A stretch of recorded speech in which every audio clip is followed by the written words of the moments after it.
Good morning, back into the action here in Series 18. Obviously, we're part of the way through here of the Swiss stage, but I'm excited to be kind of giving you guys a bit of a rundown of how things go. Obviously, I'm Zola. I'm going to be enjoying the day for Counter-Strike today, and I'm quite excited by the matches we have because there's a bit of a kind of a flip in the I guess you could say, the run of how today's going to go, because we're starting things off with the teams that are 1 and 2, then we jump to teams that are 2 and 1, and then obviously we go back to the teams that are 1 and 2. So I quite like the idea of this. I feel like it always creates a little bit more interest, a little bit more excitement. As you can see on your screen, though, we've got 500 against Cybershock to kick things off, Navi Jr. against Sashi, and then the end of the evening match being Sinners against Ecstatic. So, look, I think today's games are going to be absolute bangers. I'm really, really looking forward to it.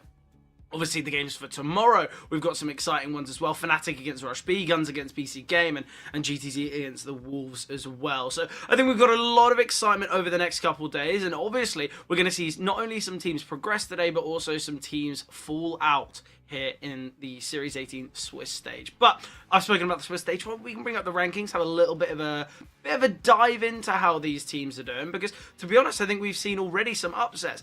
Teams that I've got to point out, we've got to point out Nine, we've got to point out Monty, because not only are they the teams that have progressed, but you just have to look back to how they performed in the previous series. It wasn't a great performance from them. Sadly for Alaska, they're 0-3, Chimera as well, already been eliminated. It's always quite tough for from a kind of a UK caster to see a team like Alaska go out 0-3. You look at the 3 teams they face, though, not easy opponents, but no one is here in the Swiss stage, not at all.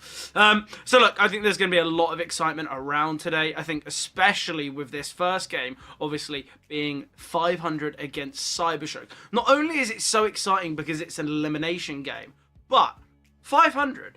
They're the previous series winners. They won Series 17 only just a couple days ago, and now they could face elimination here, which is obviously a very, very scary thing for them to deal with. The fact that they've gone all the way, the deepest run through the playoffs, they've won the whole event, and now they could be facing elimination, which is very, very scary for them. I think we have to say that. Obviously, you look at the way in which they made their way through. It was a close game against 9 Pandas to kick things off. The game against Bait as well. I think that could have gone either way. The grand final, we saw Partisan win map 1. I think, we could have seen a very different outcome. I think 500 have been on a really nice trajectory, and I think, obviously, with them winning Series 17, they're going to be very happy with that performance. But let's look at the here and now. It's not great for them. It really isn't. The fact that they could be facing elimination here. Obviously, their most 2 recent games in the Swiss stage were that loss to Fnatic, that loss to BC Game.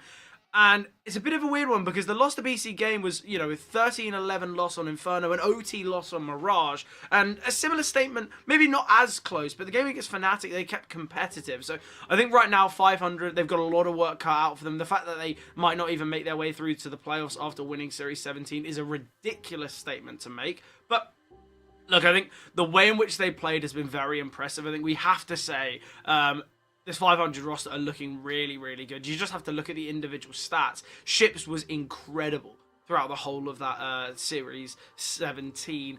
1.27 rating across that whole event, which is just ridiculous. Obviously, Oxygen had a very good event as well. I think they're definitely going to be the 2 players that we highlight here. There's plenty of experience along this roster as well. We've got Rainwake, we've got Cirque, Spellland as well. So I think this roster is a strong-looking one. I think we have to say 500 are going to be looking potentially as the favourites here. But obviously, on the flip side, we can have a little bit of a look at Cybershock. We've got to say, Cybershock, they made some fairly recent roster changes. They brought in Blixie, obviously, from Aurora Youngblood. They brought in Glowing, obviously, from 9 Pandas. And obviously, Glowing's a player that I think we have to say he's got not only a fair bit of experience. You look at his time on 1 win a couple of years before, 2 years on 9 Pandas, obviously operating under Seized. And I think we've got to say that Glowing's a player that not only, getting on there in the years, he's 31 years old, but he is such an exceptional player regarding individuals. So I think it's a great signing for Cybershock. Obviously, they've got plenty of good individuals all across the board. I feel like everyone on this roster can have their moments, can have their impact. I feel like we're always going to be highlighting a player like Fenneman. It's so flashy on the AWP, has so many exciting moments, so many big moments. So I think Fenneman's certainly someone that we're going to highlight here. But look, I think the individuals are going to dictate Cybershock's chance of success, because we know that the individuals on a side like 500 have looked so key as of late. So I think both these teams certainly got the chance of victory. They certainly have that kind of opportunity to find victory here. But I think what we have to realise is that 500, this isn't their best performances currently. And maybe you've got to imagine that the lacking in performance could mess with the mental side of things. But obviously a big determining factor for either team's success is going to be the veto stage. And I'm quite excited by the vetoes because obviously Cybershock, they steer clear of Inferno quite a lot of the time, and that being one of 500's stronger maps, I feel like that ban goes quite nicely for them. Obviously we're going to see 500 banning Train. That's kind of been their default ban for quite some time, which leaves a lot of success stories here throughout for 500, because they've still got Mirage, they've still got obviously Dust, Ancient and Anubis still in rotation. So the first two maps being Anubis and Dust, we can kind of expect that Nuke's going to get banned here for 500. I think it'd be weird for them to slide it, especially with them only having one victory across their last 9 maps. So look, I think the vetoes right now, Anubis is a perfect map for Cybershock. It's one of their highest played. I think it is their most played, in fact, their best win rate. But 500 look pretty strong on it as well. So I think for Cybershock, the fact they've got Dust and Mirage, more of the puggy maps, I guess you could say more of the individual based maps, and they've got their strongest in Anubis, I think Cybershock are going to be quite happy with these vetoes. Obviously 500, I feel like they felt a little bit in control of these vetoes as well. I don't think either team are going to feel too disadvantaged, but looking at that Dust, I think we know that 500 have looked so promising and Cybershock haven't. So look, I think both these teams, the vetoes, it's not as though there's unknown territory. It's not as though there's a map here that we're going to say, well, this team, we haven't seen them play it in, X amount of years. So I think it is going to be a very possible veto and a very possible series for both these sides. But I guess we're just going to have to find out and see. Obviously, though, we have faced some slight technical issues here throughout the server. So I think what we will do is, I think what we're going to have to do is jump to a break before the game is live. And then obviously we'll be in the action on Anubis, hopefully very, very soon. But beforehand, we will be jumping to a break.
Into the action we go here on Anubis. The selection here of Cybershock 500 certainly got the opportunity and the possibility of winning a game here like Anubis. Obviously, we know that the introductions to the Cybershock roster do fare very well on Anubis. Obviously, Glowing, when playing Under Siege, Anubis was their go-to pick for 9 Pandas. And a similar kind of statement, obviously, for Blixie, Aurora, they used to gravitate towards this map as well. So I think we got an exciting one, bit of a banger. Plenty of players already in E-Box here for Cybershock, and with the brunt of the attack from Cirque and Ships close towards E-Box, I don't mind the idea of this.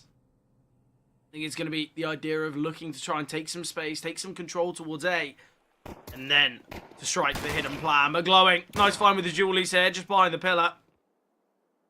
Ships now going to be searching. Step has been heard. Great find from Ships. Oxygen with an important kill onto Lovicus. There's still Blixie to deal with on the back of the bomb site. Plant here would be huge. Bomb goes down now, and now it sets things in motion, but Glowing from range with the Julies will find. Rainwaker is so far out of the action, still on the A-bomb site, and the problem is there's no chance to deny. He's just got to take the gamble that no one is sticking. Notaneki finally punching in the digits. Not plotted for him, though. And I think we all know where this round's going. And there it is. Rainwaker far too slow to activate. Cybershock, they will win the pistol. But with the bomb plant coming through, we could still see an investment here from 500.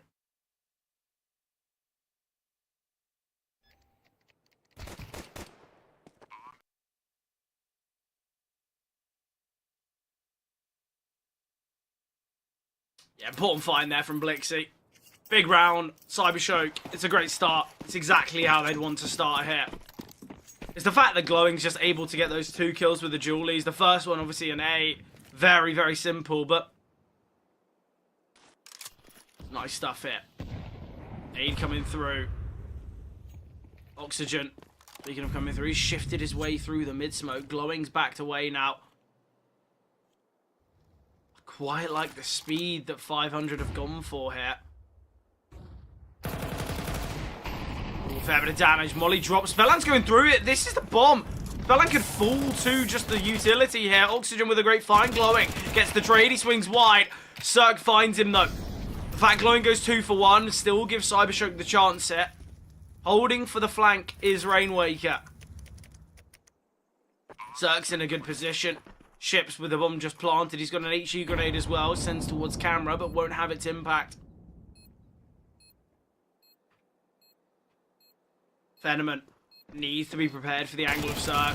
Swings wide, and Cirque can get them both. They line up, and now Rainwaker in the 1 versus 1. Lovicus, without a defuse kit, needs to hurry things along.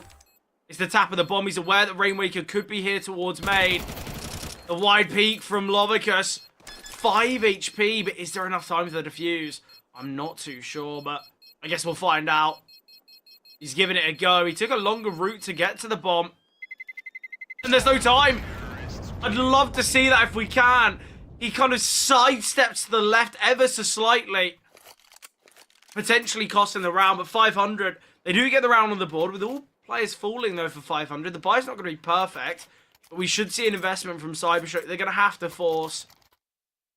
The loss bone is very difficult. Yeah, look, 100%. If Lovicus doesn't run around the left-hand side, if he goes straight to the right, definitely getting the defuse off. That's devastating, but it's always the minute decisions that can cost massively here. And 500, they've been given somewhat of a gift in that one, but Cirque does very well to get to. They line up quite nicely. It was the contact that Ships took there from the back of the site that really made things possible there for Cirque. Speaking of Cirque, he's got the most premium weapon here in this round. EK in hand. There's a couple rifles alongside him with Spelland and Ships with the MAC-10s. Very disciplined round here from the T's. Making sure they don't make a big mistake here. Behind the smoke is 1. Discipline from Glowing, but down to 9 HP. And Notaneki trapped between a rock and a hard place, and the MAC-10s will pounce. Site's been taken, smoke landing to heaven. Ships is going to clear this out now, and the final players should just save. Give themselves a chance in the next one, but Cirque Going to look to deny.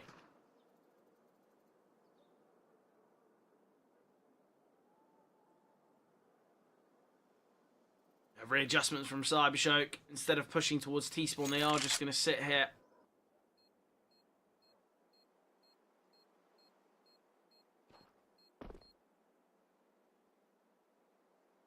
Important round, though, for 500. Not only keeping all players alive currently, but good decision-making there to hit towards A, to crunch onto Notaneki. Terrorists win.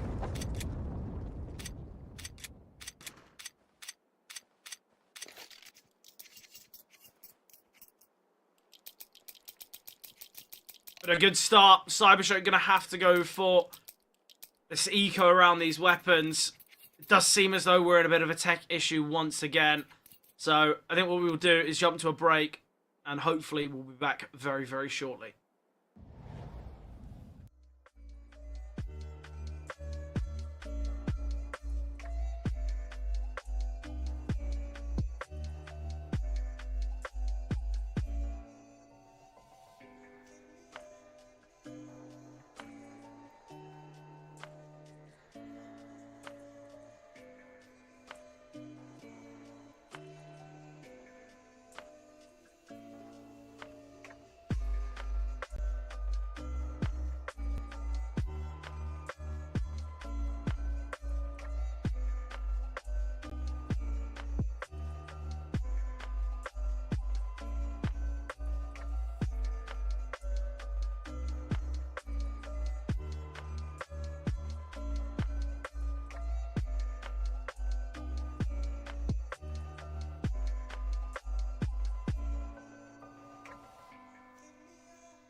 Back into the action here on Anubis. Timer's now ticking. Look, there's always going to be some slight technical issues here when it comes to online Counter-Strike. It happens, right? Look, hopefully it will be just a couple at the start, and then obviously when players are fully into the series, everything will continue. But look, 500, they lose the pistol, but they bounce back. And an excellent start for them, I think we got to say that. We've seen from 500 that their CT side on Anubis has been pretty tough. It has been a little bit difficult. So for them, they're going to need a very, very positive performance here on their T side if they want to show possibilities of victory here on Anubis.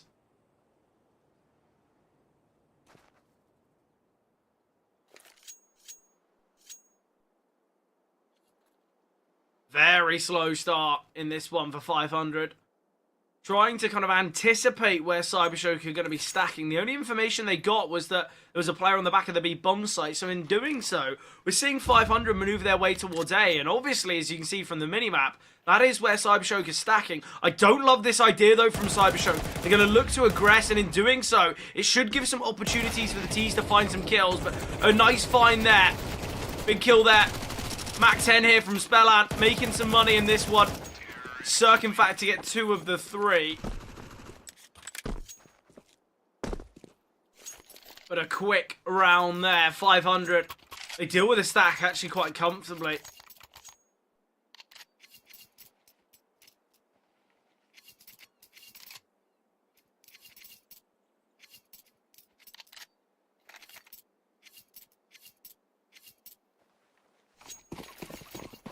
Rifles in play now for Cybershock, somewhat at the cost of utility, but Nothing major. You know, we still got a fair bit of util in play. With the Galils and Mac 10s, 500 operating with a weaker buy regarding weaponry. So they're just going to go for a bit of a simple hit towards B. No smoke in CT, allowing Fenneman to try and isolate. He can do this so comfortably. Where's the utility? Where is the util? Come on, 500. Look, we know that Anubis isn't your go-to map. But they just send flashes and mollies over the top. Where are the smokes? It's very poor. 500, they kind of give a round away there. We now have a perfect buyout for 500. We've got Circle on the AWP, rifles and everyone else, full utility. But that's a poor showing. Fenneman's just able to isolate those fights far too easily. And it's given Cybershock an easy route back into this one now. If they win this full buy, it's going to be weak investment from 500, and we could realistically see the lead be taken for Cybershock. It's disappointing from 500, though, we have to say. Oxygen searching for something here towards B main. Oh, spots out Fenneman. He's got information as well on another. There is a double B setup still. Blixie and Lovica still defending. Aggression coming through from Spellam. Blixie denies, and now there's that realization of this double B setup. We are going to be seeing some space taken here towards A main. Great fight from Ships. And now, not a Neki. Under pressure, found by Rainwaker. Lovicus could deny. If the bomb can't cross, this could be very difficult. Lovicus has been spotted now. Rainwaker is going to join his teammate. Swing comes through, but Lovicus still alive. Great find from Ships, though, and now Blixie under pressure has been spotted. Bomb's able to cross. And I guess the mistakes from 500 in the last couple rounds have been reverted, but Ships, a lovely round from Ships. The first kill onto Glowing was excellent. It kind of allowed him to have so much freedom and space, and we saw what it did to Notaneki. So worried about an impending push through camera, he just had to swing. But Cybershock, somewhat silenced. Fenneman, he's got a lot of money in reserve, so at least can bring out the big green as soon as possible. And I think that'll be a catalyst for Cybershock's success.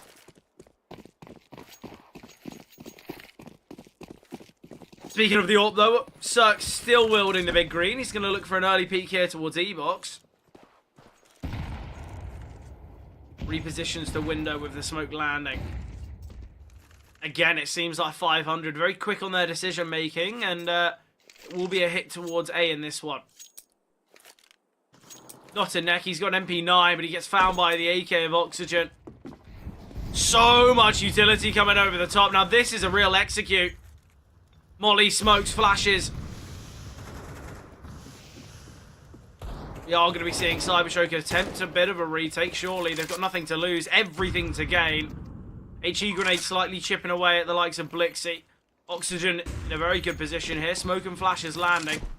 Gonna look to take some space towards Bricks. He's got Cirque by his side. Timing here for Cirque. He gets the collapse. Glowing. He's gonna feel very disappointed with the timing of his peak. But Cirque getting a double there with just the one bullet. A fancy way to close out the round there for 500. And look, 5 rounds on the board now with still 5 to play.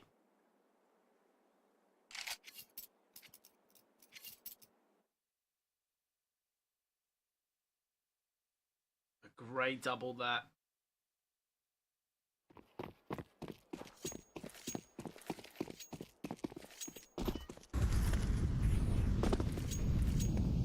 Rainwaker quick to carpet.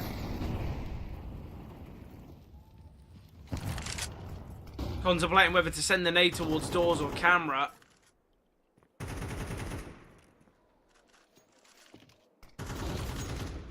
Timing on this nade. Quite off there. Rainwaker, if he decided to throw it at any moment, a lot of damage would have been dealt to not a necky, but the delay makes things difficult. Fenneman posted up with the AWP. Flashbang's good. Forces Fenneman off the angle. Molotov to land at his feet. Oh, it's going to be an aggressive push here towards B main. A lot of work for Oxygen, but Blixie will find him. And they should be aware that there's at least 3 players here on the B-bomb site, because not only did 2 swing, but 1 flashed. Lovicus has got to be cautious. He's playing close to the smoke here. If he goes down, that's the B-bomb site open.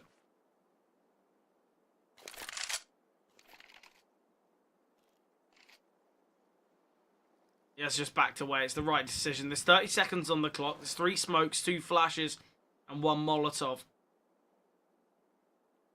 Glowing's taking space here in middle. He dropped into water. Glowing can isolate, find Cirque on the orb. There's 2 players on this B-bomb site now. Spellan dealing with Lovicus. They need to get this pick onto Blixie. They have found it, though. Rainwaker, a great round so far. He's found 3. And now it's all on the orb of Fenneman.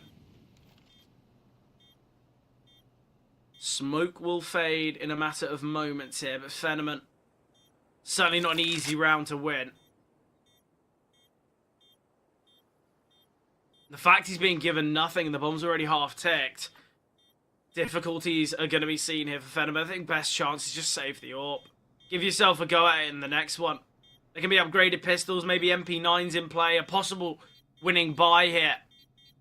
But a nice round for 500. They were disadvantaged there.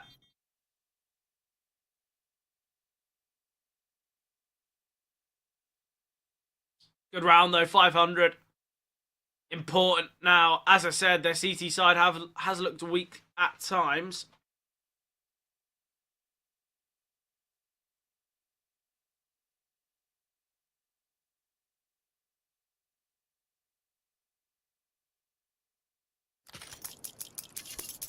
Fenneman sadly didn't really have the opportunity to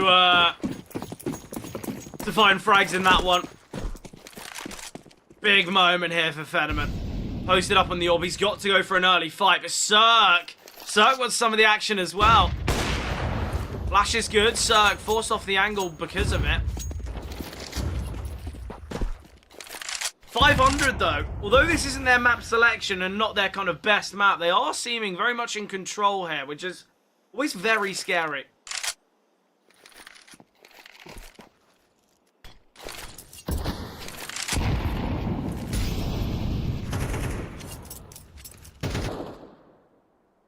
Fenneman looking to fight here. Rainwaker. Great find from Rainwaker. Now, not a Neki. Might look to go retrieve this, but Ollie going to land on the orb. Bit of a spam coming through as well from Rainwaker.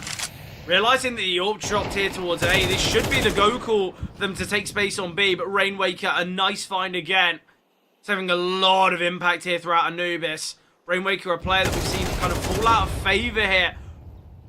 But he's looking very good as of late. We've got to say. 9 and 5 currently. Top performing player on the whole server. They need to deal with Blixie, but Oxygen can find quite comfortably. All on Notaneki, but an expected save to come through. The biggest problem here for Cybershock is in these rounds that 500 are winning, plenty of survivors are seen, and it's just allowing their finances to grow so strong.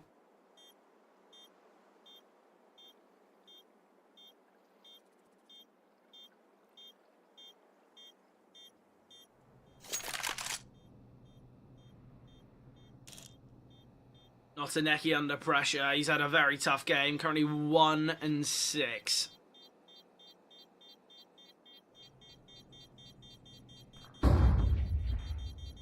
Not really much they can do though. Notaneki will find ships, and now a bit of an escape route, a bit of a mission here. Oh, Notaneki, can he survive? Is there enough time? Rainwaker confirms the success of that round by getting his 4th, and obviously it being onto the saved orb is the cherry on top.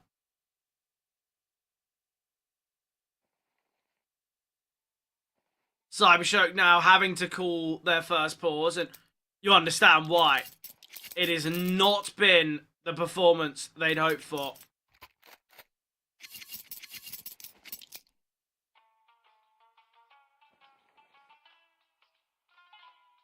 And look, Cybershock, they've got a lot of work here to do in the kind of the second portion of this half, because although there's only 3 rounds left, you'd argue Cybershock might need to find all of them.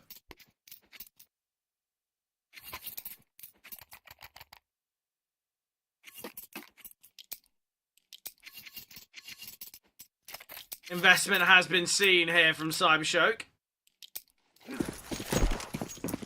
Obviously, with that being the half bite around the safe door.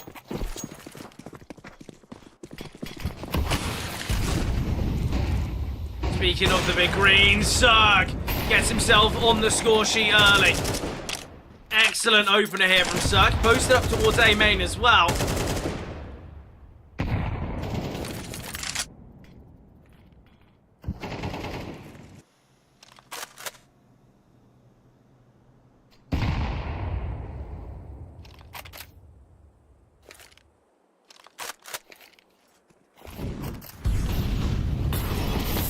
Cyberstroke disadvantage in this one. They've got a big decision to make. They've got to try and take some control somewhere. And here it is towards A main. Bit of a laboured spray from Not and Neki, but... Oh, they're fighting for Cirque again. This is not the decision you need to go for, but Fenneman here towards main. There's still 2 players towards A. Oh, missed shot here. Ships is in a good position. Just tucked away in the cubby. He can now look to take some space. They're both back turned. All Ships. You've got the round winning moment. Let's see if you can take it. Well, he gets one. Bomb carrier is Ships. He is alone. And now, Notaneki. He's under pressure, but he's low HP. Oxygen could find him. Notaneki not moving a muscle, though. Glowing. Got to be prepared for a player towards heaven. And with Glowing finding that kill, the round is somewhat possible. Somewhat. Control there has cost them the round. Great from Cybershock there. The re-aggression towards A main works out quite nicely. Got to praise Notaneki in this one. He's had a slow start, but the double kills there have given him a lot to kind of talk about, a lot to think about.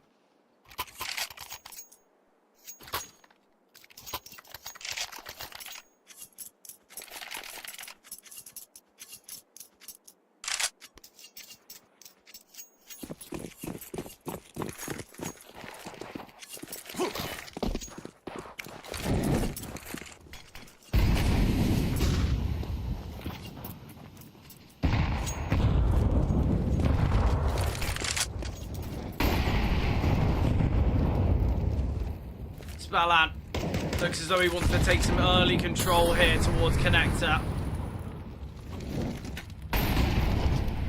Oxygen, he's creeping through this.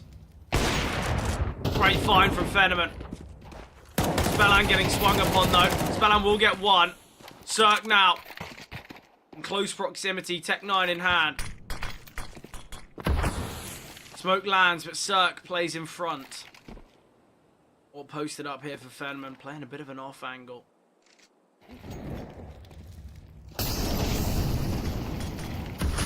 Ooh, missed smoke from Cirque.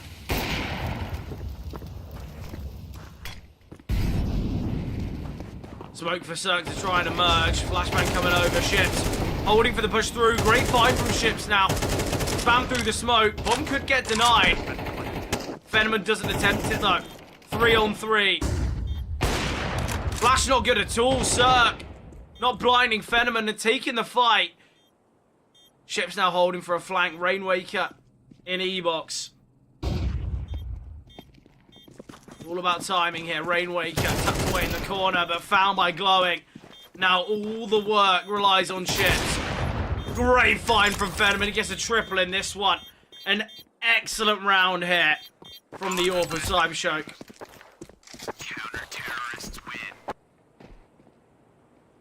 Absolutely brilliant. Exactly what we needed to see. I said, look, it was a 7-2 scoreline. And I was thinking that maybe 500 were taking a little bit too much control throughout this game, but Cybershock, the bounce back required.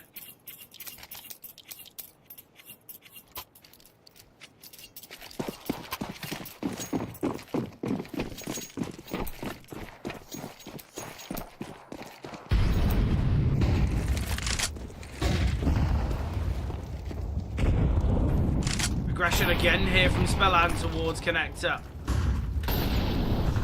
Looking to take this space early doors most rounds, and I like the idea of it.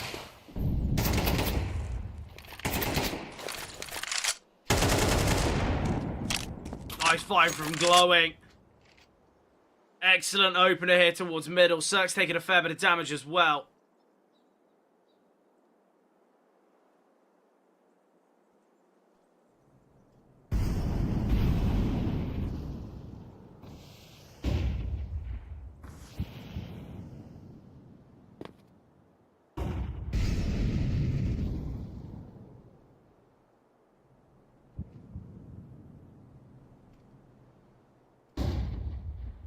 Looks like 500 are going to try and maneuver their way to B.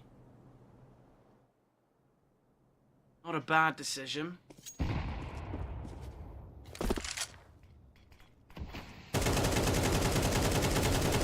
Attempt an opener here. It is going to be this play through B. Lovicus will get one. Glowing as well, chiming in to find oxygen. Glowing again, taking down Rainwaker. It's all on Spellat. Notaneki will end it. A nice round there. A nice end to the half. Cybershock. They salvage the poor start. And now, with a pistol round, they can put themselves right back in the conversation. And it's got to be said, 500, they've kind of missed their best chance here.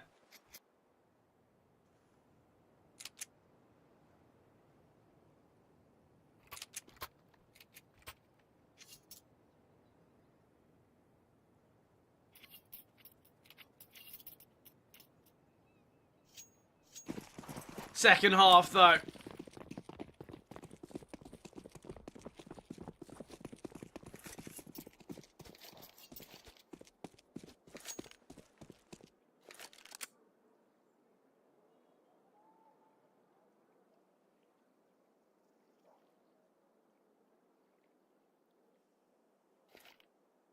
Slow pistol round here from Cybershock.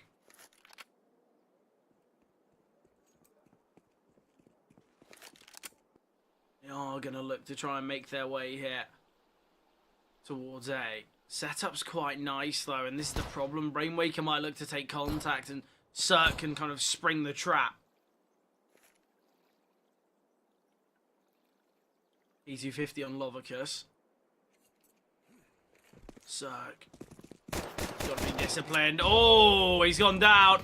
Cirque now tucked away. Cirque finds nothing. What has happened here to 500? They've been destroyed, dismantled. Cybershock, surely with this pistol round under their belt.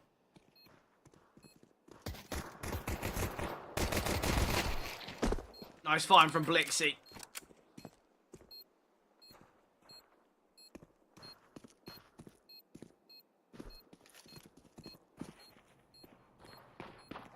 Notaneki now looking to take space. I think Oxygen, his main goal is to maybe save the armor, but sadly couldn't.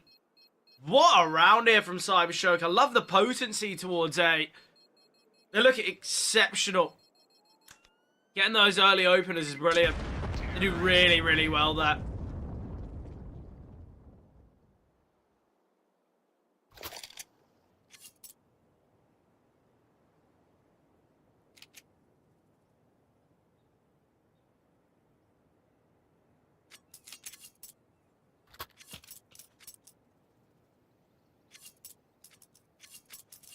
.500 though, as said, look, they lose the pistol. Cybershock are right back in the conversation.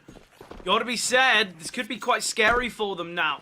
They've gone from a very positive position, a very kind of round and game-winning position, to an even scoreboard. And look, got to say, Cybershock, they've done a great job to bring themselves back into the action, but I don't think it's just been kind of fought from their success. The main battle, the main benefits have been seen from Cybershock.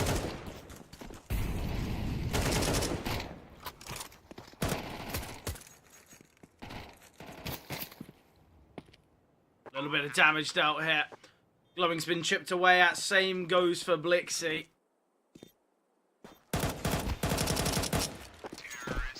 Notaneki will close out the round with a double.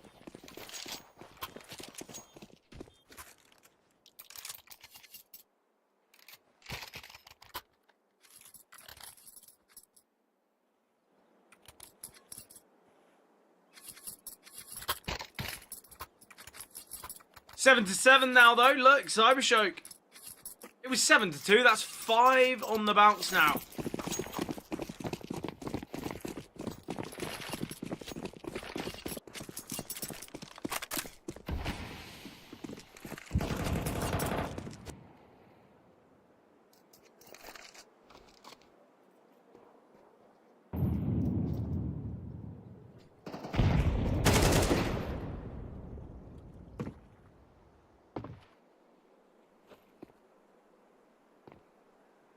Fine there from not to net the eventual trade. Ships his repositions. Lovely. Can go searching for Fetterman if he'd like. Spellan, the positioning of Spellan. Can find Blixie. And now look, 500 out on the rifles. And they are looking exceptional. They're looking so confident and convincing here.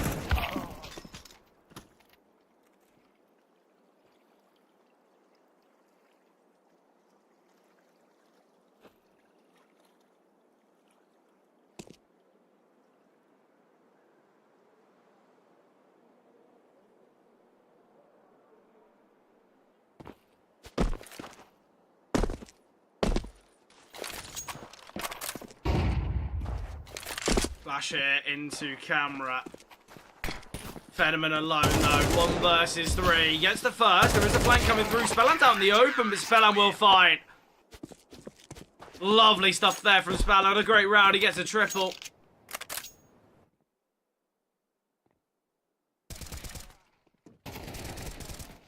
Great round from Ships though as well. Ships and Spellan combining to find success.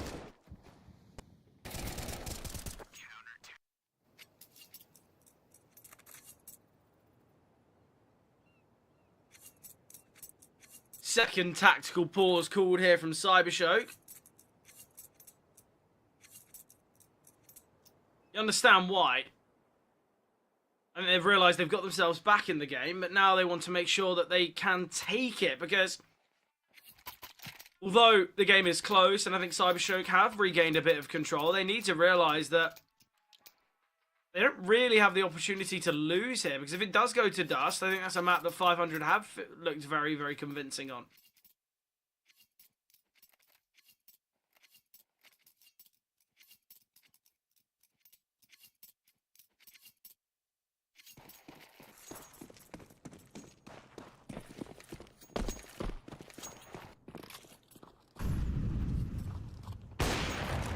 Ooh, Fetterman posted up on the AWP. Spellan, lucky to be alive.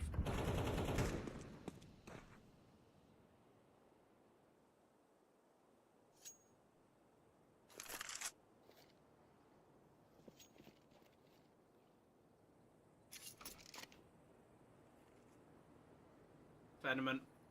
Looks as though they're going to try and take contact off Fetterman and then look to burst out. I like the idea of this.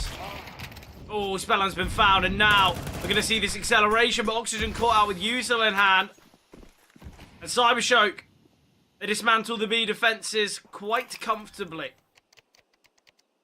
Bomb has been planted.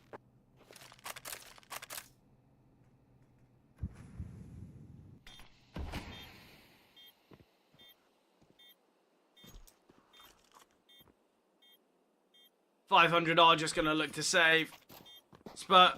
Cirque and Rainwaker, I believe, can drop over. It might just half buy around these weapons, though. I'm not too sure.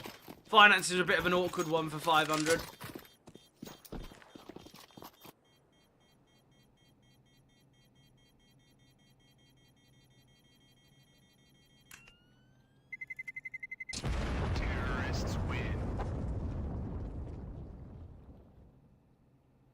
Look, Cybershock, they've utilised these pauses very well. Seems like every time they've called a pause, they have really gained success from it, and you can see it straight away there. I really like the idea. Get the AWP being the one to kind of look to find the opener. Very quick to pounce off the back of it as well.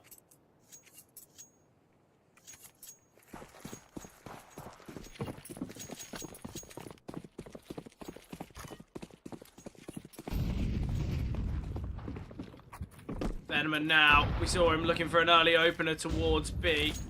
Doing it here towards A site. This one. Smoke, though, will deny, and we'll just back away now.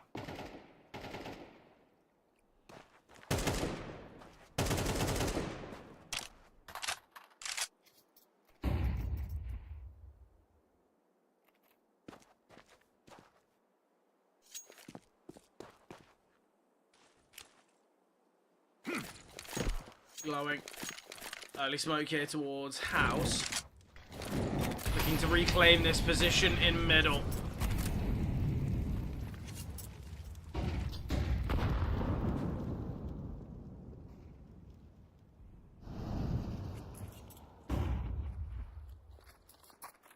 Notaneki sent here towards A.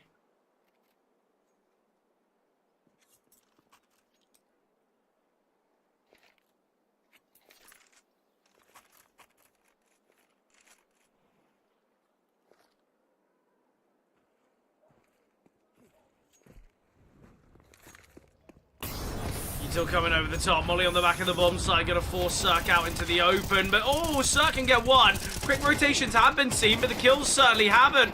And switching to the Glock. Speller needing to rotate in, but the double from Blixie gives them that advantage. It's all on oxygen now. Has got an HE grenade. Can be used to find Blixie. Fenneman now. Trapped on the bomb site with an AWP. Blixie repositioning. Ooh, Blixie. He's going to go down to the HE grenade. Bye-bye, Blixie. Found here. Flashbang's good. Fenneman can still find, though. Brilliant there from Fenneman. Again, in the clutches, Fenneman has been really, really key. And Cybershock now take the lead. Heading into the latter portion here of this game.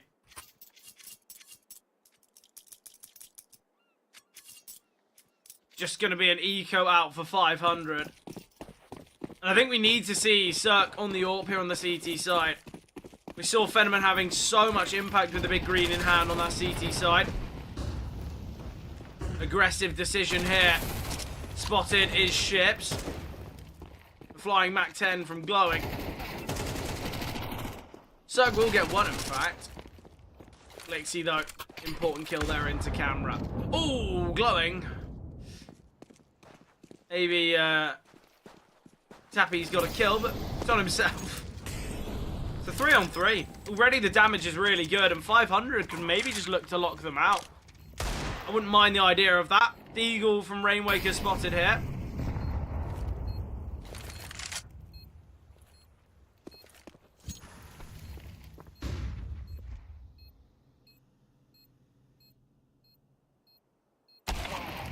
Spellan held by the big green here of Fenneman.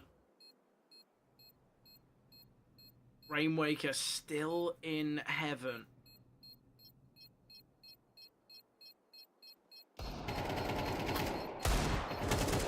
Ooh, nice find there.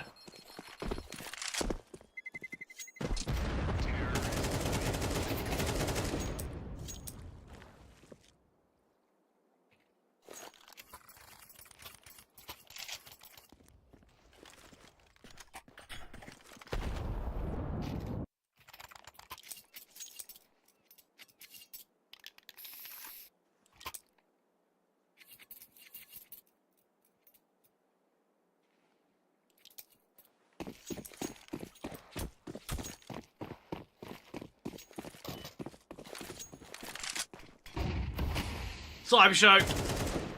They really have claimed a lot of ground here. 500, if they lose this, you assume it's going to be 12-8, and that's where we can kind of pack things up and head to dust.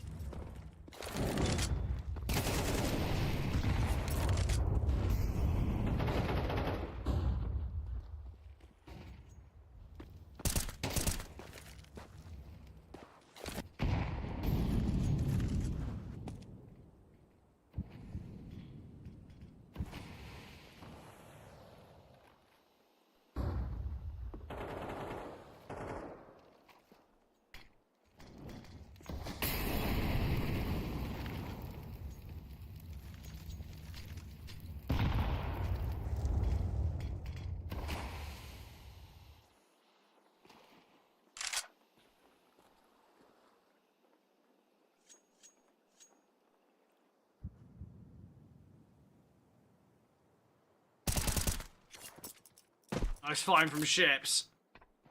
Denies that opener. Denies that chance, that advantage that Cybershock fought so heavily to gain. Ooh, Phenomen though, combat AWPing, showing its true brilliance. Rainwaker, gotta go huge here, we'll get one. Ships rotating in as well, and Ships going very fast here. Rainwaker and Ships, what a retake that. Finding all 5 between them.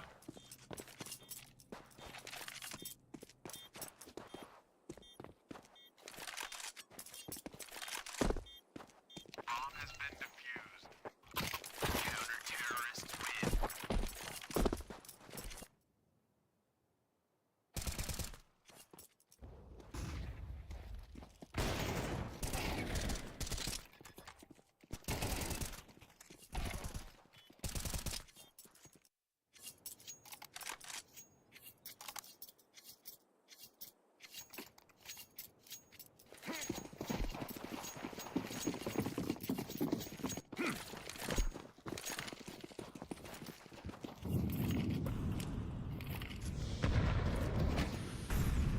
Important round though, 500 without it. I think we got to say they'd be in a very, very difficult spot. Cirque, nice find there onto Blixie while blinded. Cirque out in the open. How has he found another kill? He should have been traded 9 times out of 10.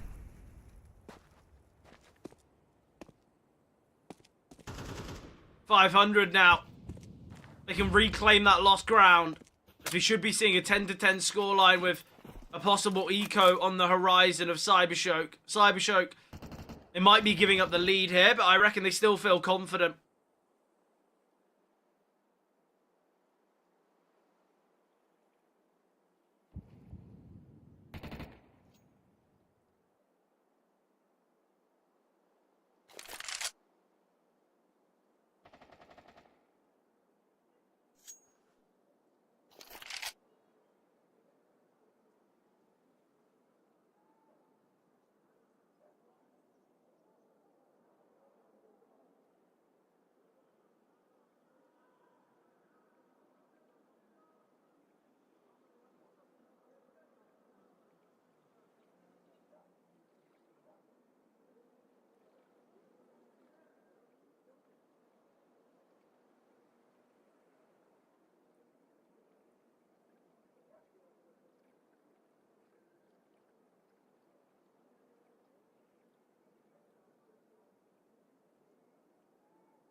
Counter-terrorists win.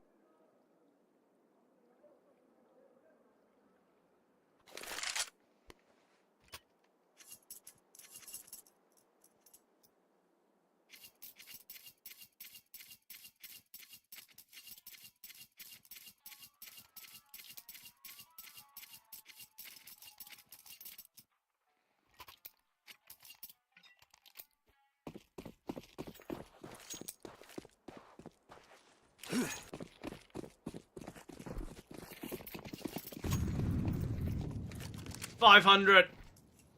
Not in the best positions right now, although they've got the opportunity to claim the lead. I don't feel like they're playing all too comfortably here. Oh, the HE grenade. Doesn't land so perfectly. Oh, it's the rifles going in first. This could be a problem. Cirque on the back of the bomb site. It's a AAA setup. What a call. What a read here. HE grenade going to land. So much damage down. The Molotov's through. Ship's getting a little bit overconfident there. But it matters not. Glowing. All that remains. Seen in the smoke. Cirque going to go searching. But there's a flank coming through from Oxygen. And Cirque will find triple in that one. Cirque's had a really good game. Currently 17-12. The money here for players like Notaneki, like Phenomen aren't perfect. But what do you do if you're Cybershock? Do you opt for a heavy half or do you go for it all? They're going to be giving it a go here. But obviously we're going to see the tactical pause beforehand. It's clear that Cybershock hold a lot of value to these tac pauses, and you can certainly understand why. vast majority of the time, after a tactical pause, we have seen success from Cybershock.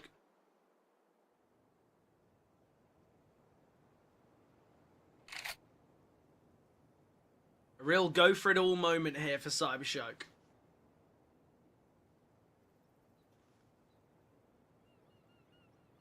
Obviously, with this being their map selection and the difficulties we know of Dust, Cybershock are kind of in hot water now. And now, 500, look, they've had 30 seconds of their opponent's tactical pause. They want another 30. So make sure they're all on the same page. Make sure that they do find victory here, because this is such a vital round. If Cybershock take it, obviously we can see an investment from 500, but it goes to that 11-11. It goes to that kind of difficult position here.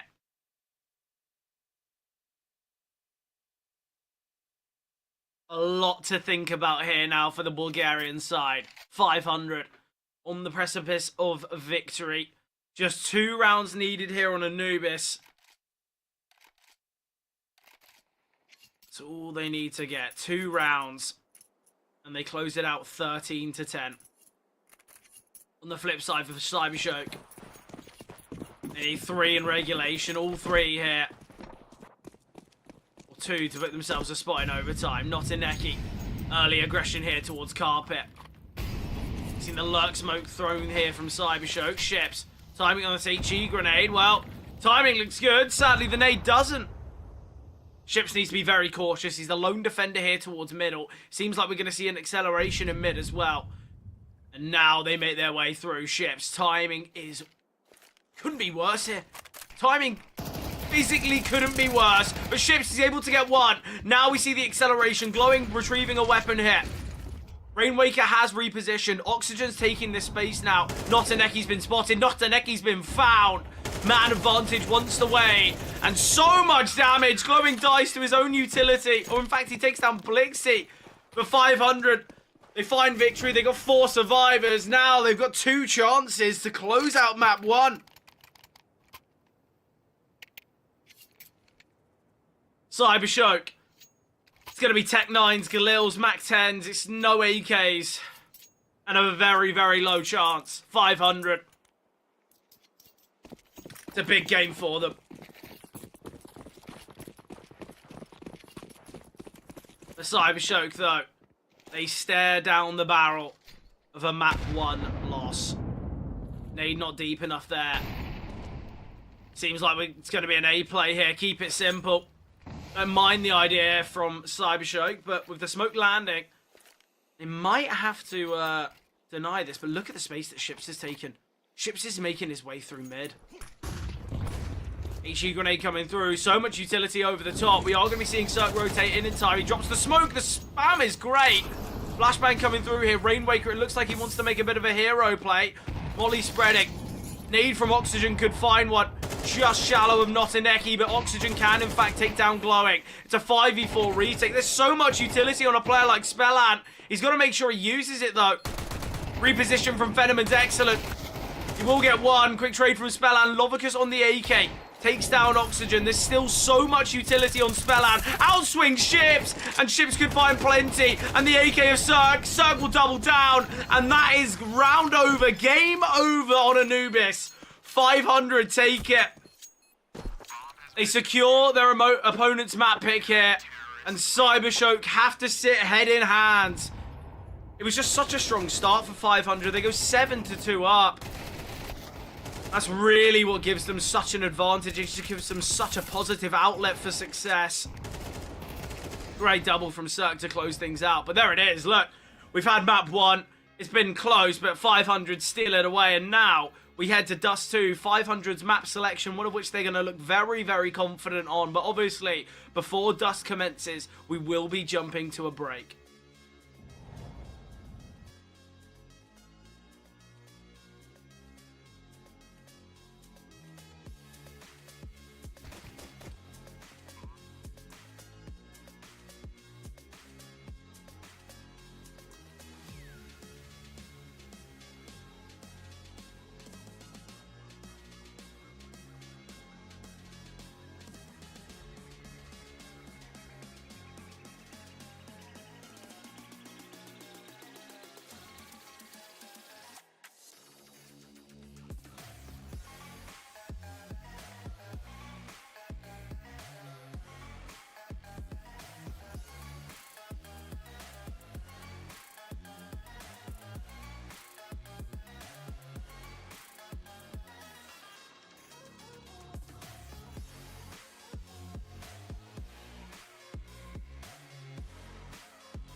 An impressive performance from 500. Look, I think we have to expect that. They are going to be the favoured side here today. I think Cybershock, they've undergone fairly recent roster changes. And I think we've got to say that Cybershock, they didn't really have enough punishment there on their T side. Obviously, they had the first couple rounds. They kind of had, a good start on their T side. Yes, they won, 5 out of the 6 rounds. But ever since Cirque was on that AWP, a lot more dominance could be seen. I was actually very impressed by Rainwaker as well. Usually a player that kind of gets a little bit overlooked, a little bit outshone in this roster by players like Ships, like Oxygen, and obviously Cirque, probably the kind of the most high quality player here when it comes to experience, when it comes to individual ability. Obviously, this is a player that was in HLTV's top 20 just, I say a few years ago, it's probably about 5 years ago now, but look, I think this side's looked really, really good. There's a reason they were Series 17 victors. There's a reason that they won the whole thing. And I think the most promising thing about this side is the fact that they've got such ability all across the map. It's clear that they've got kind of a good identity of what they want to achieve. And I think right now they've got a very, very easy route to victory here in the series. Not only have they got one of their stronger maps in Dust, it is one of Cybershock's weaker maps. And same could be said for Mirage. Mirage is a map that you can always see a team like 500 winning on. So I think right now Cybershock, they've got a real uphill battle. I think it's going to be very difficult for them to find victory here on Dust. You just have to look at their recent performances on Dust. They played 14 maps of it in the last 3 months, only winning 3 times. So it's got to be said, look, Cybershock, they've not looked too positive. Obviously, they have, as I said before, undergone some fairly recent roster changes, which is obviously going to affect some things. But look, I think Cybershock, we needed to see them find victory on Anubis. Otherwise, we were going to see 500 take the series. Obviously, there certainly can be an upset here from Cybershock, but it will come with a lot of difficulty. I think we've got to say that. We've got to say that, look, Cybershock, they're going to struggle. They really, really are. You just have to look at how 500 have played as of late here on this map. I think that's, 5 games in a row of Dust victorious. Obviously, their loss did come through to Namiga. That was a 13-4 loss on Dust. So, a pretty dominant loss, I think we have to say. So, it's clear that 500 aren't perfect. They do have some slight mistakes in them, but I was very, very impressed with the whole 500 side throughout Anubis. I feel like they did have some disappointing rounds, but I don't think they're too bothered. I think, look, they got the win on Anubis, and I think the fact that they have got that win, they are going to be feeling very, very confident as we move into map number 2. Obviously, map 2 selected by 500. So I think the fact that they've taken their opponent's map pick, we've got to feel confident for them. We've got to say that they probably are the favourites going into this one. But I think there are many, many things that we can talk about this Cybershock side. Obviously, Phenomen on the AWP is always such an outlet and such a star for this Cybershock side. And I think on a map like Dust, one of which that leans quite heavily towards AWPers, I think it's certainly something that we can see Cybershock find. I was a little bit, I don't want to say disappointed, but I expected a little bit more from a player like Glowing. He ended that game 12 and 15, and obviously when playing on 9 Pandas, Glowing was one of the star players on that side. And I think now when you've got players like Blixie, like Phenomen, who are going to be providing a lot of impact, you'd hope that a player like Glowing is among that as well. But yeah, look, I think both teams are looking pretty positive here. I think realistically, 500, the fact that they're in this 1 and 2 spot is ridiculous to me, especially with them being the previous series winners, but they certainly can do it, and I think that's something that we will see very, very soon. But I think what we will do is jump to a break. We're going to be heading to a break before Dust is underway, and then obviously into the action we go.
Here we have it, second map of the series. Obviously, Anubis victorious by 500. And we've got to say, Cybershock, they've got a lot of work to achieve here if they want to continue their run in the Swiss stage. Obviously, with this being a game of the teams that are 1 and 2, a loss here will face elimination for one of these sides. So, plenty of excitement to be seen. It's got to be said. 500.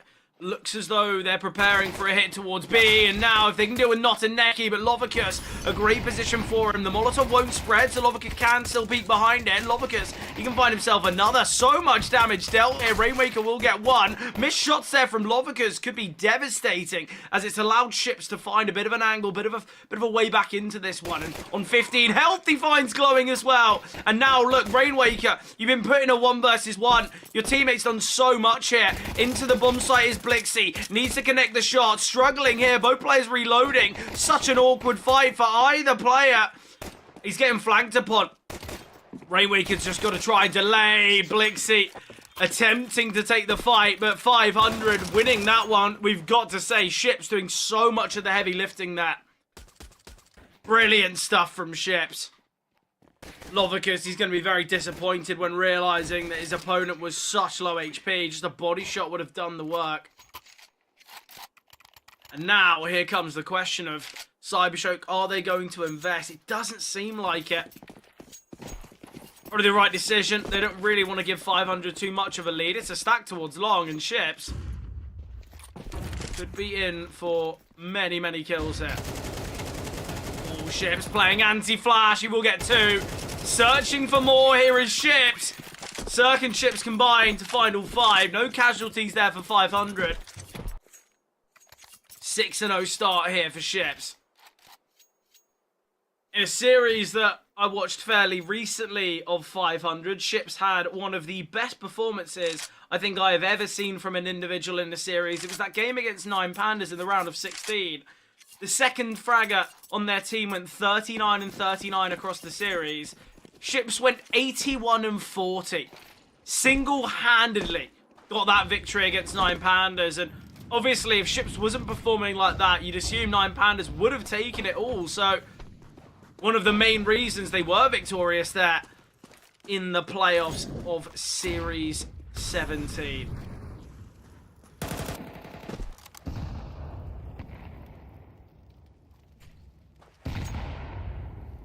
First weaponry round here for Cybershock. Not a perfect investment. No defuse kit, glowing's on a FAMAS, and utility somewhat limited. Oh, and glowing could get found very easily here. Dealt with by Oxygen. Aggression up here now onto the bomb site. Needing to deal with Fenneman. He's still towards ramp. The Molotov not deep enough, but can still find him. Spellan there, excellent stuff. Both players dropping the smoke. Blixie, though, can isolate. He's got a Molotov to deal with Spellan as well. Was Cirque, in fact, on the scout. Oh, Lovicus and Blixie, important kills. And they brought this 3v2 to a 1v2. And Rainwaker now, he's got to take this fight. But Lovicus holding. And Cybershock, what a bounce back there. Excellent stuff from them.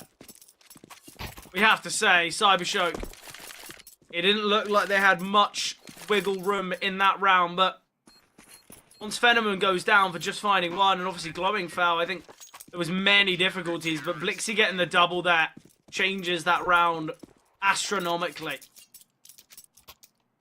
500. It is their opponent's T side, Cybershock's T side, that they've struggled so massively with. Less than a 34% win rate on their T side. So look, if 500 can at least get themselves 6 or maybe even take the half, I think that's where Cybershock are in a real spot of bother. Orp is out for Ships. He's got the early spawn, goes for the early pot shot as well. Flashbang coming over, Ships again with the pot shot, and Ships takes 3 bullets, but he finally takes down Blixie.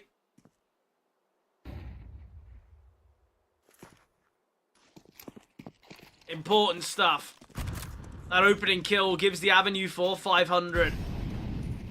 They can just take their time, but they're going to be grouping towards middle. We're going to have this double tunnels aggression from Notineki and Lovicus, and this is where the T's are going to feel trapped. That Molotov does so much work. It has so much value.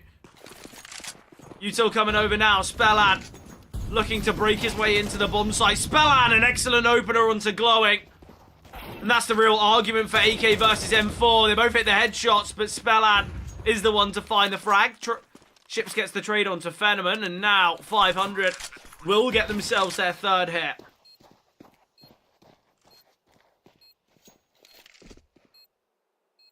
Cybershock. I think they need to be a little bit more disciplined now that they know the AWP's in play.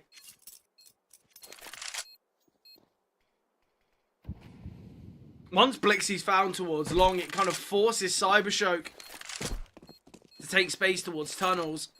It works out quite nicely. They're able to take that space, but the problem is they're just not quick enough in the back lines.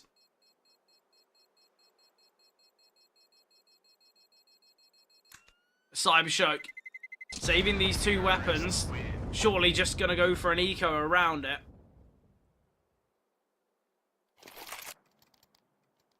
We need to see a bit of a proactive approach here from Notaneki and Lovicus. Ooh, a disconnect here from Rainwaker. We've had some Steam issues. I think we're going to get a restart of the game from Rainwaker. Hopefully we will see his swift return. But look, 500, it's a very promising start. I think right now, look, it's a 3-1 scoreline. They're on their map selection, and Cybershock, we know the difficulties that they've had here on a map like Dust before, and I think we should see something similar throughout.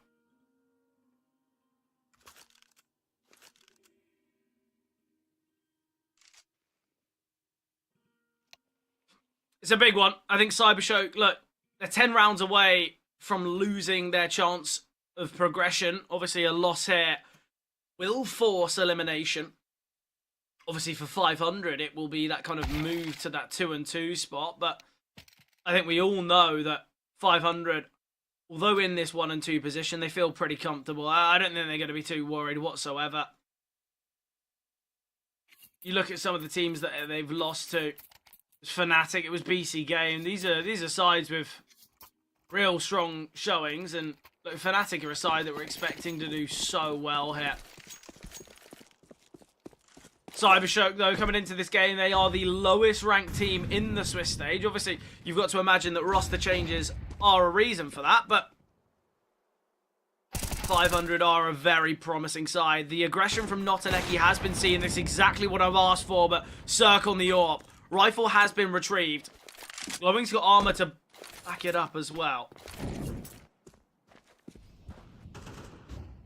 4-on-4 here. A triple stack towards the B-bomb site from Cybershock, and now 500 looking to take a little bit more control in middle. Spellan's got the bomb. He's got to be a bit cautious here. Elevation from Spellan. Realised that this weapon has been retrieved, so the A-bomb site has got an AK looming. Flashbang coming over the top. The HE grenade will do a little, but the flash is so good from Spellan. And again, these entries and kind of quick decisions from Spellan have been brilliant here towards short. It's given such an avenue here for 500. One that Cybershock massively hoping against.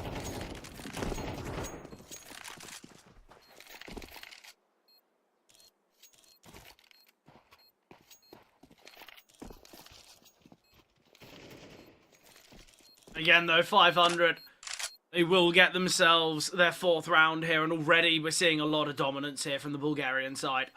I think right now, if you're Cybershock, we've got to see a pause. Although it's early doors, I think we've got to see a little bit of time to talk tactics, because Cybershock are really going to struggle here on a map like Dust. We've seen the limitations that they've shown here throughout Dust 2, and I think we have to realise that 500, the fact they've already got themselves into a decent lead, we could see another round without Fenneman on the AWP. I think Notaneki should just sell his utility and bring the big green out for Fenneman, because I think on a map like Dust, especially on the CT side, you need to get your AWPer with the big green in hand as soon as possible.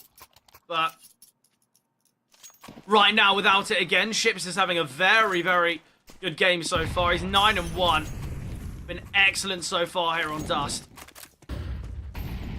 Obviously, it's a map that can lean so heavily towards individuals, and the fact that Ships is such a high-octane player here for 500. He will pose many threats, many difficulties here for Cybershock. Velan, though, although he's only 3-3, I've really enjoyed kind of his entry pathing towards A from short. I think he's had a lot of success so far, and I think we're going to see this continue. And Spelland's a player that, obviously, we've known in this kind of Tier 2 scene for quite some time. And look, I think it's just quite nice that Spelland's now finally on a team that can really embody what he wants to achieve.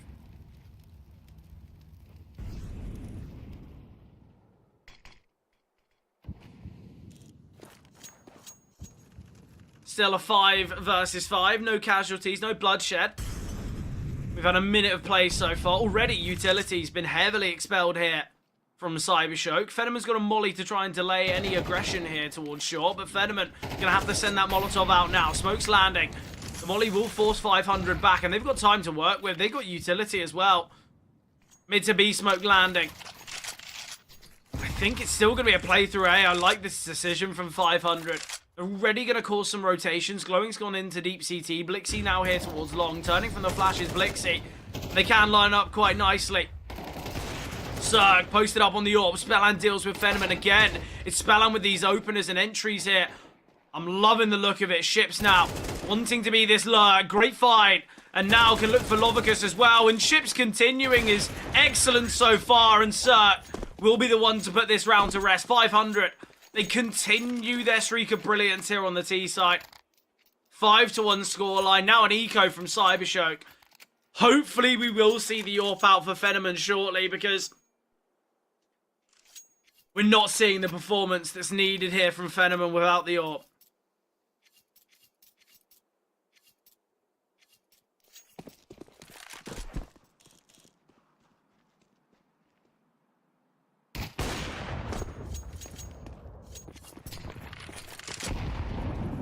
Early aggression here towards B. I like the idea of it. Fenneman found towards middle early by Zerg. We see acceleration from Ships and Oxygen. HE grenade should chip away at them, but Ships is still feeling very confident. Oxygen elevates himself up. Wants to take a bit of a quick approach. Has been spotted and will find, in fact.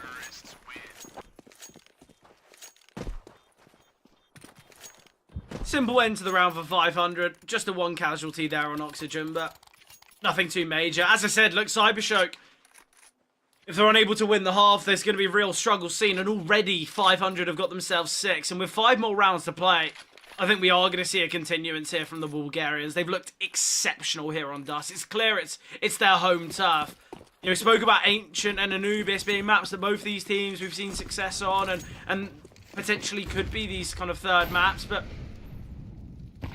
the fact that we've got Dust and Mirage, 2 very puggy maps, you know, I said at the start, it might favour a little bit more towards Cybershock, but it's clear that not only individual ability, but strategy and kind of decision-making has been brilliant here for 500. A little bit of util damage onto both Fenneman and Blixie. Fenneman, thankfully, though, does have the AWP in hand, and I'm hoping we can see that success, and he's got an inkling that there's going to be aggression towards long, and that's exactly where 500 are heading. So Fenneman, let's see what you can provide here. Zerg. It's going to be Zerg looking to post. I would have really liked Zerg to be the one to look for that opener. Fenneman repositions now towards car. There's got to be a molly here from the barrel. Molly into pit. Flashbang too deep. Fenneman dodges the flash. He will be able to get a bit of damage onto Oxygen as well. And it is Oxygen now in a tough position. Kind of waiting for Ships to strike. 43 seconds on the clock now. Aware that Ships is probably from short. It's a 1 versus 3. Certainly the possibility, though, for Ships. The big problem is he doesn't have any utility to cross hit. Might not have util, but he's got his AK. should be aware that Notaneki can be close by. Lovicus repositioning though. Ships will go down. Cybershock, they get themselves their second, but it's clear to see the impact that Fenneman will have when back on the AWP. The flash is far too deep. I think the problem with that flash is, look, if there's a player close by, you're certainly not blinding, but also, how is Fenneman not getting blinded by that? Just missed utility there. Disappointing for 500, but excellent there from Cybershock, and we've got to praise this man. Although he's had a really slow start to Dust, now he's out on the AWP, we can see a far better performance, surely. Flashbang coming over. Doesn't deter the AWP of Fenneman, though. He's staying in the action, getting the opener.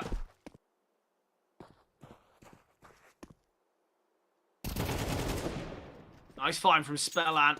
Lovicus dealt with. Ooh, Fenneman, quick peek into middle. Obviously, we've seen towards short.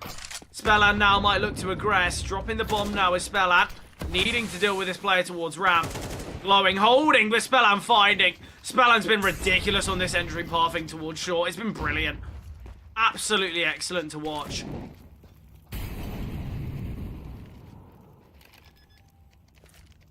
There's an HE grenade that can take down the bomb carrier. Rainwaker can survive, though. And the question is, where is Ships? He loves these late lurks. Oh, Blixie could be a bit of a disappointment here. He denies, he finds Rainwaker, and now there's a lot of work for Ships. 500. The post-plant positions have been very poor. But Ships in a great position, he gets one. Now needs to deal with the diffuser, and Ships, how have they not found him in the smoke? Notaneki will eventually go down, but the ninja there. You have to imagine, look, Ships is fighting for the player, not on the bomb. If he takes down the diffuser, we're seeing a very, very kind of difficult round. It would have been so tough for Cybershock. The skill from Blixie is really what was kind of called for and asked for, but it's got to be said, he could just find the diffuser here. Poor spray from Ships. Cybershock has been given a gift in that one. Fenneman's on the AWP again. He's glass cannoning. He knows that the only chance Cybershock have is the freedom of Fenneman on the AWP.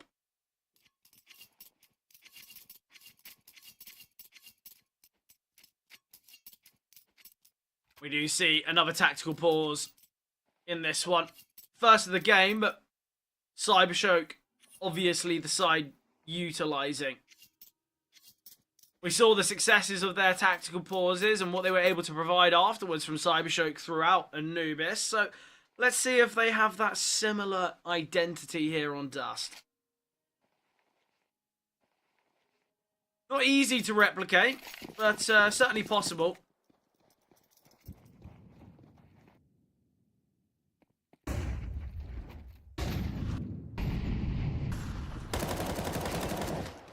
Nice early opener here from Glowing. Glowing's had a very tough game here. 2-9. At least he's got the confidence to still go for a play like that. I think sometimes when you have a really tough start to a game, you can be really lacking in confidence. And there might be a change to decision making, but not from Glowing. I like the idea. It's netted them the opening kill, and now with the advantage, they should be able to convert this round, or at least you'd hope so.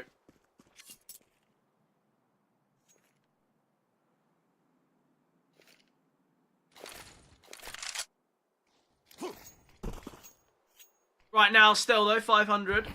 Although they lose the opening kill, I don't think they're massively under pressure here. I think they're going to feel fairly confident. Notaneki looks as though he wants to re-aggress here, but it's all going to be about timing. Ships has already crossed.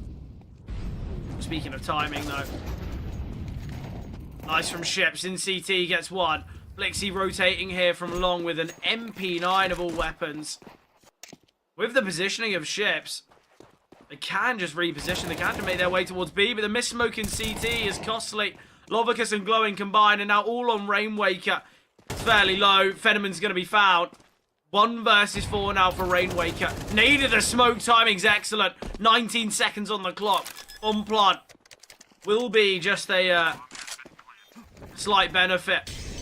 Rainwaker's 7 HP. The Mist Molotov actually works in Rainwaker's favor. He gets one, but that's all that's going to happen. The triple swing out of the rifles is brilliant. An AWP can be saved from Fenneman as well. But look, 6-4 now. And with the finances of 500, surely in a difficult spot, we could see the 5th go the way of Cybershock, and although a bit of a slow start to their dust, a necessary comeback if they want any chance to take it to that 3rd and final of Mirage.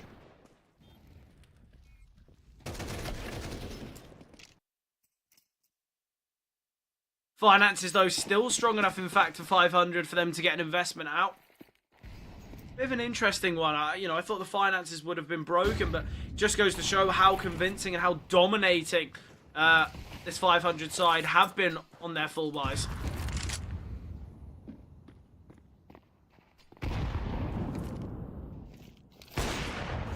Ooh, Cirque. So close to spotting there. Nade of the smoke. Spallan's been spotted, been seen and taken down. Opening kill going the way of Cybershock once again.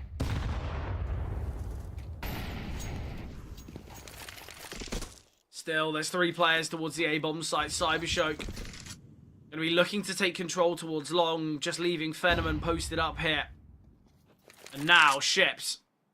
He's going to look to take this control. He's going to look to take this space. Timing could be excellent. Notaneki has turned back, though. Spots out Ships.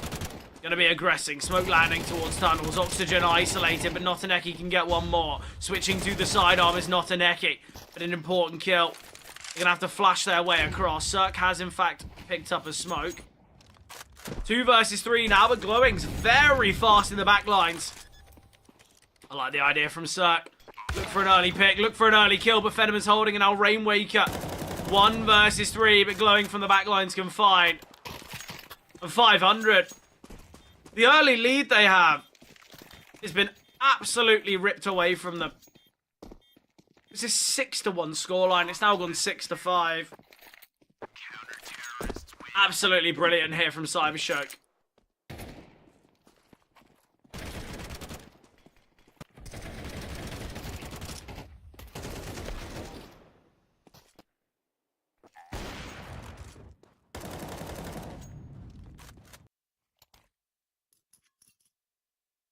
Although we have seen a bit of a drop in performance here for 500. I mentioned the disappointments that we've seen from Cybershock on their T side. So 500, they're still going to feel confident. I just think if they had a promising end to their T side on Dust, this could be the kind of the icing on the cake. Missed flashbang here from Ships. Oxygen taking control towards lower tunnels. No resistance as of yet. And Ships now going to drop the lurk smoke. Notaneki is in such a good position here. He goes unnoticed. There could be some real problems. Glowing gets out the utility. Glowing caught off guard. Blixie and CT as well. So much attention towards CT here, but Ships gets himself out towards B. Searching for a pick through the smoke is Ships. We've got the AWP on Fenneman. Notaneki is still tucked away here, and they combine. Rainwaker dropping down offshore. 2 versus 3, but Fenneman finds another.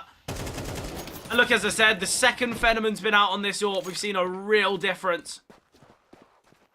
Don't really know where Spelland's going here. This is 45 seconds, the bomb's dropped. He's playing for the save. I see no value here for Spelland. He's just wasting his own time, but I guess with the smoke down, he doesn't feel confident pushing through it.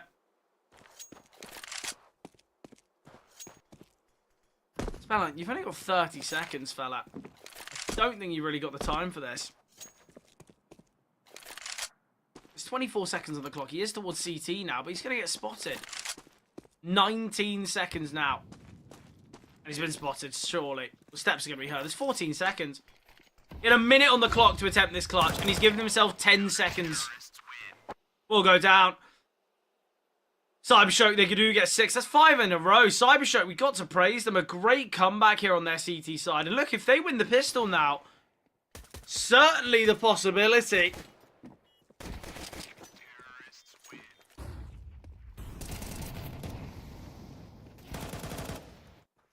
Cybershock They've made this comeback on the first half, but will it be for nothing? Or can they find this success on Dust? Can they do what 500 were able to? Investing your opponents on their map pick. Look even at that round. It's just the fact that Notaneki's overlooks. That's what's just so promising. Information gathered here for Glowing. Glowing and Phenomen. Both here towards top mid. Ships just lining up and tapping systematically. Notaneki holding for the aggression from Oxygen will find him. And now with the advantage, they could look to accelerate. Such a hefty setup towards long. Spellan is just going to be holding from Cart. You see this aggression coming through now. Flashbang's coming over. Spellan in a nice position. Will get his first. Second as well. Great from Spellan.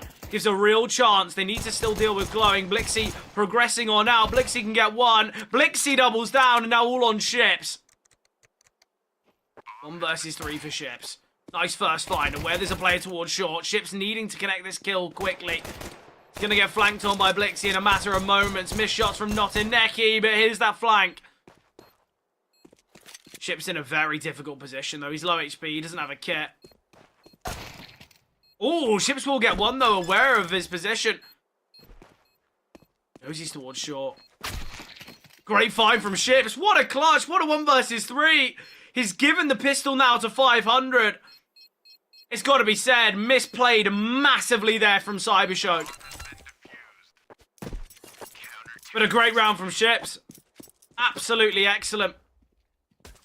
A real positive performance. You know, when Spellan got these 2 kills, I was very confident. But Blixie, aggressing through long, deals with 2.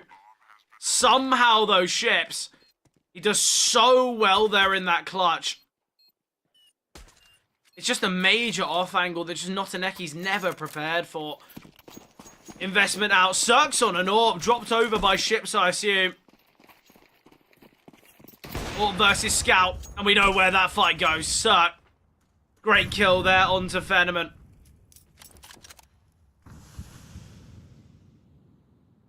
A strong performance here.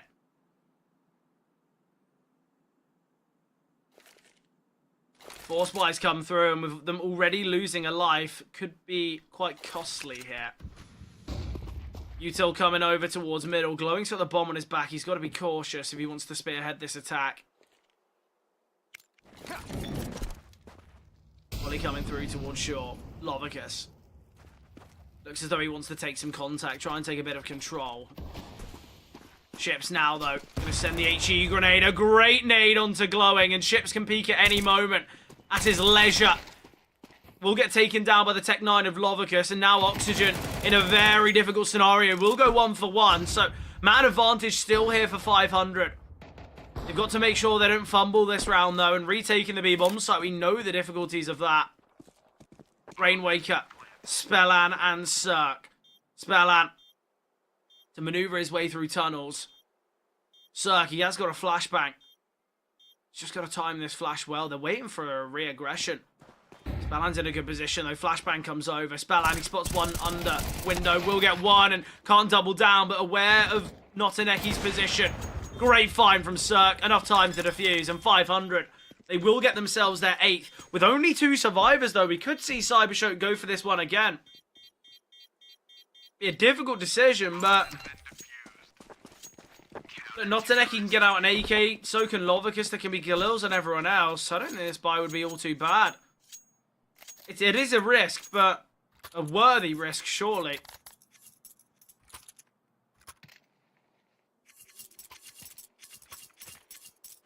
Hero Galil, sorry, on Lovicus. Still a possibility for them to win a round like this, but a real lack of certainty. You can see the difference here between 500 and Cybershock, though. 500, they've got Cirque out on the AWP as soon as possible. It was Cybershock that really struggled to get the AWP on Phenomen, yet we saw the instant injection of success the second Phenomen was on the big green. Like the idea of the boost there for Lovicus. A cheeky way to try and find a pick, but nothing shown as of yet.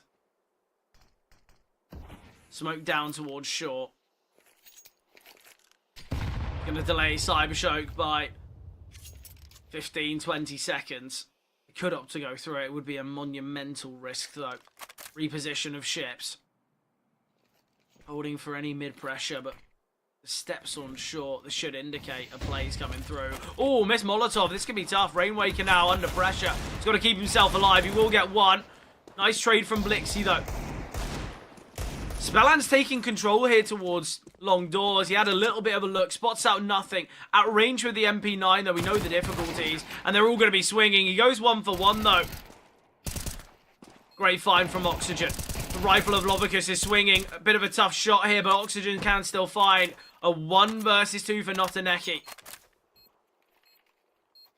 And they've swapped weapons across. I like the idea of this. Sending Oxygen in first, but they can isolate. Quick shot from Oxygen, though. Another clutch was needed here for 500. But they do still win it. However close this game is looking, 500. They get themselves that 3-round lead now.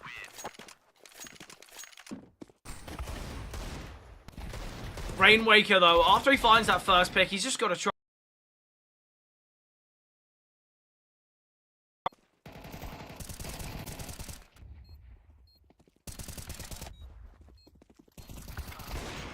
Great shot from Oxygen. So quick that. He's a bullet from death. Notaneki really fancied his chances there in that clutch, and you understand why. Volley towards lower tunnels. We are going to see a bit of aggression out of Fenneman. Has got the AWP in hand. Oxygen's got to be cautious here. Oh, he spotted him. Smoke and nade to follow. Nade of the smoke here. Oh, Oxygen spotted again. He's got to be so cautious here. Obviously, Cybershock have put a lot of players towards tunnels, so they've got to be worried about control taken elsewhere, whether there's a player deep towards long doors, whether there's kind of control in short, so they're going to have to use so much utility to reclaim this lost space. Nade landing, but not connecting. Obviously sent there with the idea players would elevate from lower tunnels to short. A split approach here from Cybershock.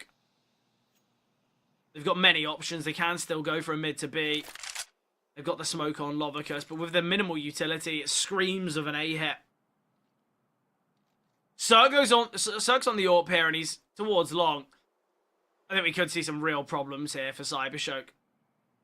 They haven't got a flash, which is going to be so difficult to deal with the AWP here. The problem is no one's holding short. It's an overlooked angle currently. Utility's coming down now. Cirque's still holding towards long. He gets posted up on the corner now, and Cirque will get his first. Spelland, though, he's got to survive, and now Blixie, he can do what he did on the pistol round. Cirque repositioning now. Cirque has to hit that shot, but because he misses, he gives the opportunity in the round to Cybershock. Not even an attempt at a retake. Cybershock, they will get their first round now on the T side. The disappointing factor is 500 puts so much weight in any mid to B that the defense towards short is non-existent.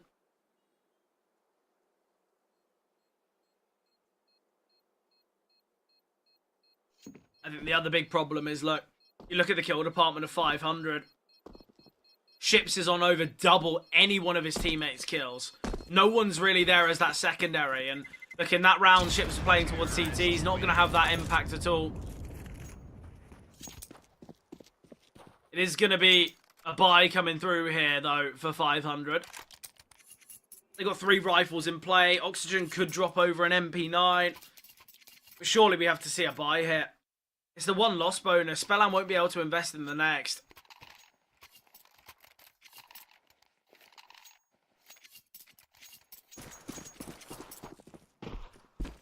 Boost coming through. Nice shot from Fenneman. Got the double orb. Glowing and Fenneman. Excellent stuff.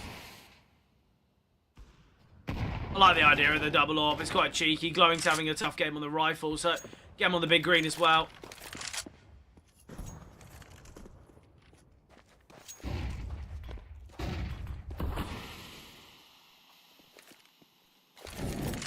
Lovicus.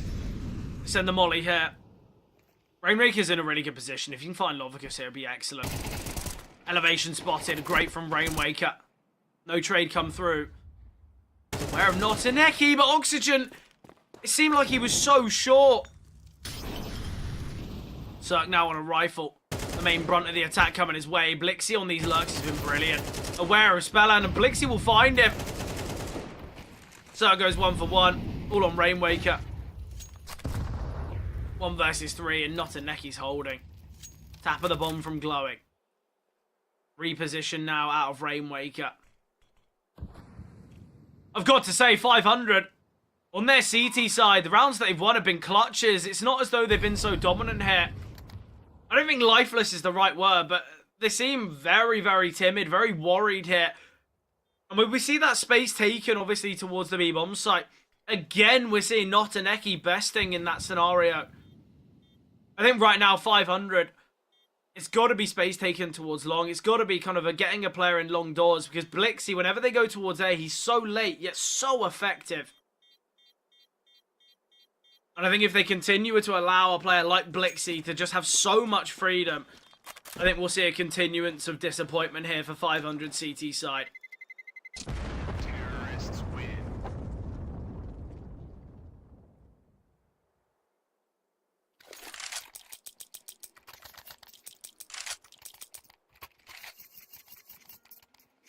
I think a prediction in this game would be so tough to give right now, because I think both these teams certainly giving arguments, giving kind of possibilities and reasons as to why they should be victorious. Obviously, Cybershock, their T-side so far is looking pretty good. They should be able to level things up 9 apiece now, but we've got to say, Cybershock, this isn't their map selection. They've not looked great on Dust whatsoever in the past, and it's been their T-side that's usually let them down. So I think right now, 500, we've got to say, are in still the driver's seat, but have they looked great here on the CT side of Dust? Of course not. So there's certainly that opportunity and possibility here. But you'd expect after map 1 went the way of 500, it'd be a clean sweep to a 2-0. This is exactly what I wanted. This is exactly what was needed.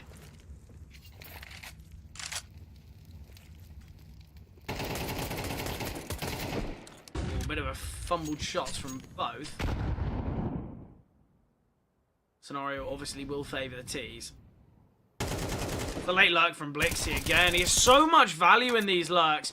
Rainwaker, the saving rifle, will be able to get 1.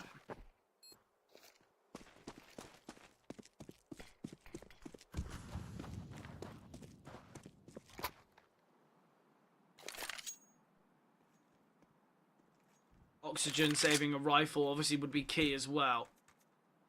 If Rainwaker's able to bring this across, he can drop an AWP over to Cirque, which will be a huge, huge value.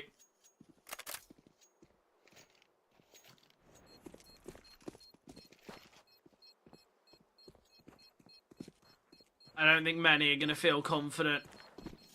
Like many of the 500 fans at home. This is a real nail-biting map. Terrorists win. Because I think we all know that 500 are the side that should have won. And the fact that it's 9-9, the fact that it's not a dominant performance whatsoever here from the Bulgarians, leaves a very, very troubling spot for them. Again, though, we got to praise Cybershock. They've looked brilliant here. It's clear that they've had a lot of work to do here on their Dust 2, but Blixie's been brilliant. Sadly, though, for the other addition to this side, Glowing, not been great. He's kind of fallen out of favour.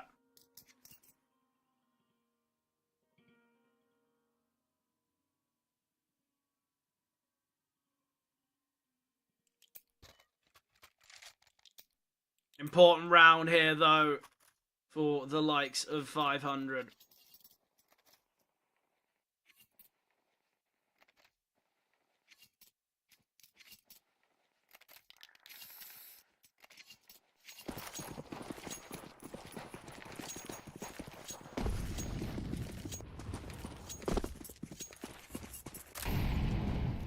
We do have the AWP out for Cirque.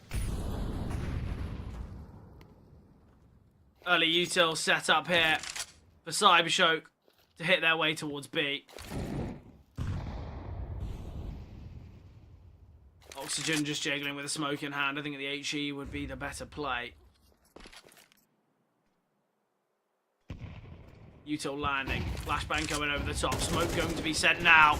Notaneki's been isolated, and the lineup's perfect. Oxygen can get one more. Lovica still emerging. HE grenade doing so much damage. Shipped. He's been tagged away at. Needs to get himself out of the Molotov, but the headshot angle favoring the CT. And now 500. They have got a clear route to victory here in this round. They just cannot fumble. Spellan firing off, glowing in front of the flames here. Spellan, oh, he's going to get flashed in, but turning from the flash is glowing. Great awareness. There's a low HP on ships. Fenneman switched to an AK now. Oh, he spotted him. I think Fenneman's aware. At least he has a good idea, but ships goes for the peak, perfectly timed. Cirque now stuck in the corner, and both these final players low HP. Ships needs to try and survive for a moment longer, and Ships, what a round. What a moment there. There's a reason he's the heaviest hitter. Absolutely brilliant. He's 25 and 9. He's going to be screaming at his teammates, come on, guys. Let's lock in here. Let's get a little bit more work done, because this hasn't been convincing from 500. And the main reason is the second fragger, I believe, is Oxygen with, I want to say, 13 kills.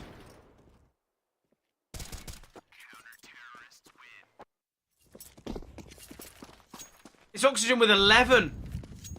Wow. Spellan caught off guard. Great opener from Blixie.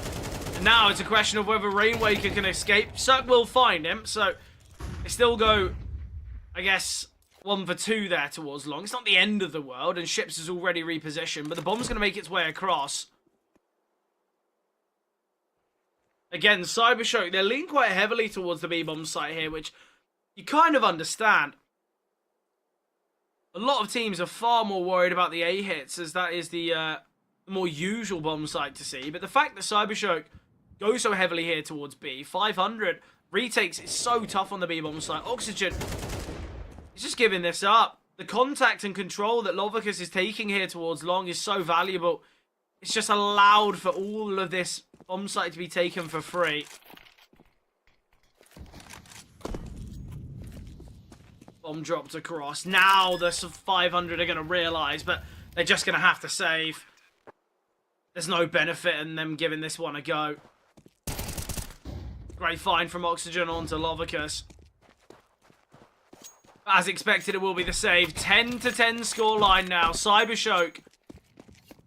The decision-making's been excellent. 500. They have been outmatched so far.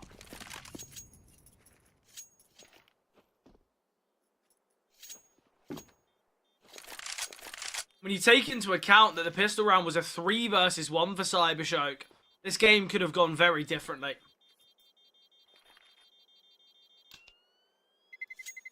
Terrorists win.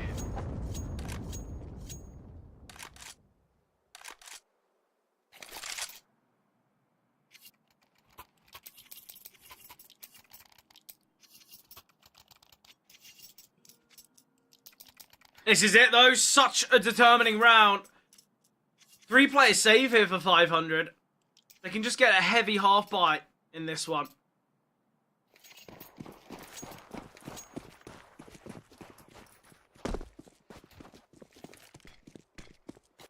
Spellan looking to take some space. Cirque's completely out in the open. They're not ready for the speed here towards B. When are 500 going to realise Cybershock love the B bomb site? How many rounds in a row can Cybershock head towards B before someone puts 2 and 2 together here for 500? But the calling has been excellent here. Cybershock, they've really had control here of the call. Oh, glowing, glowing. Doesn't see ships. Easy kill, though, for ships. AK can be retrieved once again. Spellan's goal is saving this AWP. Not an easy goal, though, but Ships has found an AWP here towards B.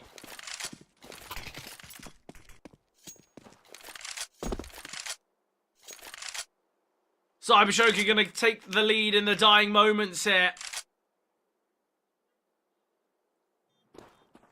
In doing so, they set themselves up massively for success.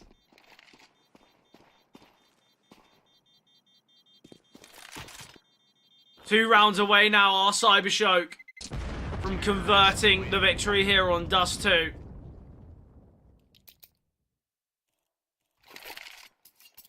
Cybershock have been a little bit underwater here on their previous games on Dust. You just have to look back.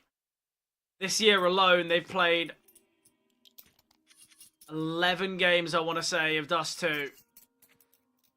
And they have only found victory twice. Once against Alliance, once against Amcal.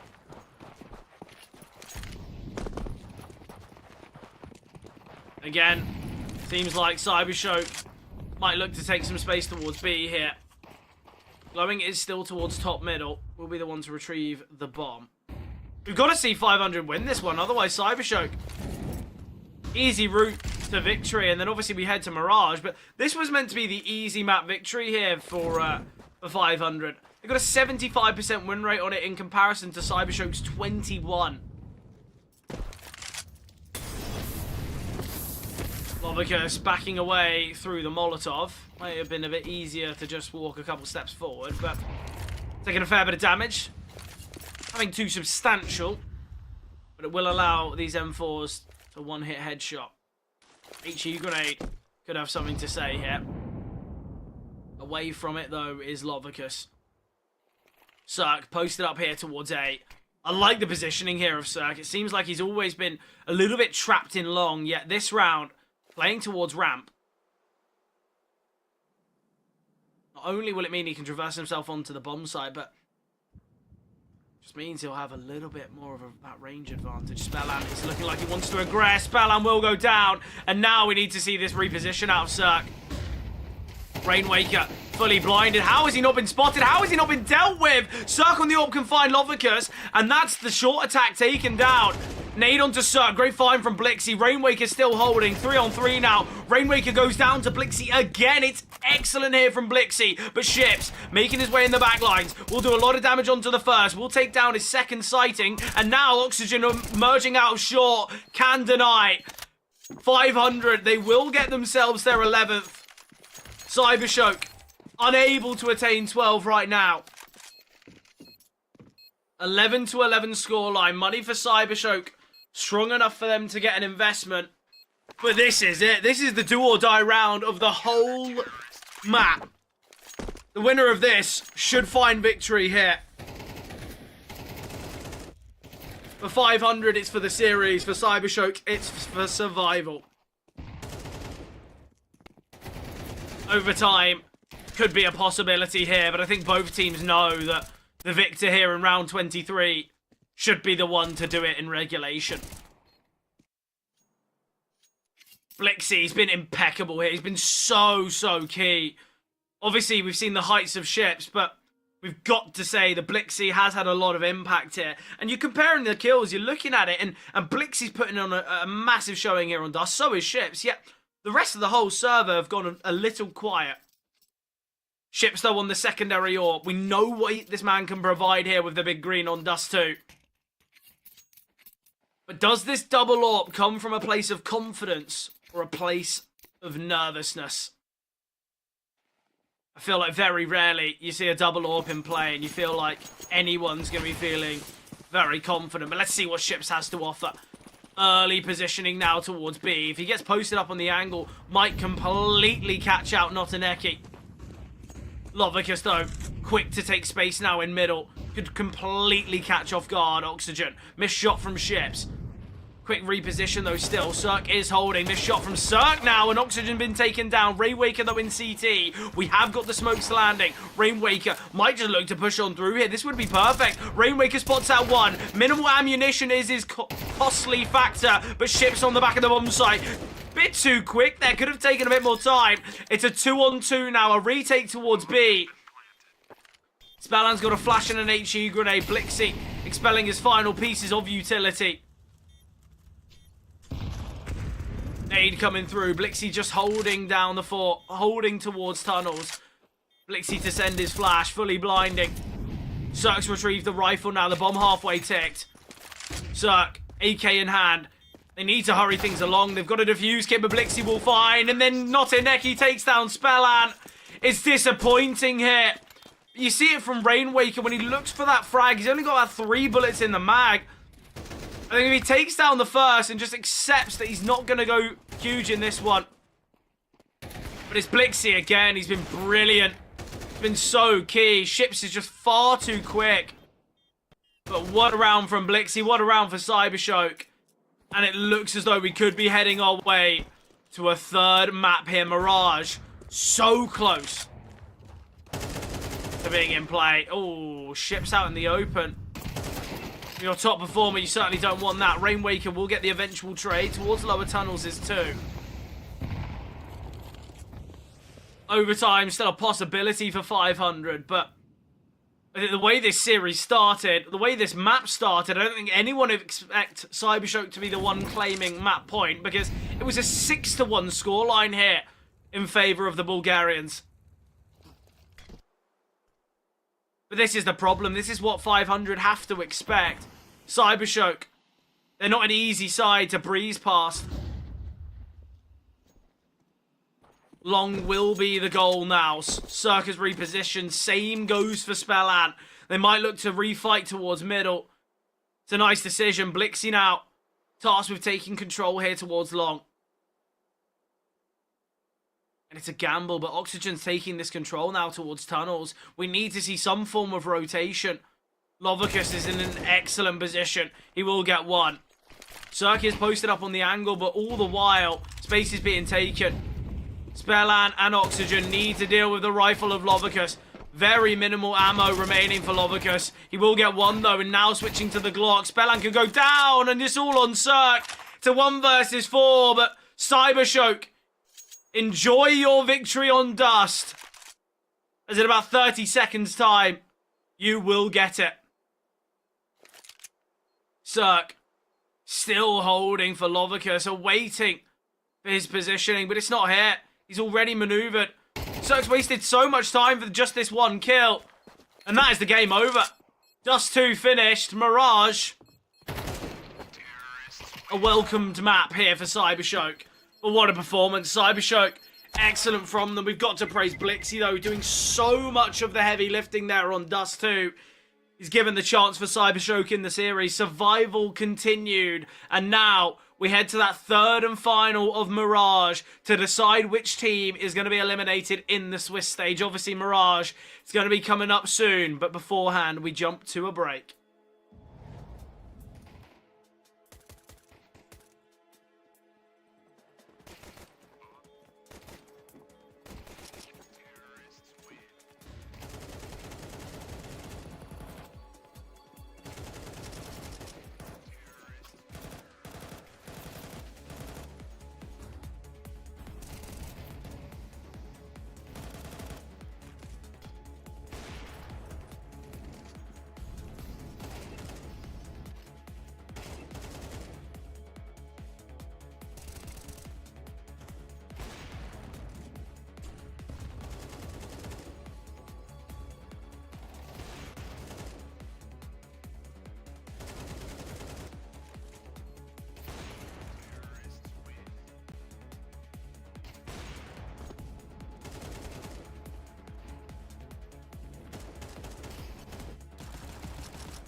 they played exceptionally on Dust. A map that in the past they've looked pretty poor on, but we've got to say it as well. Look at Dust 2.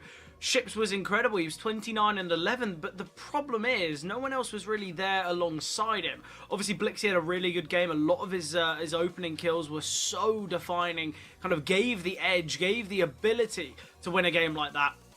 And I think with just rounds like that, where Blixie's getting these opening kills and he's having such impact, you're just seeing instant success from it. But look, just got word that Cybershock were victorious on the knife round, so obviously they get to select siding. And obviously on a map like Mirage that has now quite got a bit of a heavy lean towards the CT side, it's interesting to see where Cybershock will kick things off. Obviously, 4 things to end on Mirage. This is a map that both these teams have looked pretty good on.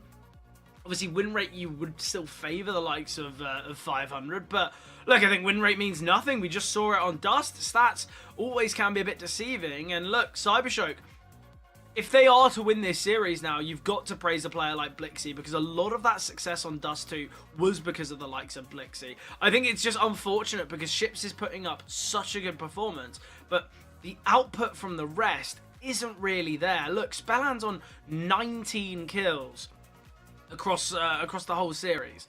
Obviously, Glowing's not having a great game either, but look, I think Ships has done a lot of work on Dust. The fact they don't win that is crazy to me. And I think now, 500, if they are to lose this series, after taking their opponent's map pick, it would be such a statement for Cybershock, because once they lost Anubis, I was just thinking, well, this game's done. We're going to see a 2-0. We expect that, but we are going to be heading into the action very, very shortly. Just got word that Mirage is going to be up and coming, so I'm excited for it. Look, the final game between these two sides to decipher which one will progress and which one will be eliminated. But Mirage underway, and let's see how it all goes. Let's see how the end to this series will be seen. Cybershock selecting that CT start. We're expecting it. Both teams quite heavily favouring the CT side, so an exciting game of Counter-Strike.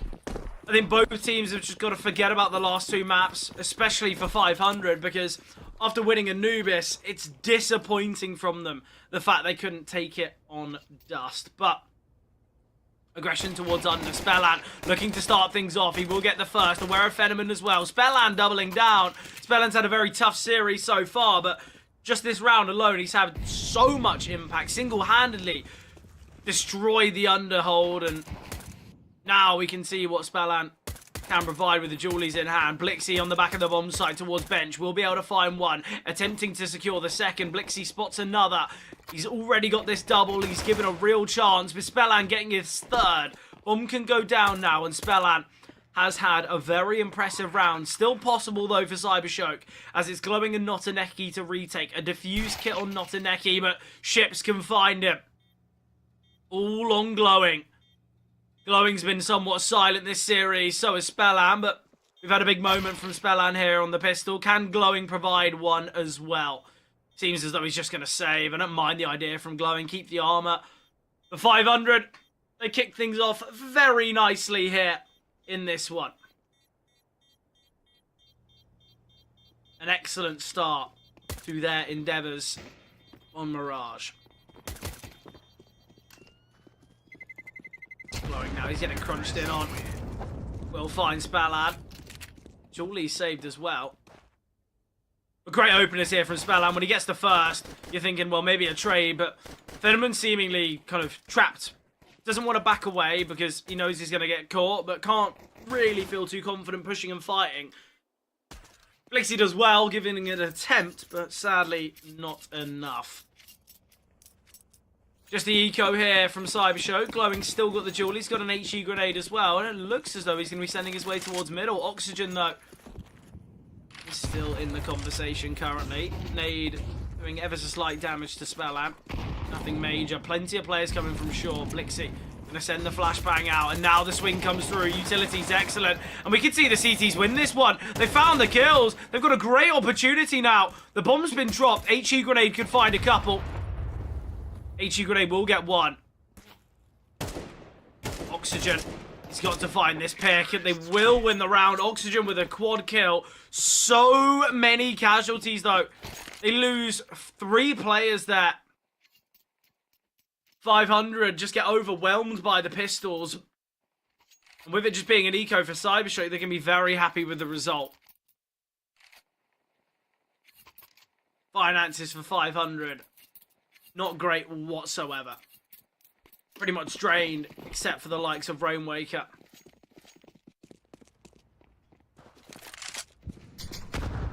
Rainwaker searching for an early opener. Will be able to secure it. Great find there towards ramp. And now we can see aggression towards under here from Oxygen. He's got a teammate behind him in ships. Glowing found. Great find from Oxygen. He's having a great game here. Boosting ships into window. Phenomen finding Spellan. Lovica searching for more here. They can isolate. They can find. We've seen a player boosted up in window. Ships has taken so much control and Phenomen's not going to be wary about it. Dealing with Oxygen's the goal, but Lovicus can get taken down. Oxygen. He's had a really impressive start.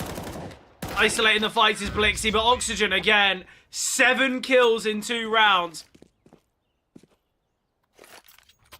A perfect start. Cybershock silenced after their first investment. It's the boost that ships gets in window that creates so much promise here for 500.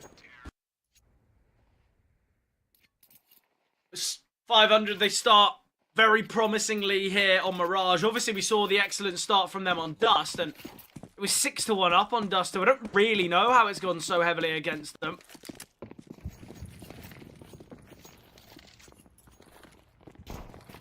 Ooh, aggression here in Palace. The Mach 10 of Spellan looking to make some moves. Just waiting for the smokes to land now, Spellan. Glowing. Looks as though he wants to peek with the molly landing, denying any idea. HE grenade sent onto default. Position here of Notaneki's brilliant. Molotov might force him out into the open. The T's are struggling to make their way out. Blixie and Phenomen can still find a couple. Blixie's still here towards triple. Great nade from Lovicus. A lot of damage to Cirque as well. Spellan's low. This could go very wrong here. And it's another weak investment that 3 casualties are seen for 500. Dealing with these half buys, 500 have really struggled. Ships can drop an AWP over to Cirque. Cirque can in fact just invest in one if he chooses. And we will surely see the big green in play here for Phenomen. And there it is. AWP in the hands of Phenomen.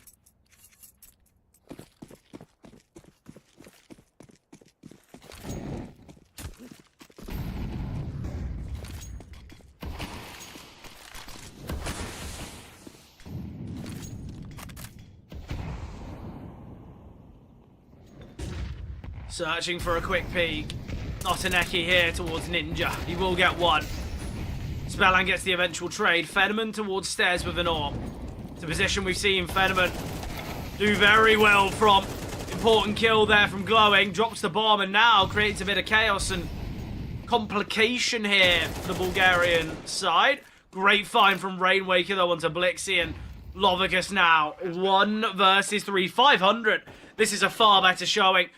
The trades are looking good. The entries are looking excellent. Lovicus is given a freebie onto Spellan. Rainwaker's been chipped away at. This is not the round for Spellan to be messing about. The kill he's just given allows a lot of freedom now for Lovicus. Obviously, he doesn't have a defuse kit, but I believe there's one dropped. I think he might just drop a smoke on the bomb and just create some chaos. Oh, Lovicus. Very late, expecting Cirque to have a bit of a look. And the search for the AWP becomes an impossibility for Cirque.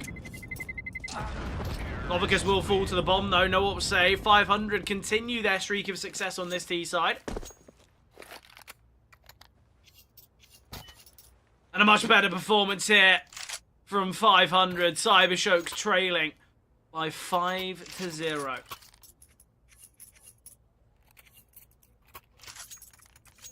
Expectations were so high here from Cybershock after their victory on Dust, yet fallen out of favour quite massively.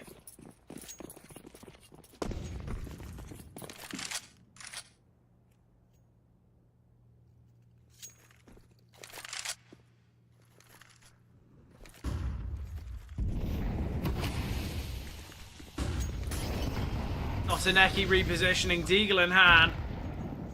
Not the greatest of positions, but Molotov not landing. Molotov gives an escape route. Well, the smoke, sorry, gives an escape route here for Notaneki. The reposition is vital. Under balcony now.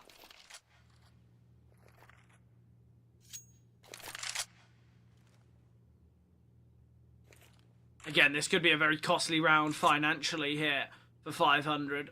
They've really struggled against these pistol buys.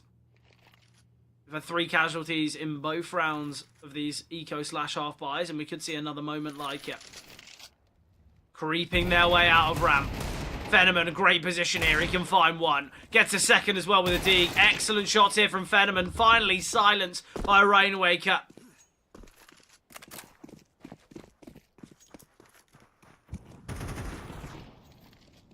Lovicus, an important kill here. Chips, though, aggressing Cirque as well. Again, it's another round where there's 3 casualties here on the side of 500. Too many moments we've seen this, I've got to say. They've got to deal with these half-buys a little better. Obviously, they're getting the round, they're finding success, but far too often are we seeing casualties, and in doing so, it's just going to allow Cybershock to have an opportunity to reset the finances here of 500.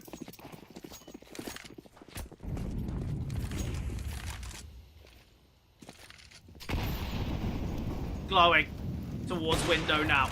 Cirque with a time shot to perfection. Takes down Glowing. Cirque showing his true ability. Flashbang's good. Rainwaker blinded and dealt with.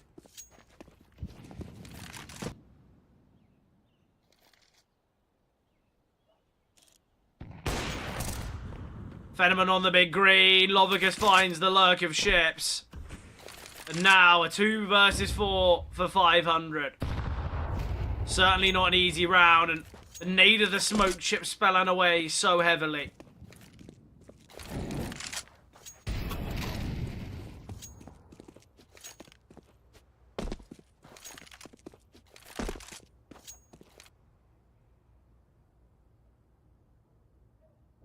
Oxygen. So here in apartments, might go searching for something.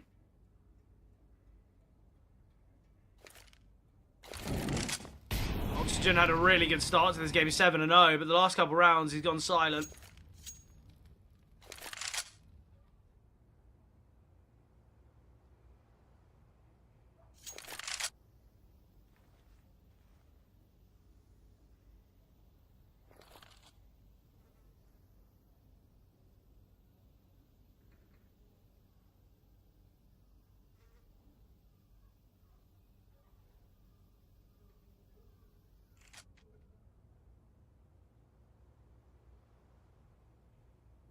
Just the save here out of the tees. Only throwing away equipment, but it has given the first round to Cybershock. And now they've got themselves on the board. They can look to have a little bit more confidence here on the CT side of Mirage. Already, they, at best case, can level up the half 6-6, which we've got to say is a positive start here for 500. But as we saw on Dust, game's not over until that all-important 13, and I think 500 know the truth of that all too well. The start on Dust was exceptional. They were 6-1 up. Same scenario as they are now. Whether they're going to get the victory is the question here. 500. Their best chance was on Dust. They've still got real possibility here on Mirage.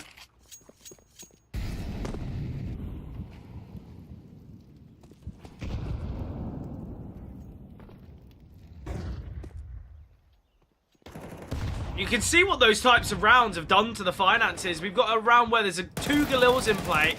Utility's not perfect for 500, and this is the problem with losing so many players against the Ecos. Lovicus and Glowing combined. Ships now. Quick lurk. We'll find one towards stairs, aware of the positioning of both Lovicus and Notaneki. And Cirque all alone in the 1 versus 3. Posted up is Fenneman. Quick shot from Fenneman, deals with Cirque. And this is the problem that I mentioned. The The fact the money has been drawn so short for 500.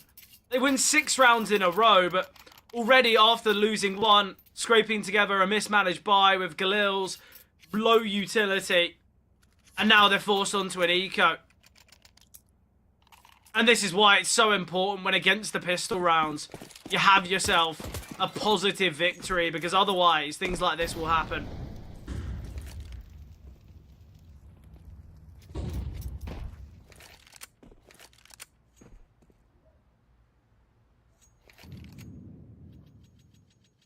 Eagle in play for Spellat.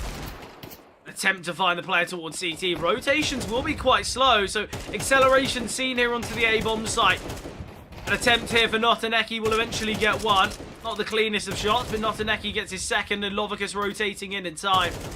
We needed to see a little bit more acceleration there out of 500 if they wanted to keep the round a problem here, but 5 survivors here from Cybershock. And finances for the CTs now can be on the rise. With 3 rounds remaining, they should be able to invest in all 3.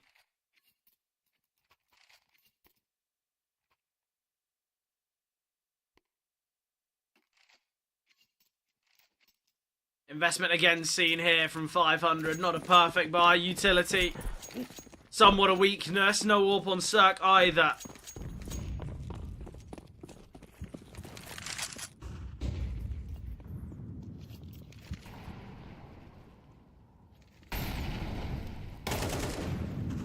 Nice find from Spellan. Great opener onto Glowing.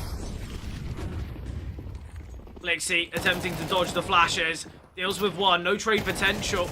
Lixie's repossession dealt with by Rainwaker. Still a player towards shore, and Fenneman's rotated into market with the AWP. Spellan holding for any flanks, any lurks. He's got a good idea, but Notaneki has made his way, in fact, towards shore.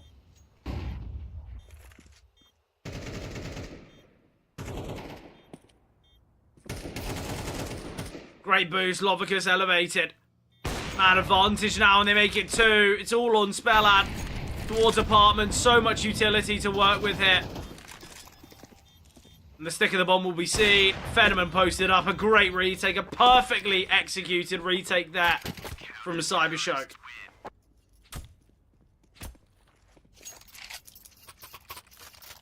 From 6-0 start, Cybershock have found 4, and with it being an eco here, a half bite from 500,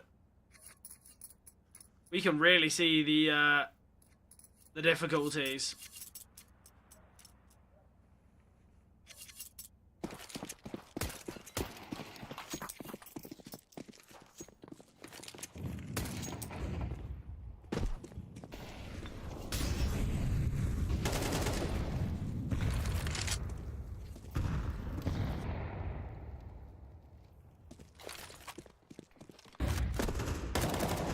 Aggression here towards apartments. Blixie can deal with it quite comfortably, though.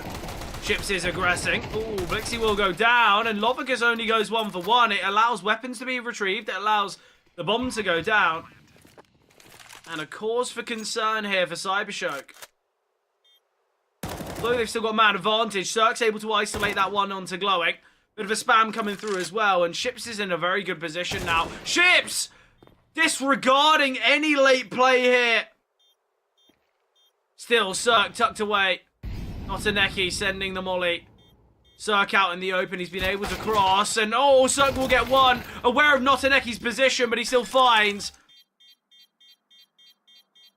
The disregard of market from Ships has cost them massively. Counter-terrorists win.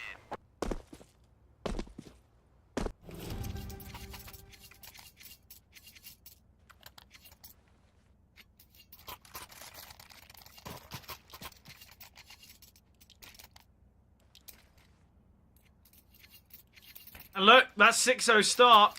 Fallen very flat here.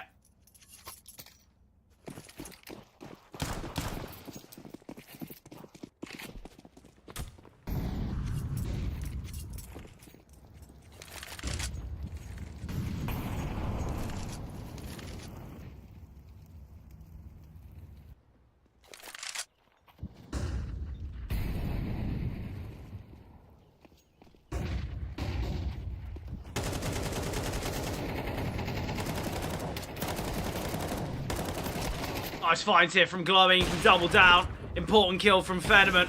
And now all on ships. 1 versus 3.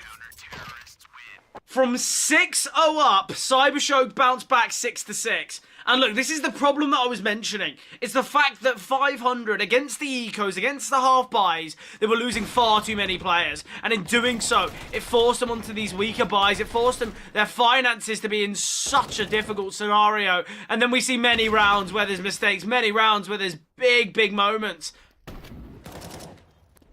But 500, very reminiscent of Dust, I have to say.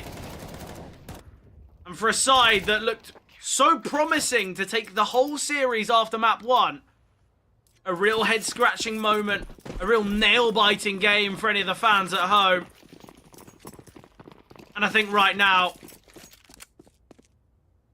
for anyone watching in admiration of Cybershock's comeback, I praise you for not turning off the stream after the loss in map 1. I don't think many would have assumed Cybershock could have come back, but what a fight it has been from them.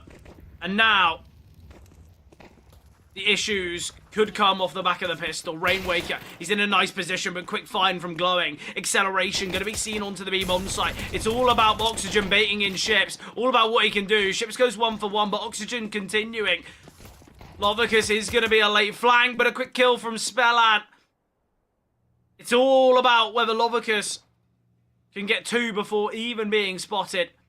He's got to try and line up some kills, but the CTs are split. Cirque's now spotted him. Cirque doesn't need to take this fight. He doesn't need to get aggressive. He's got teammates close by.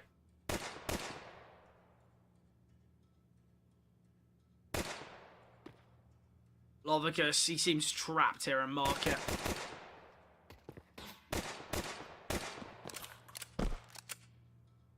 Does get his first, though. Certainly an opportunity. 30 seconds here. We saw a 1v3 on the pistol for ships on Dust. We see a 1v3 from Lovicus. He's aware that Cirque's going to peek. Wasting down the clock of 500. It's the right play. It's the right attempt. It's all they can ask for. 13 seconds remaining now, and Spellant will be the one getting the killing blow here. 500. A necessary pistol round for them, but the fact that they were 6-0 up and now only after winning the pistol they take the lead again, it has been a very topsy-turvy type game so far for 500. And I think we all understand any disappointment that the players are feeling currently, because I think when you go 6-0 up on the T side, you're expected at least a 7th, maybe an 8th, maybe even a 9th.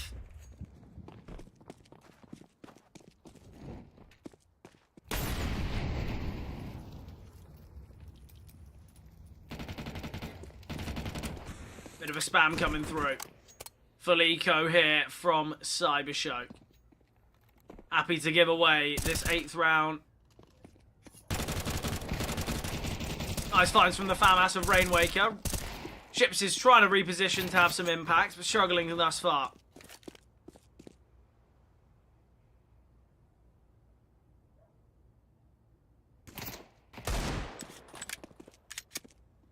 Not a Neki. Found a kill already in this one. The question is how many more? Oxygen wants this kill quite heavily. And the flying MP9 could be seen, and it is. Oxygen jumping round. Great kill there. Not a Neki. Never going to be able to have ease with that altercation. And now the true test, the true moment for 500.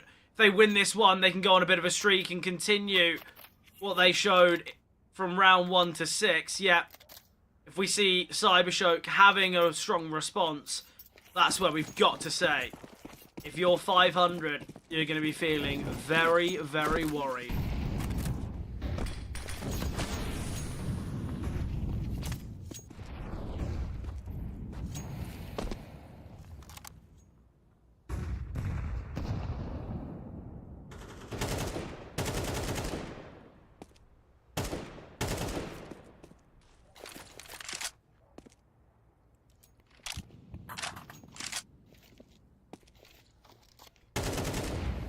Glowing.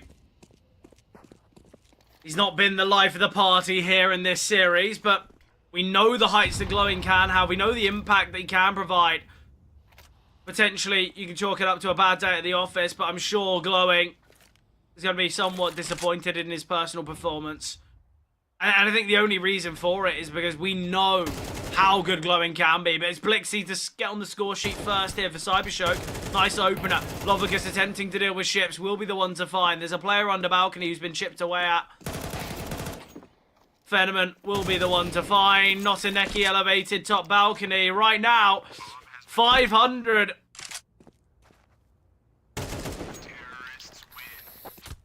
Again, Cybershock. They're 6 rounds down. And now they have the opportunity to level things up.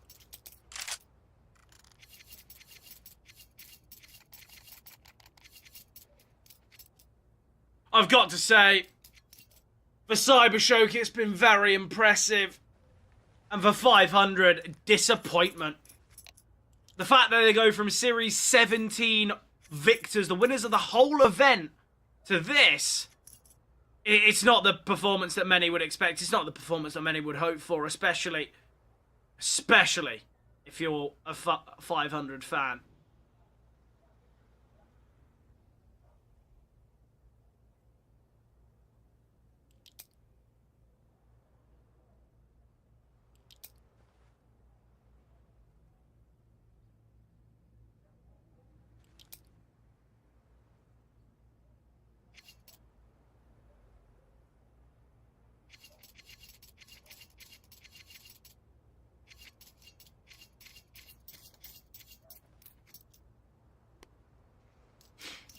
500, still in the lead, but the investment does not bode well. Low utility, pistol on spell and stuck with an MP9.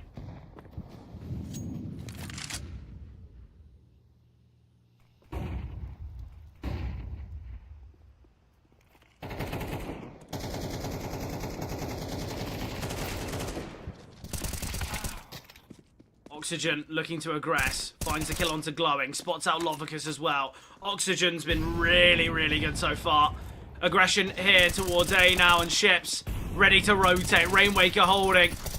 And this is what we wanted to see a little bit more of.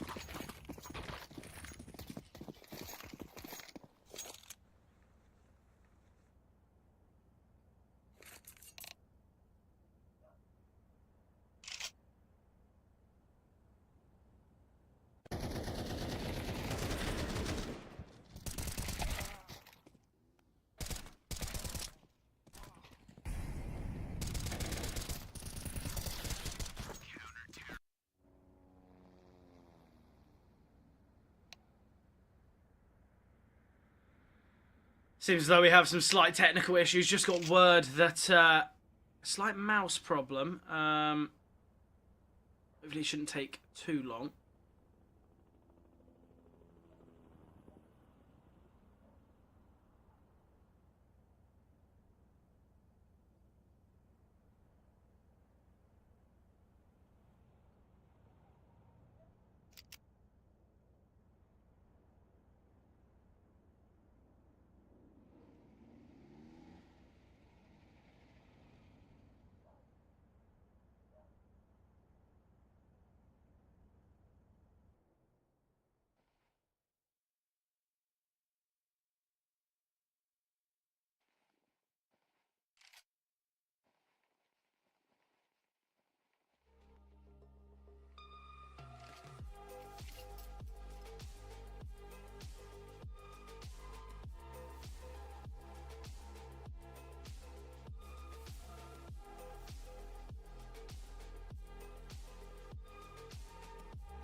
Back into the action we go here. Look. I remind you, big game here. Cybershock, they were trailing by 6. They were able to bring things back to that 6-6 scoreline. 500 now extending their lead and having a good chance to do it. Oxygen. He's had big moments here on this CT side already. Ships, obviously, a player that we're going to be talking about.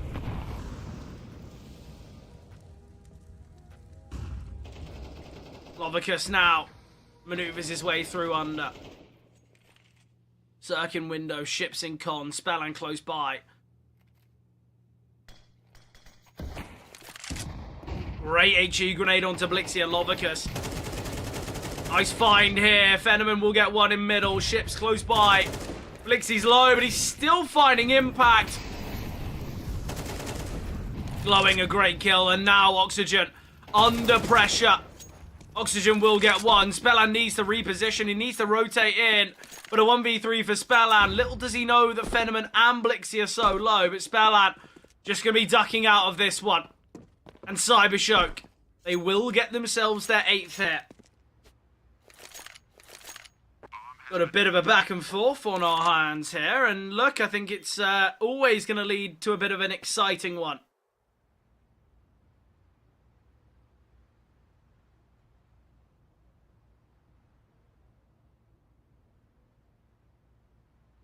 Spellan, as said, just going to be saving. There is really kind of no benefit in giving this one a go.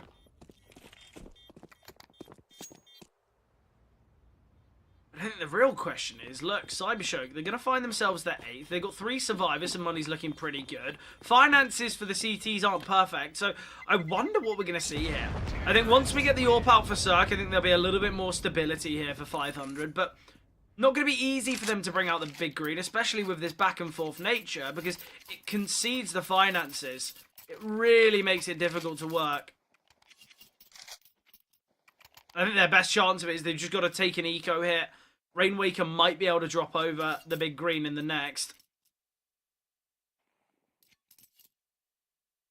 I think when the AWP's in play, we can see a real change. We can see a real kind of injection of success, but we do have to point out right now, Cybershock, they're on track of leveling things up 9-9, unless if Spellan's saved rifle can make a lot of noise.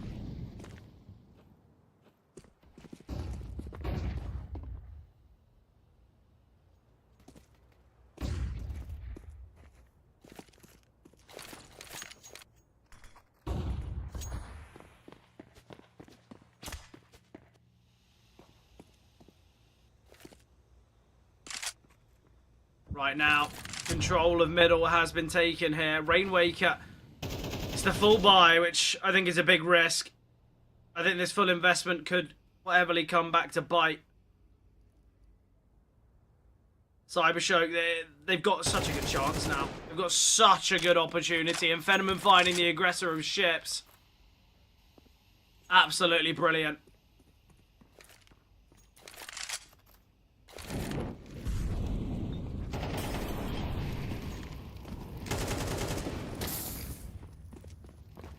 Glowing.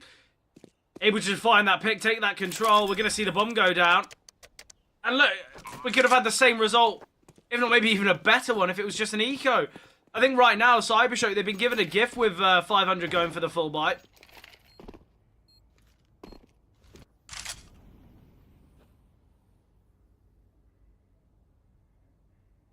Spellan to retrieve this AK that ships dropped quite early on in the round, and I think saving here for 500 is a must. Obviously, they've got no chance of getting into the round.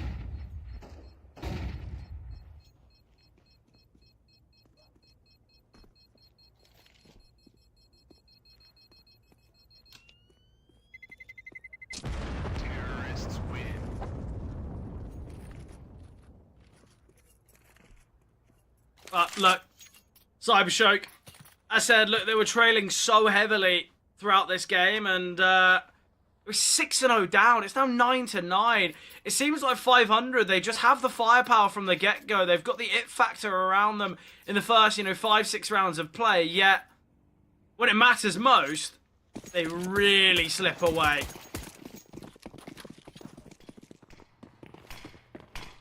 Can we see a change of pace here, though, for the CTs? Can 500 find their form? Because right now, Cybershock, after they lost Anubis, to me, I thought this game was all said and done. I thought it was over, to be quite blunt. But we know the win rates. We know the stats and the previous performances here from both these sides. And Anubis was the only map that should have come so close, yet a real showing here from Cybershock throughout Dust 2, and obviously here on Mirage as well.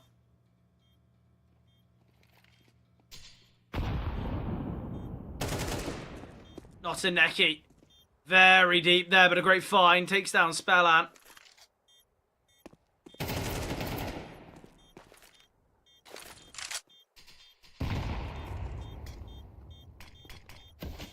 Again, there's no real need for them to give this one a go.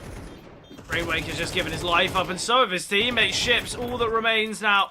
Survival for ships is important.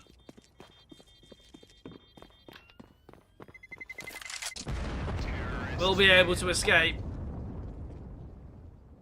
Can just keep this AK into the next, but what has happened to 500? I think let's be blunt about it. It's the same kind of result and change that we saw throughout Dust. They were 6-1 up on Dust and obviously lost it. It was 6-0 up here on Mirage. 500 just seem out of sorts here.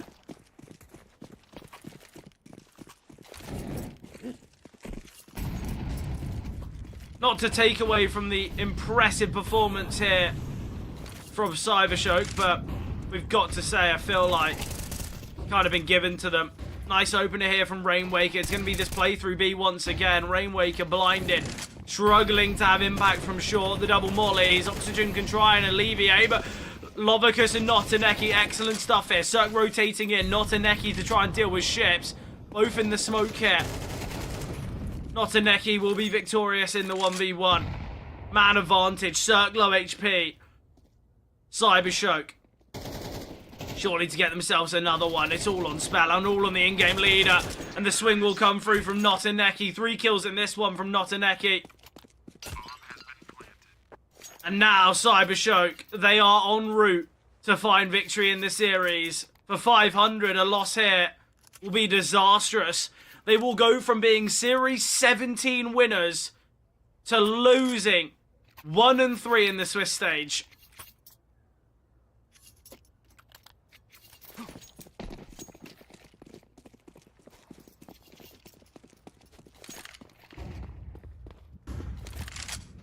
I think we're going to see a really important end here. Cybershock, they're against the half bite. They need to win this one convincingly. Cybershock, they've got the opportunity to do so now. Oh, but the 5-7s are combining. If they can drop the bomb plant or bomb carrier, this can be devastating. Spellant now will only able to get 1, and Glowing rotating up Con can find 2. And now all on Oxygen. Being held by both though. He's made steps. He's made it obvious of where he's coming from. And Glowing will get a triple. It was a 5 versus 3 at one point there for 500. But 12 now found for Cybershock. The opportunity and possibility for the reverse sweep here from Cybershock. What a ridiculous performance from them, though. We've got to say, we've got to praise them. They have been excellent here. And now it comes down to this. Cirque's on the big green. Fenneman without it, but not needing it. He's got the money to invest, but wants to stick to the rifle.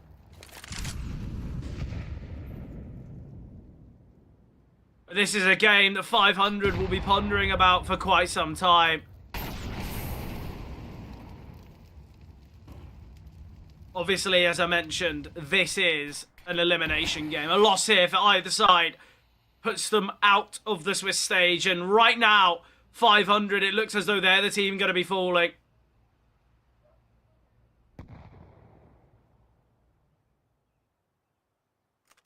One mistake from the CTs, and it is over.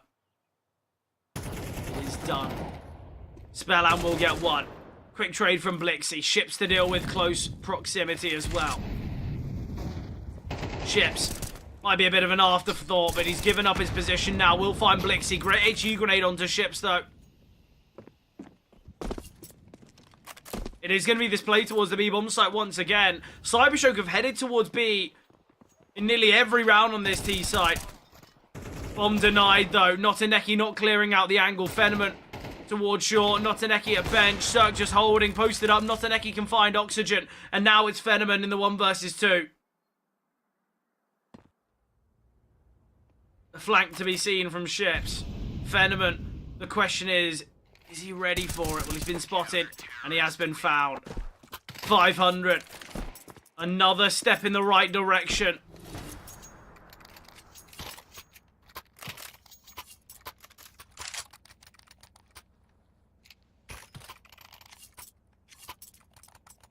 Two more rounds for Cybershock to close out the series and continue their chances in the Swiss stage. For 500, it's 2 rounds of survival. 2 final moments that matter massively. And a mistake in either will be disastrous. Great find from Glowing. Blixie takes down Ships. This could be the beginning of the end. The CT hold in middle has been dismantled. And now, 2-man disadvantage. It puts Cybershock in pole position to close this one out.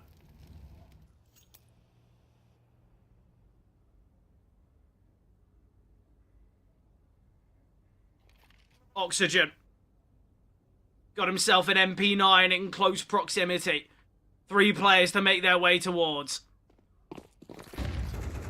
Aggression coming through. Oxygen now with so much work to do. He's been spotted. Has been fouled. No casualty on the T side so far. And this is it. This is over, surely. Cirque overlooks Lovicus. And Spellan in a 1 versus 5. Blixie with the first casualty, but many more are needed. 1v5 for Spellan. What a moment it could be. But Cybershock, surely to close this one out. The expectations are at an all-time low. Spellan just hoping for someone to overfight, to peek out into the open unnecessarily, but it's Glowing to end it. And Glowing, a much better performance here on Mirage than what we saw throughout the rest of the series. Cybershock, they cling on to life here in the Swiss stage. They went 0-2, yet now they are in 2-2 position. They're in a positive place right now. They could get themselves to playoffs. Just one more match, one more game in their way. But what a game there. 500. They take their opponent's map pick. They go 6-1 up on Dust and Fumble. 6-0 up on Mirage and the same.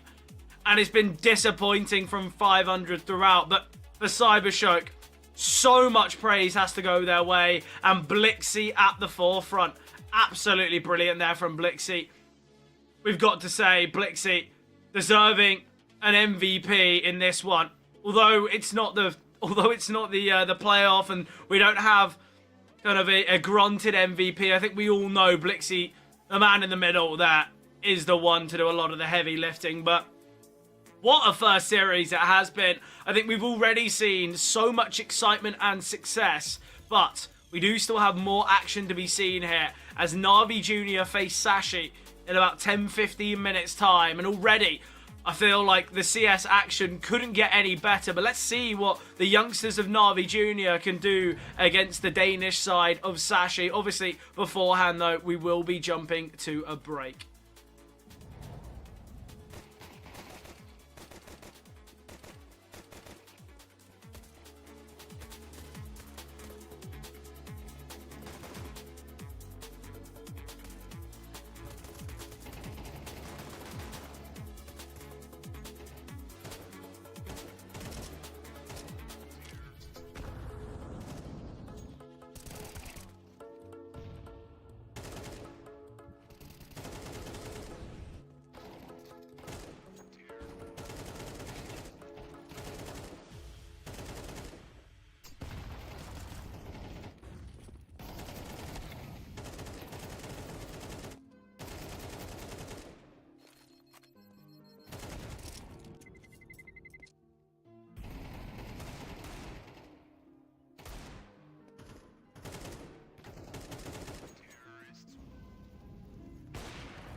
Welcome back, everyone. I'm not on my lonesome today, joined by the wonderful M and J. And look, before we kind of delve into this game, we can kind of have a little bit of a review of the last one, because obviously you were watching along, and look, I want to hear what you have to say about that one.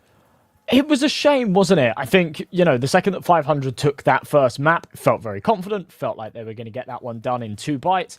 They couldn't take that second. I'm not really sure. I don't want to get into like the nitpicking of what went wrong on Dust 2. I think that they got off to a very, very good start. It seemed like they were going to get more out of that first half than just a 6-6. Then they lost. You remember the round that they lost? It was the ships when he was spamming through the smoke to kill the diffuser. It was planted for short, and he screwed it up. That gave them their. That went from 6-2 to 6-3, and then the half tied up at 6-6. And from there, it just kind of felt like they struggled to find their footing again. Right? It's like one of those key swing rounds that actually might have dictated the game and the series that went wrong, and then, you know, everything just started to crumble off of it. They lost it 13-11. And then Mirage, I don't know, they've historically been a really good Mirage team, but right there, they seemed to struggle a little bit to find their ground there too. So, yeah, it was a shame. It might sound a bit weird. I think the fact that they won their opponent's map pick might have just put some unnecessary pressure on them. Like, they were assumed to win the series from that point onwards. So maybe it could have been something like that. I don't know. Who knows? Obviously, though, enough about the last series. We've got this next one coming up, being Na'Vi Jr. and Sashi. And I'm excited for this game for 2 reasons. Because, one, I think, obviously, it's a progression game. It's, you know, getting yourself into the playoffs. Yeah. But when you look at these sides, you've got names on the side of Sashi that we all know. Obviously, I feel like Lucky's you know, he's had his time in tier 1. Obviously, we know plenty about the rest of the guys as well. They've all been kind of within the Danish scene, played alongside each other on some rosters. Obviously, Zyphon had that slight stint on Heroic. Large portion of his kind of tier 1 was on Sprout. But I think that, you know, both these teams have got reasons for why they can find success. And we'll kick things off with Na'Vi Jr. because this is such a young side that have had so much success when it comes to individuals. So, look, I don't know how much you've seen of this Na'Vi Junior side right now, but it seems with every event, with every kind of game they're playing, they're lighting up the server. So look, who do you want to talk about here? Because you really could isolate anyone. Yeah, I don't know who to pick out of this team, to be perfectly honest. Makazi's been fantastic, hasn't he? I think he's always the sort of go-to in terms of putting up the numbers. But this entire team have impressed me, you know. You've got a team of youngsters, sort of 16, 17-year-olds. It seems bizarre to say that, like, Krabeni's the most experienced player on the side, and he's the older, knowledgeable one, but he's 19 years old. And as an IGL, he's actually putting up some numbers as well. He's rocking good ratings and, fragging out. So I think all of the pieces of this team make for some really, really exciting Counter-Strike. They've had some decent results recently, losses against strong teams that you'd expect them to lose to. A real shame that they lost to Hester in that Dallas qual, because I think they're a team that absolutely sort of could have gone the distance with that one. But we won't get into that any further, right? But yeah, they're an impressive side. Yeah, I think obviously they've got such talent, and in the games that I've seen from them, the decision making is actually so quick. It seems like because they're a team that are so young, and you'd say their game style is quite raw because they don't really have that experience and kind of maybe I don't want to say discipline, because they do obviously have discipline, but it seems like a lot of their decisions is very quick, it's very well structured, very well organized, and a vast majority of the time this team will just be on the bomb site planting, and you just kind of thought, well, I was in CT spawn half a second ago, how has this already happened? So I feel like the quick nature that Na'Vi Junior have opted for recently has really what's gained them success. But obviously they didn't have the best of times in Series 17. I think they're going to try and right the wrongs of it here in Series 18. And the fact they've got the chance for progression into playoffs in this game is quite an exciting one for them, though. But obviously on the flip side, I kind of touched upon this Sashi roster. Obviously there are plenty of familiar faces. I feel like you just have to look at recent performances. I feel like Zyphon's had some fairly decent games. Cabby as well, in one of the most recent games,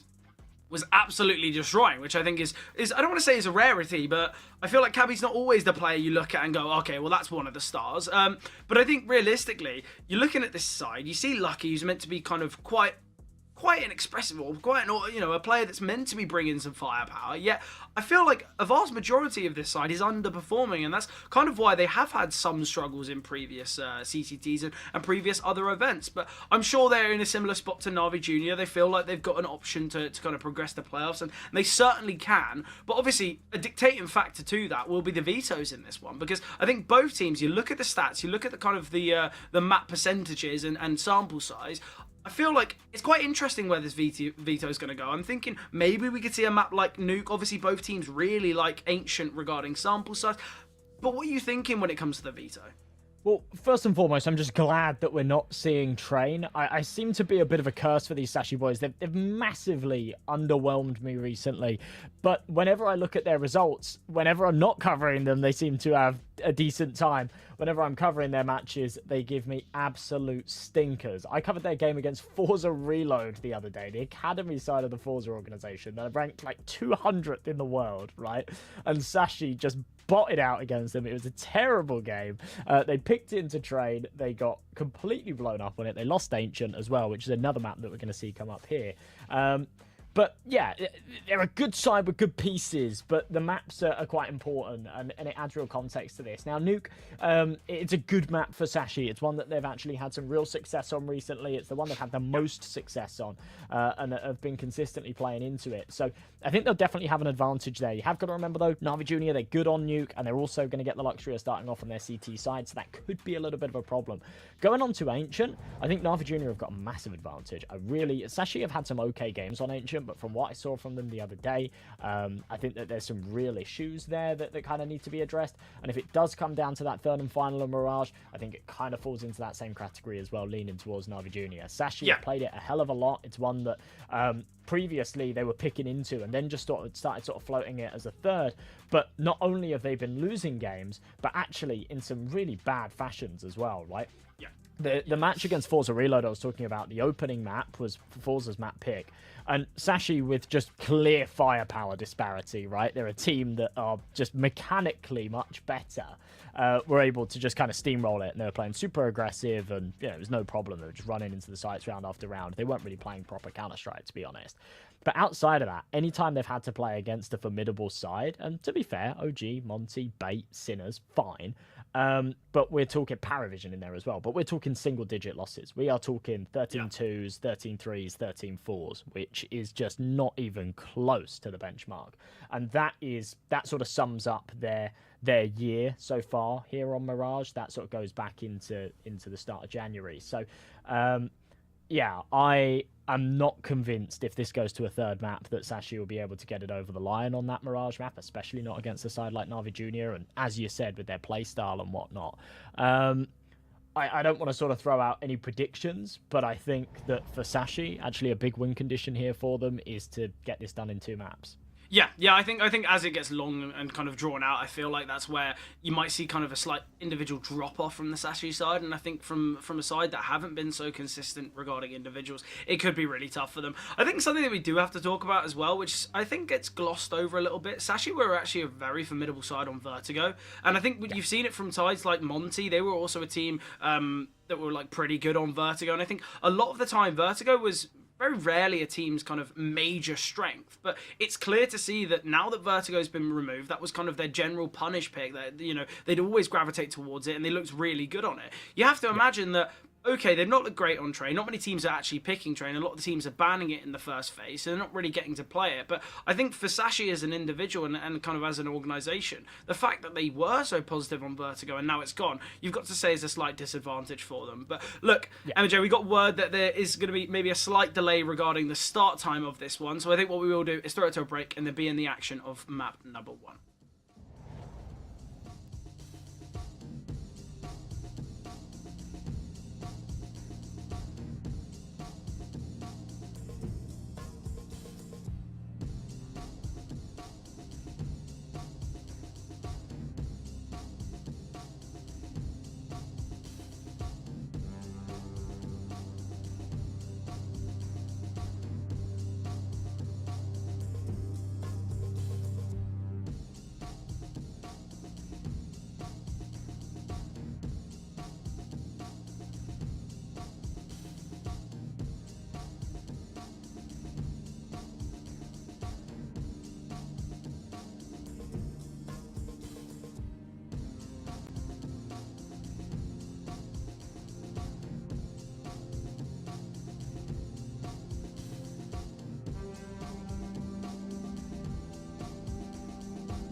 The start of Nuke is upon us. Na'Vi Jr. to start on this CT side. Obviously, we know that Nuke has, for quite some time, been a map that's very heavily favoured to the CTs. Look, we had a little bit of a chat before the game. We had a little bit of chat in that break there about kind of where we think this game's going to go prediction-wise. And I think we're still under the same impression that we don't really know. I think the way that Na'Vi Jr. have played in the past has been really impressive. But we know it's a young side, and we know it. You know, there can be limitations. And already it's a nice start. Cabby finding the opener and kind of getting that avenue onto A. So I still feel like, even if this pistol round goes the way of Sashi and they start their T side off nicely, I don't think we're too certain of anything, but I think the only certainty is Zooix has got a very tough clutch on his hands, but it's a nice pistol start for Sashi. They do very well to just win their isolated fights. Yeah, tidy stuff. Jugas all by himself. There is one round the corner, and he seems to have a decent idea, but bouncing between the angles. There you go. Lucky's blown his cover. Should still be able to get this done with the clock. No, Juga's still alive and kicking. And actually, narrows this down into a more palatable clutch. 2 versus 1. He's got info on both. But such a difficult crossfire to break. And yeah, just has to commit to that fight with Zyphon. Second he emerges over that ledge, Zyphon will pop his head nice and clean. So Sashi with their first on the board. Zyphon is actually, you know, we talked about the fact that this roster's been a little bit underwhelming. Zyphon is the one piece for me that has actually stepped up to the plate, right? He's come into this roster and he's instantly, straight out of the box, been pretty good. And I think that that's super, super important. But a nice little teammate there to get things going. So everybody, yeah, we're all winners. Perfect representation of that round. I feel like everyone just took their individual fights. I think Sashi was going to be quite fortunate in that one. We're seeing a force buy already from Na'Vi Jr., which to me never really instills confidence. Obviously, a map like Nuke, I feel like the 5.7s, the MP9s, they've got such an advantage when it comes to the close quarter engagements, whether you're, you know, in heart or you're close towards the A bomb site. But this is the worry. If we see players head their way towards outside or try and make their way down ramp, a quick decision for Sashi could be a great decision, because there's no one currently defending towards ramp. It's so heavily stacked towards outside, with the anticipation that the rifles will make their way there. It's in fact the only SMG that's towards outside, and I think right now this is where the 5.7 can surpass. But Sashi, it should be somewhat of a simple round. Although they're lacking in utility, they've got enough to take control of the A-bomb site, and now the 5.7s are just going to attempt to spam their way through.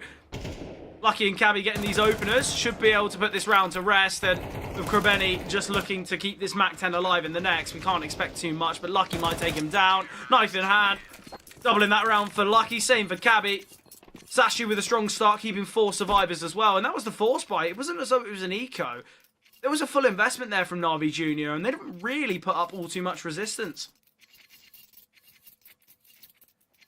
Yeah, this is not alarming just yet, but, you know, CT side of Nuke, especially here in MR12, it is important to get some of those rounds on the board early, right? Come out the gates hot. And not only did they not do that in the pistol, but then going for that commitment. And it is a huge commitment to go for that force bar in the second round on the CT side. And losing it without any real contention is a little bit of a problem. They're now on an eco. They'll give Sashi a third. And this first buy round will be worth its weight in gold. If they lose it, then they are staring down the barrel of a 5-0 deficit, which, yeah, for Sashi's T side here is a pretty hefty lead to be given them. So any kind of damage is good damage here when it comes to just this eco. McCarthy's got a Zeus, which I'd love to see in action. I don't have high hopes for it, but I feel like you never do. I feel like it's still such a gimmick. Every now and again, I get my fix, though. Every 2 or 3 months. Exactly. You know. 2 or 3 months? Wow, the Zeus isn't that bad, is it?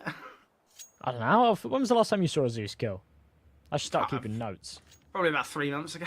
Yeah, exactly. No, look, I think the Zeus, when you take into account that you could just buy a flash and maybe look to send your team in, I feel like the success of it is incomparable. And obviously with the action going against McCarthy, I don't think we're going to see anything from it.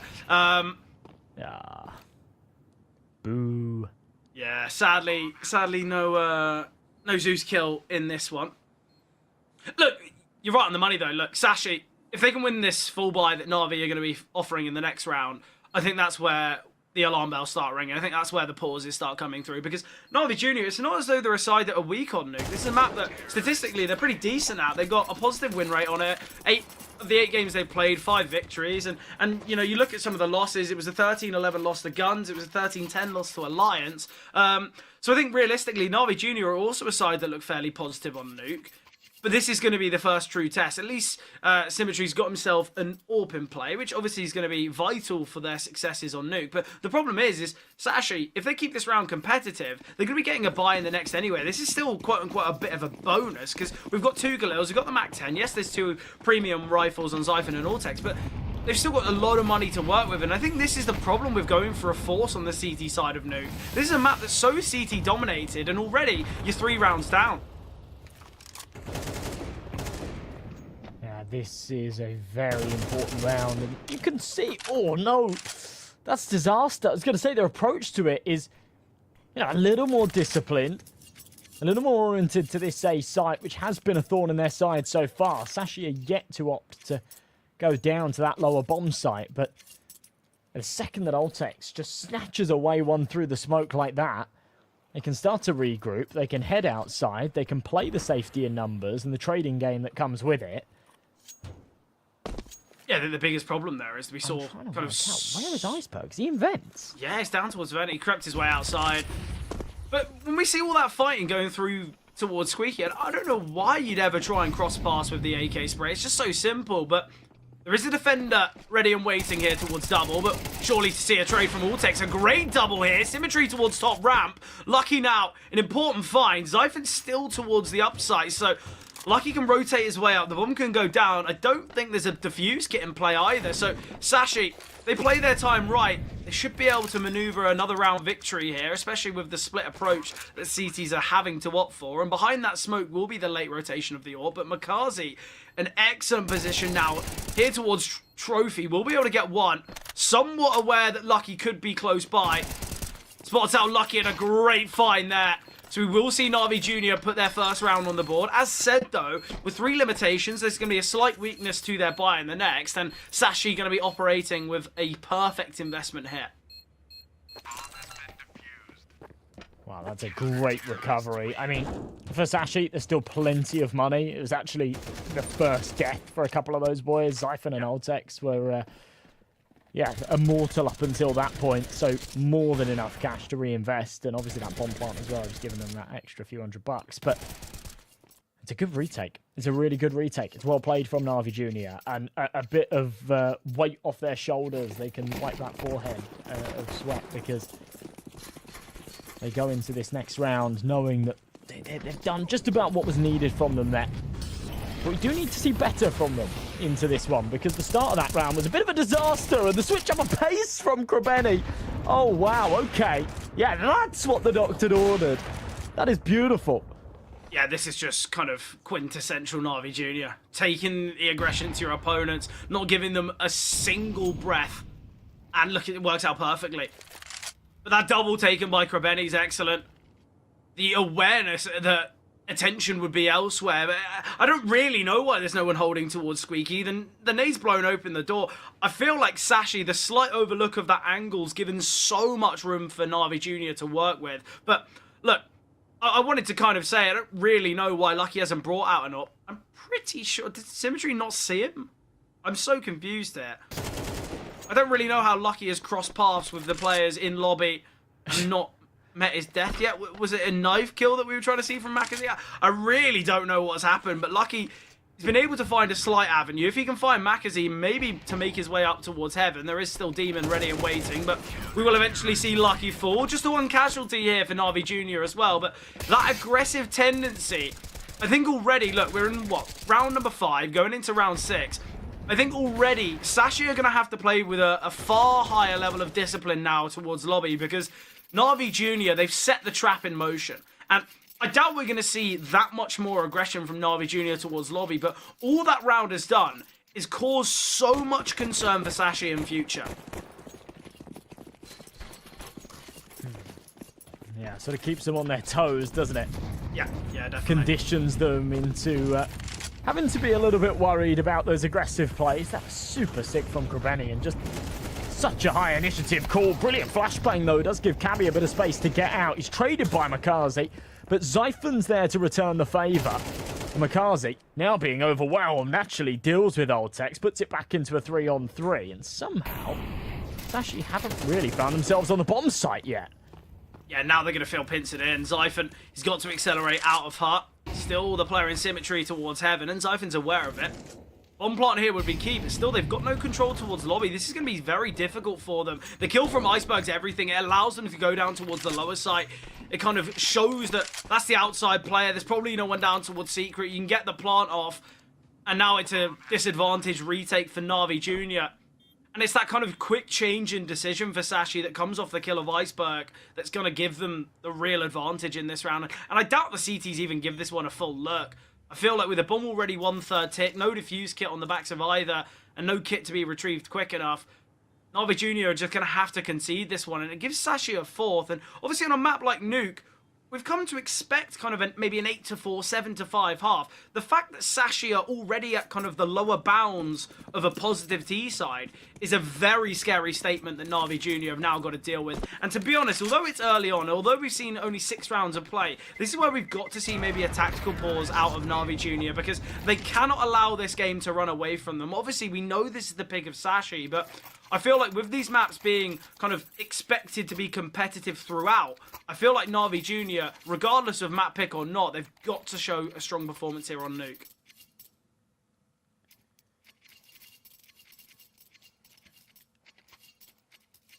Well, Sashi right back the other way. I was concerned for a second there, because as I say, they had that in, they had that real opportunity onto the site. They didn't seize it. Then the flank started coming in from ramp, but somehow Zyphon sort of sniffed it out, was ready for it. Aggressive again, though, outside Makazi. This is relentless. And Na'Vi Jr.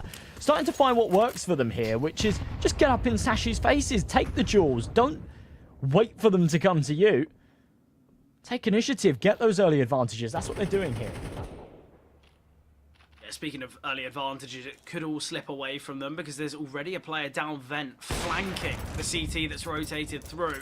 Zyphon given that space though towards outside. Krebeni's going to continue creeping, and now we can see a rotation here from Zoigs down towards ramp, and the AWP can stay posted. Krebeni, he's going to be an afterthought here for Lucky. So fixated on the AWPer that they just disregard anyone towards Secret. And it's all because the Oltex has gotten himself down towards vent. He's taken this control towards the lower side. He's taken control towards Secret. And in doing so, it's kind of a bit of a double-edged sword. He's had this control, but Krebeni, he slipped past beforehand. Oltex will get that kill quite comfortably. But still, it's a 2-on-5 on 2v4. And taking this space is not going to come with ease, as already the rotations come through here.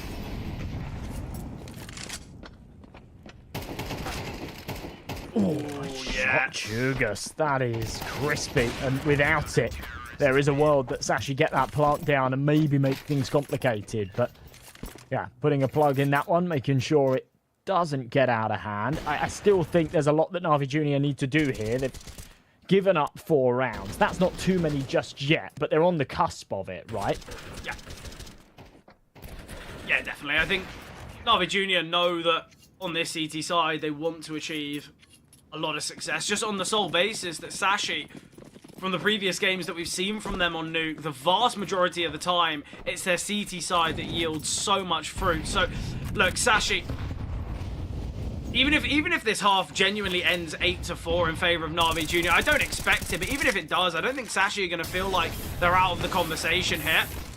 Symmetry, though, nice find there. This is a bit of a pot shot through the smoke is Makazi. Ultex needing to isolate. Symmetry can find Lucky, though. Ultex with another. Brings this round within the realms of possibility, but he's taken so much damage in the process. And Cabby with just a P250 trying to deal with a rifle of Krebeni. Certainly not easy, but he makes it look as such. Demon, though, denying the rotation. It's all on the low HP of Ultex to win this one, and he isolates the first fight onto Makazi. Double doors open, though, and Ultex caught off guard. A competitive round, but going the way of Na'Vi Jr., they can level up the score now. Finally sort of finding that consistency, at least in these clutch situations. A couple of rounds that, I mean, maybe the one prior didn't come too close. This one certainly did. And it really shouldn't have. They had a two-man advantage at one point. It seemed a little overzealous to be playing through that ramp smoke, but either way, dealt with. Yeah, I think the only problem with going for kind of that push through the smoke is it seemed like the CTs were in differing ideologies there. We saw kind of the player deep towards Redbox trying to play his live, the swing through the smoke from one, Symmetry didn't really know what to do there with the orb under heaven. So, yeah, I think maybe communication a slight issue in that round, but look, Na'Vi Junior, they still win the round, they've still got a decent investment, they're against the Deagles. I doubt they're going to be all too worried, but Krebeni maybe re-justifying his early approach as he's been humbled by the early shots of a Deagle, and the question is, now they're going to refight here through Squeaky. Is this the right decision?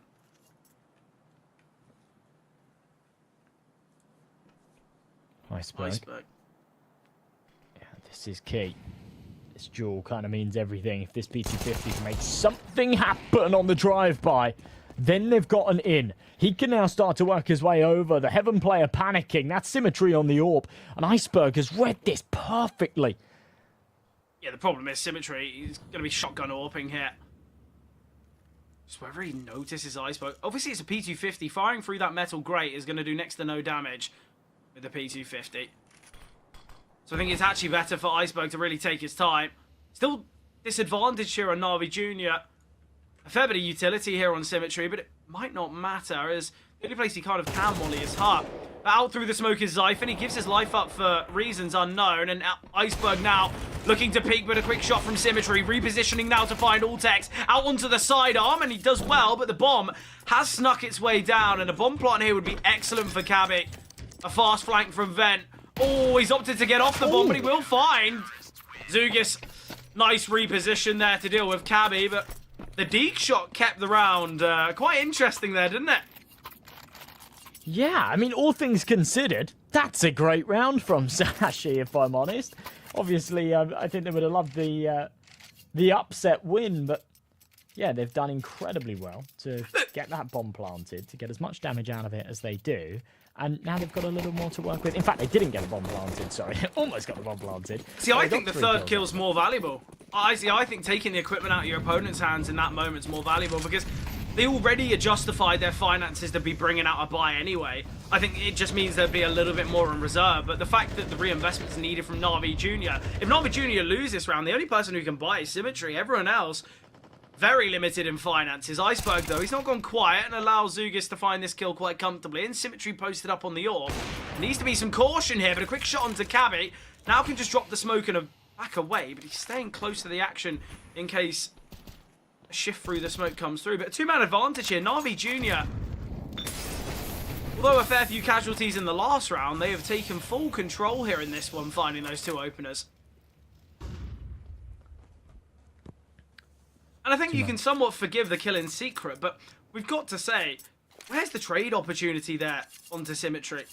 He seems to have far too much freedom towards ramp there, completely alone. And there was two members of the Sashi side close by. You know, we could have seen at least an attempt, but now they've got a lot of work to do. Not only two-man disadvantage, very minimal utility to work with. We've got a smoke flash and molly on Lucky, but I think we need to see the Heaven player in Zyphon to try and take an early fight. Create some chaos onto the A-bomb site. Yeah, that's perfect. The fact that he reads Zyphon there is everything. If he gets caught off guard, then all of a sudden this round comes into question, but finances have dried up, and so has their luck. Sashi shut down.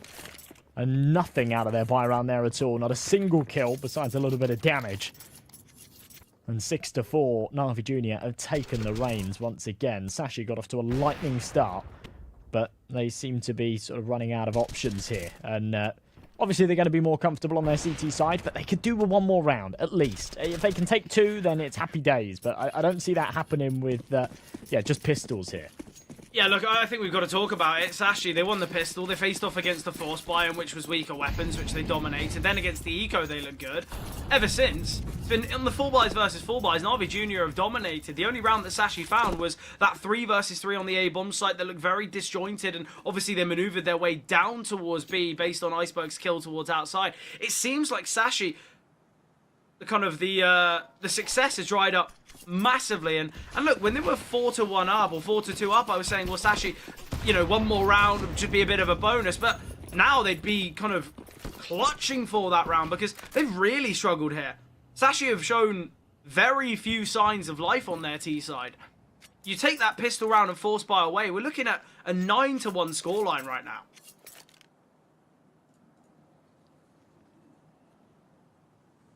And that's kind of this game in a nutshell a little bit here. I do feel like Na'Vi Junior have looked like the better side, and I'm with you. If they'd have taken that pistol round, I mean, there's nothing to say the scoreline would necessarily be 9-1, but that's sort of where it leads, right?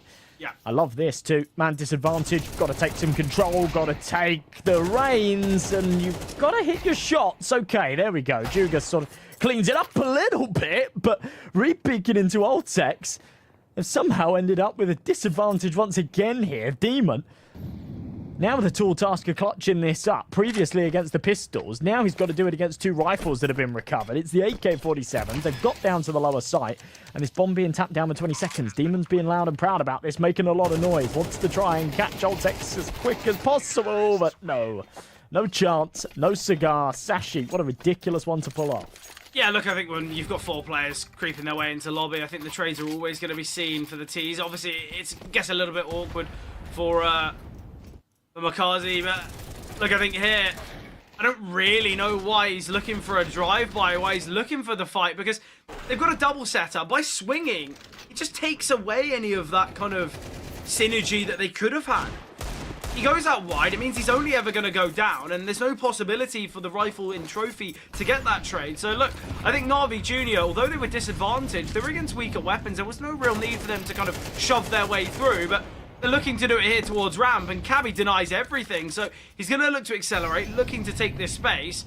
And now, with a disadvantage, it is the CTs, but not against Eagles. They're against a premium weapon. Symmetry with a missed shot. Trade needs to be coming through, but Ortex doubles again.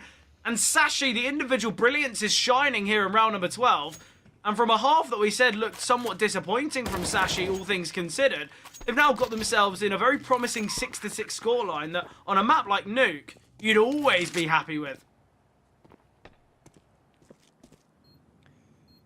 Yeah, absolutely. I can't believe they've got away with this. And again, it's these kind of slim margins, right? If Na'Vi Junior win the pistol, then they're flying ahead. If they win what was sort of, not quite a freebie round, but almost a bit of a given against the Tech-9s in the last, then likely you're looking at an 8-4. And instead, this is tied up at 6-6, and purely down to the fact that they lost the pistol, they lost their force buy afterwards, and they lost against Tech-9s right there.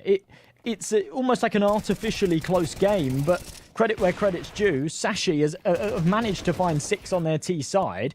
And to be honest, as we sort of said at the start, is T side a Nuke? It's all just about getting to that halfway point with a serviceable amount of rounds on the board, and then you can start to do the heavy lifting on your defense.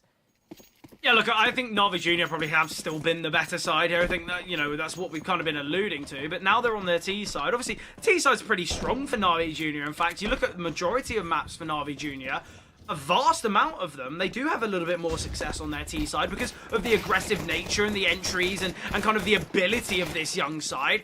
And we're seeing it towards outside. Obviously, it's a nice flash from Krabeni, but I feel like the kills don't come because of the utility. It comes from the individual brilliance. And obviously, the T side of Na'Vi Junior is going to be one of excitement. So look, if anyone's only tuning in now and not seen Na'Vi Junior before, strap in, because the side here on the T side always provides such excitement, and already the pistols are looking very positive for them. But look, I think Sashi, they're not going to be disappointed with a 6-6 in the slightest, especially with it being their selection. But we kind of danced around and I guess, tried to not give our predictions early on because of the real questions about both sides and about the kind of limited ability that we've seen as of late and the real lack of consistency. But look, MJ, I'd love to hear, after this kind of pistol round destruction from Na'Vi Junior, where you think this game's going. I don't know. I mean, in the pre-game, we were sort of talking about Na'Vi Junior's playstyle and how they love to really switch up that tempo, go aggressive, rely on the mechanics. You've got a team of 16, 17-year-old super aimers. And why not? Why not lean into that? Why not take advantage? Feels like that's what they do there in the pistol. They'll have a freebie against the full eco here from Sashi too. I do like the call on this. You know, there's plenty rounds left to be played in the game. They don't need to take a risk and go for the force. But I am sort of leaning towards Na'Vi Jr. maybe having a better T side than Sashi did. We'll just have to wait and see. This is still their opponent's map pick. But historically, Na'Vi Jr. have put up some pretty decent results here on T side of this map. Yeah, look, I think it's going to be an exciting finish. I think it's going to be a photo finish here. I think it would be a discredit to both sides if we don't see, at least 10 rounds found from either. I actually think it might sound a bit outlandish that it was a 6-6 scoreline on their CT side. I'd actually be favouring Na'Vi Jr. here. I think just the way in which they play on a map like Nuke, where rotations can sometimes be the main focal point on the CT side, I feel like Na'Vi Jr. could really, really upset here. I think we could see them find victory here on Nuke, and I think Sashi, they've really got to think hard about what they're going to achieve on their CT side, because whether it's an idea to take control towards the lobby, whether it's an idea to kind of stockpile your players towards outside, I think it's a difficult decision because, as you pointed out, Na'Vi Jr., are they a side that you can so easily read? Are they a side that you can kind of dominate regarding individuals? I think the answer to both those questions is a resounding no. I think the ability of these young players is ridiculous, and I think on the T side, they always seem to thrive, and already we're seeing this fast pop out towards the A bomb side. We've had 20 seconds, and already the bomb's going to be planted in a matter of moments. The speed and decision-making of this Na'Vi Jr. side is ridiculous. Yeah, this is brilliant. Again, you just see the entry from Jugas out of the squeaky door. Playing through the smoke, no respect whatsoever. As soon as he takes out that second man on the site as well, that's it. Sashi just pull the plug. This is their buy round. This is one that, they hadn't thrown all their eggs into one basket, but there was a fair bit of weight on them taking this their way, and they've fallen well short of the mark once again. So, look, I have to ask, they've got 3 rifles in play. Could drop over maybe some FAMASs, maybe some MP9s. Do you think Sashi are in a position where they've got to give this next round a go, or do you think it's a heavy half buy around these 3 rifles? No, I think they give this a go. If they save 2 players, then no. They'd probably just go for the pistols around it. But saving all 3, yeah, they'll drop 2 rifles over. Could even be M4s at a push. I mean, Iceberg can buy full util. Oltex can buy full util, and they'll drop those M4s over. Yeah, there you go. They are firepowered to the max. So, yeah. Yeah, not even for masses. It's actually a very serviceable buy. Obviously, being able to drop util as well nowadays makes this even more of a no-brainer, because then you can sort of spread out that util across the 5. And yeah, this will be a full buy. But again, as much weight behind it as there was in the last. In fact, even more so, because this is now for double digits for Na'Vi.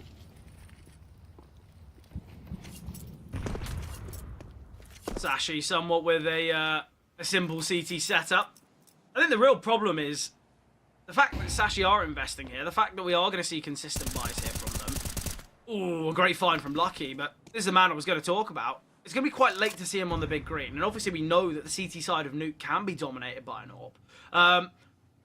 So I think that's obviously going to be a factor for their success, but silent down towards Secret here and Na'Vi Jr. And I like the utility that they're using now. I think it's all a bit of an idea of, oh, are they wrapping Heaven? Do we need to take Lobby? Where do we need to go here? And in doing so, Cabby, he's going to look to take this space towards double doors. This is something that Na'Vi Jr. are going to be aware of. Obviously, with Sashi having the advantage in numbers, they have the fortune of being able to rotate a player down, but with a kill like that for Symmetry, they can now look to take some space. Lucky is already down towards the lower site as well, and this is something they might not be kind of so well adjusted for, but an absolute bloodbath on the bomb site. Zyphon with a double though, and now that could deny the intentions, but Zugas elevating himself up will get the bomb down now. Krebeni, he's going to be maneuvering himself to Heaven, but it's not been planted there, so right now Zugas is in such a tough scenario. He's got to find at least one and survive, but Altex kind of rips the chances away. Krebeni, a 1 versus 3, so much util to deal with.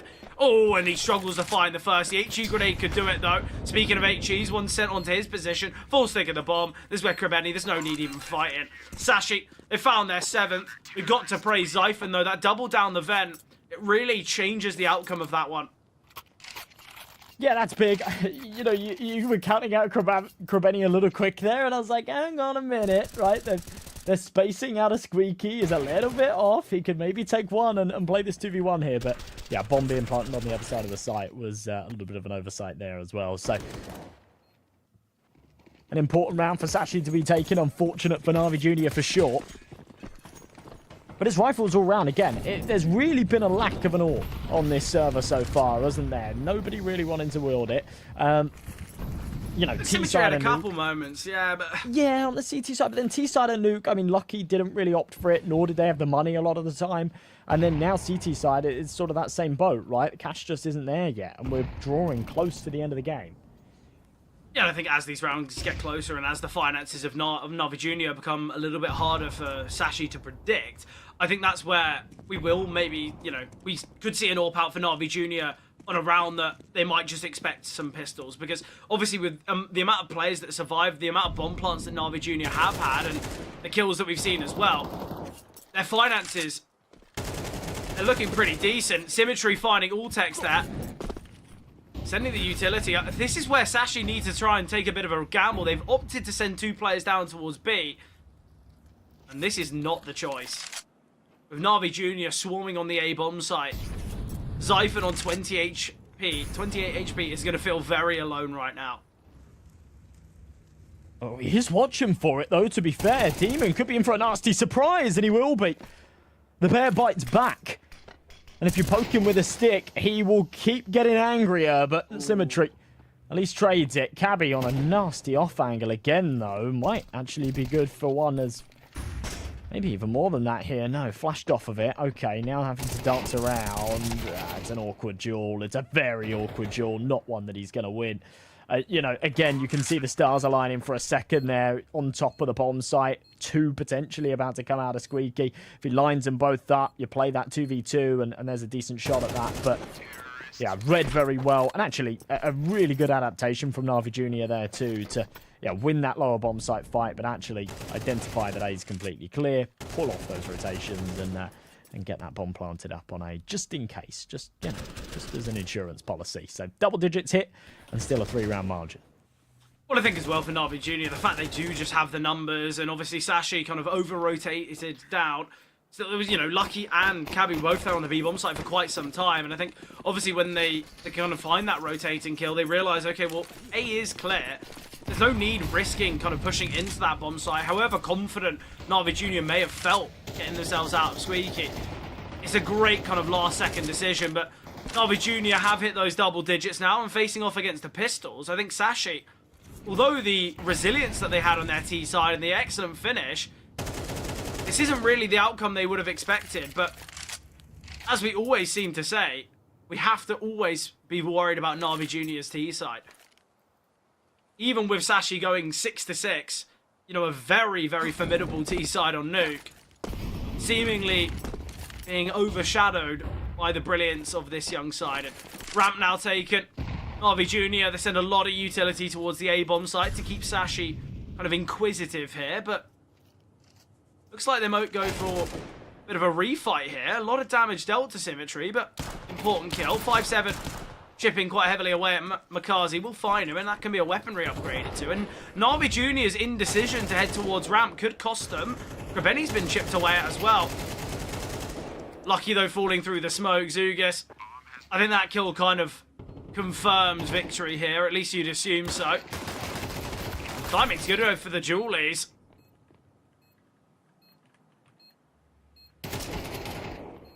Oh, Gabby.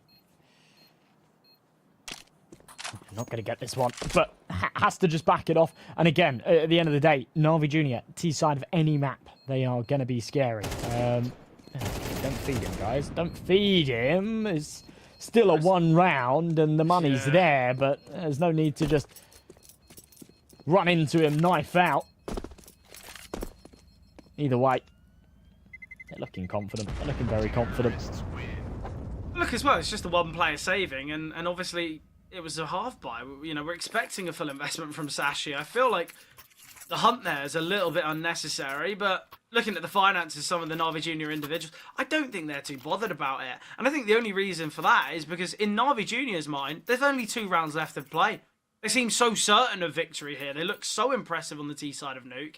And I like the kind of the awareness and discipline that they have is, okay, well, we're 4 rounds ahead here on our opponent's map pick. If we win Nuke, we've got such a buffer, obviously, going into map number 2 and number 3. And whether we even get to a third map is going to be an interesting one. But the fact that Na'Vi Jr. have kind of the intelligence to call a tactical pause right now, I'm quite impressed with. And the fact that Sashi aren't really posing too much threat on their CT side and kind of in Nuke in general, I'm questioning why they haven't been the ones to utilise these pauses.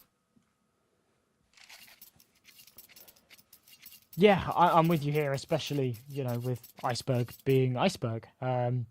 He's a very cool and calm IGL that, yeah, in these situations can sort of recuperate those troops and say, all right, yeah, you know, let's stay focused and make this work. But things are looking bleak. Things are falling away from their grasp.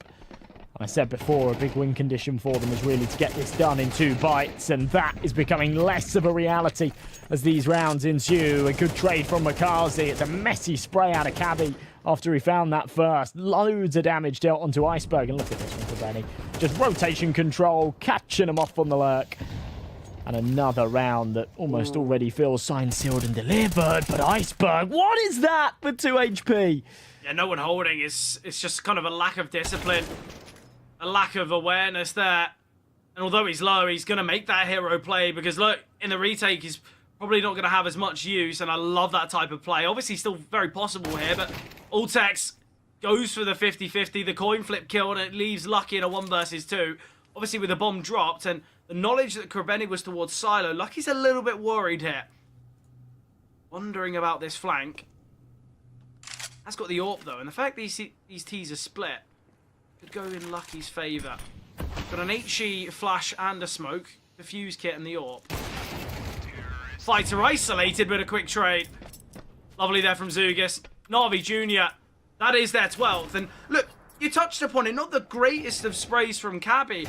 I was about to rip into Na'Vi Jr. for kind of both double dropping instead of someone swinging from behind the railing, but it goes their way somehow.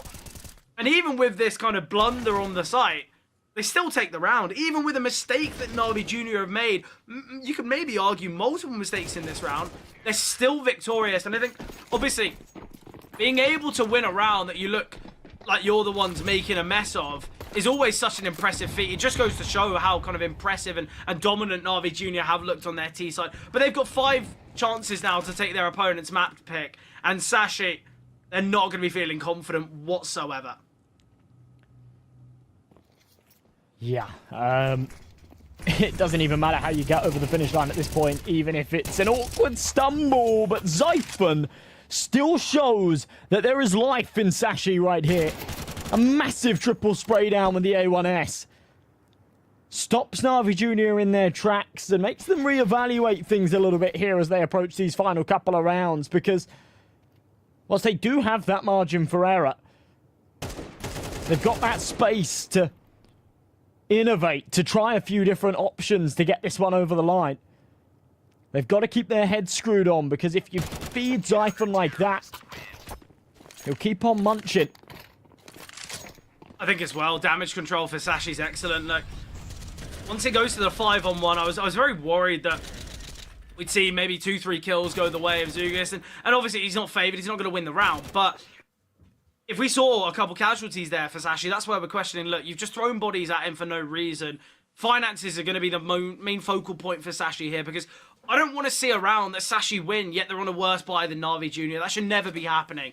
And look, when they get themselves into that fortunate 5 versus 1, the fact they only lose 1 more player, not bad at all. But Sashi, still a long road back, as you said. Na'Vi Jr., they've got many opportunities, and they can kind of change things up in these final 4.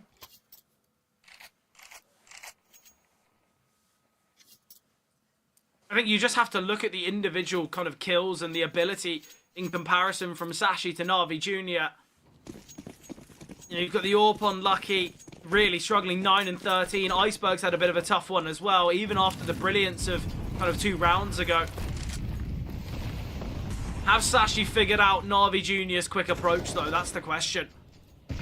Feels like Iceberg's always at the tough one, right? And obviously brings a huge amount of value as the in-game leader, but his fragging ability often always comes into question. And yeah, definitely showing that here as well. Jinxing his armor. He's double negative.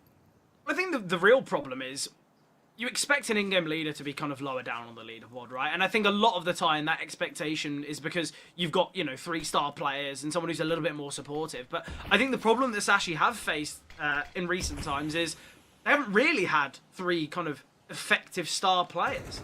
Yeah. Obviously, you said Zyphon's coming and he's done a lot of good things, a lot of positive things, but Sashi have really struggled when it comes to individual consistency, and in doing so, that's where you highlight a player like Iceberg, where in a game like this, let's say Iceberg had an extra 5 kills, even that alone, we'd see a difference. But already, opening kill, it's gone the way of Sashi. Cabby's going to look to refight from lower ramp. Zugis is going to be very cautious here. He will go down, the re-aggression's nice, and with the CTs making their way out of hell, Demon's now in a 1 versus 4. Sashi, although late to come into success, they have looked pretty decent on this CT side now. They've dealt with the aggression that Na'Vi Jr. posed, and a far more consistent performance out of them. All it takes is one mistake, though, right? And that's the biggest and kind of the scariest of things that that Sashi face. Yes. Yeah, and the finances are now gone for Na'Vi Jr. as well. A couple of rounds ago, we were sort of looking at this as a, yeah, they've got tons of opportunity. They've got tons of money. This is, you know, a bit of a clear-cut one. All of a sudden, that comes into question. There's 2K in the bank. They don't have the money to buy. I think they're just going to have a full eco here. Sashi have called a pause. They're going to get a freebie for the 10th. And they really are one proper buy and maybe a scrappy one with some Mac 10s and a couple of Galils away from taking us to overtime in a map that they really had no business in doing so. These last couple of rounds, not only have they looked better, but they've looked like a different team, right? We've gone from them getting blasted to not just them winning rounds and sort of scrappily getting them over the line, but them doing so with some real class. Look, I think regardless of the outcome of this game, I think if Sashi can bring this to maybe a 13-10, 13-11 overtime loss, something like that, at least they can come out of Nuke with their heads, you know, held a bit higher. Because if it ended as that 13-7, your opponent's map pick, you won 6 rounds on the T side, I think there would be a lot to say about their CT side and a lot to work on. But the fact that they have kind of restabilized here is going to be so valuable, not only kind of for their chance of taking Nuke, because obviously it's still a possibility, but oh, there's the Zeus kill. We've been waiting for it. Symmetry provides. There it is. Lovely stuff, that. We'll see another one in May. Yep. Gotta wait. What, May 15th? A day early, or? Yeah. I hope so. But look, as I was saying, for Sashi, obviously they've got the chance to take it OT. They certainly still got the chance to find map number 1. But at least, what? That's 3 rounds in a row now that they've won with 4 survivors. Finances on the rise. It just means that regardless of any outcome of these rounds, we're going to see an investment from Sashi. And look, I think Sashi have at least kept things a little bit more competitive, and there aren't, you know, these underlying issues that we'd expect if they lost 13-7. You just have to look at Lucky. He's had a far better performance now, the Orpus in hand. He was 9-13 a couple seconds ago.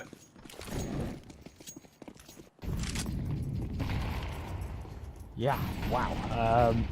5 kills in the last 2 rounds. Certainly putting that big green to good use. But here's the one that needs to be the difference maker for Na'Vi Jr. And you can see, again, just a slightly different approach. No one dying straight away outside. That's been a bit of a thorn in their side these last couple of rounds, but slower in this one. Lucky still holding the cross. A minute 20. All the smokes goes up. Na'Vi Jr. still just slow, waiting for that Sashi aggression, but it's not coming. It seems as though they're just going to be opting for a regular A hit. Bit of a misnade through the smoke, so Iceberg can't spot anything. Symmetry lining up the utility. Right now, Ultex, with just a flash to try and defend, it's not perfect. Let's see if he can do it with a rifle. Not the cleanest of first kills, but he will take down Zugas. Oh, speaking of clean-cut kills, Ultex provides. Iceberg in a great position here. And now it's all on Symmetry. Another round with 4 survivors for Sashi. A completely different look from them. It's been excellent. And now, although trailing by 5, they put themselves 1 round away of getting to overtime. Yeah, it's this imposter team once again. What have you done with Sashi? This is not how they've looked at all in this map, but out of nowhere, especially on their CT side. The start of their CT side, they were just getting blasted. They were getting blown up. Navi Junior, round after round, were outclassing them in every department. Just like a flip of a coin. Yeah, look, it's been brilliant from Sashi. I think this is exactly what they needed.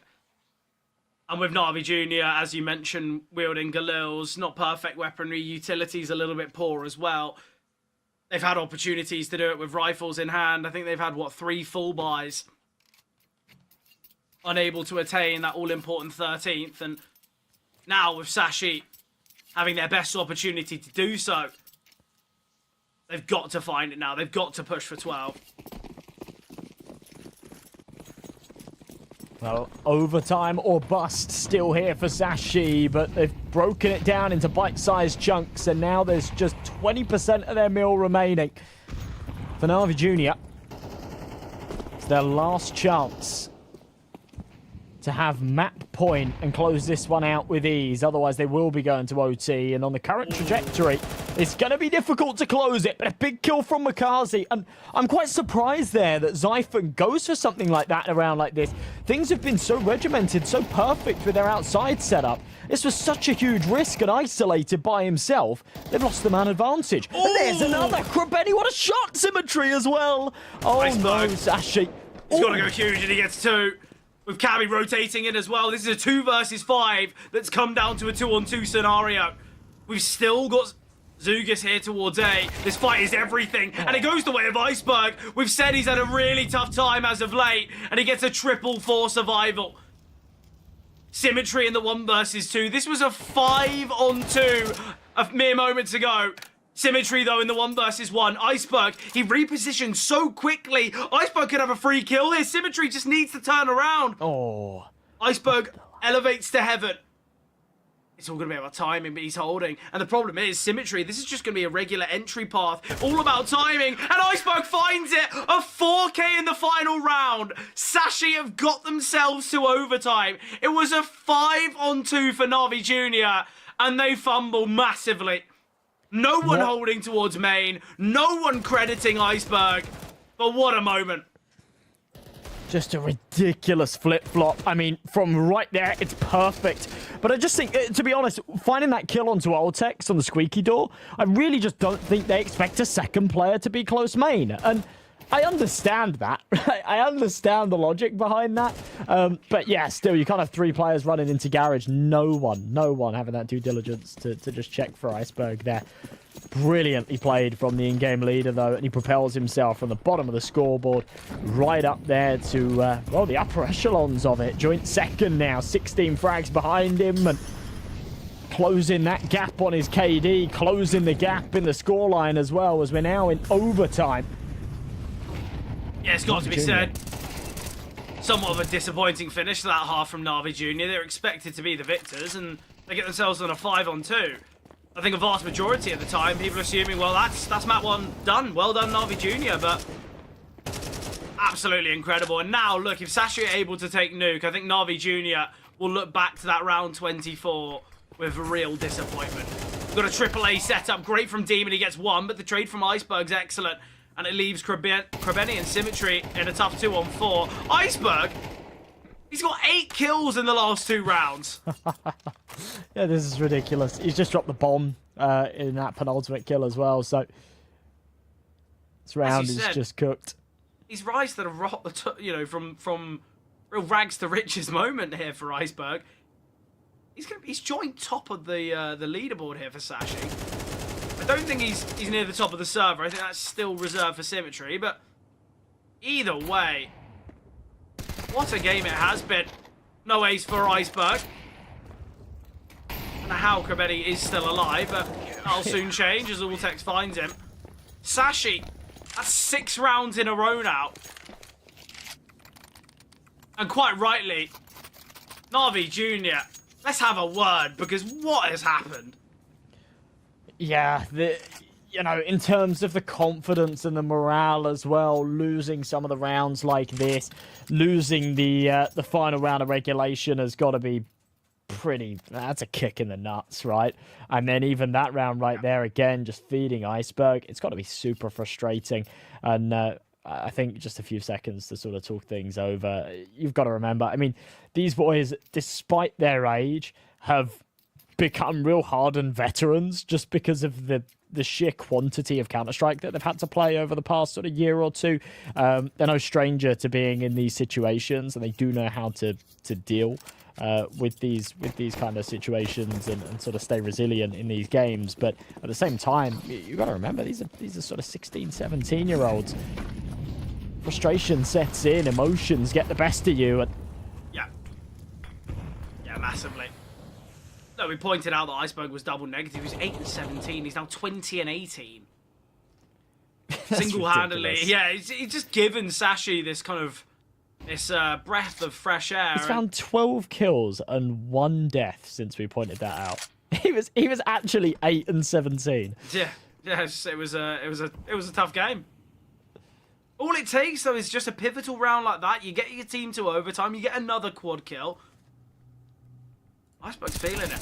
He's feeling good.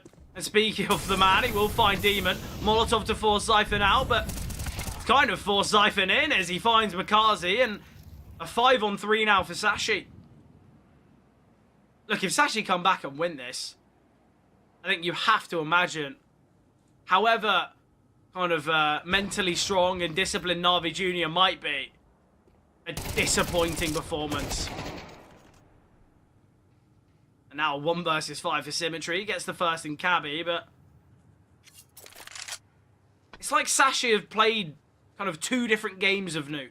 There was the one that they, have really fumbled, allowed the T's to get 12-7.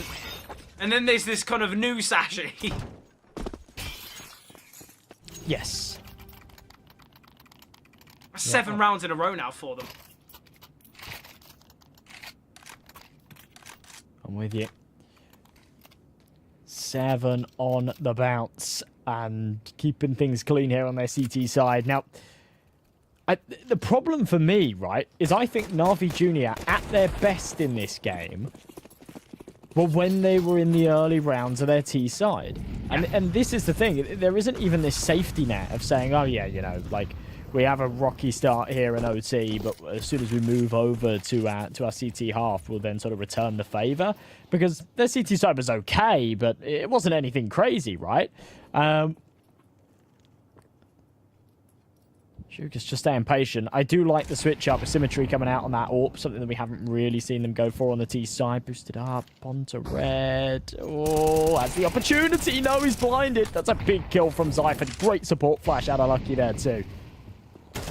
Yeah, look, I think we see it quite a lot of the time where a team will be looking really good on one half and they'll get themselves their 12. And it seems as though 9 times out of 10 when you see an overtime comeback complete, I think a lot of the time it's because Na'Vi Jr. have kind of gone, okay, well, we can win this game now. Let's make sure that we play it smart and we play it right. And was Na'Vi Jr.'s kind of, strategy that was winning them so many rounds? It was the individuals. It was the freedom they felt. It was the kind of the ability that they had a kind of get out of jail free card that everyone was kind of, turning in every round. It was just, let's swing everything. We're going to win the fight. Yet the second they hit 12, they've got this new form discipline that just hasn't worked for them, has it? It really hasn't.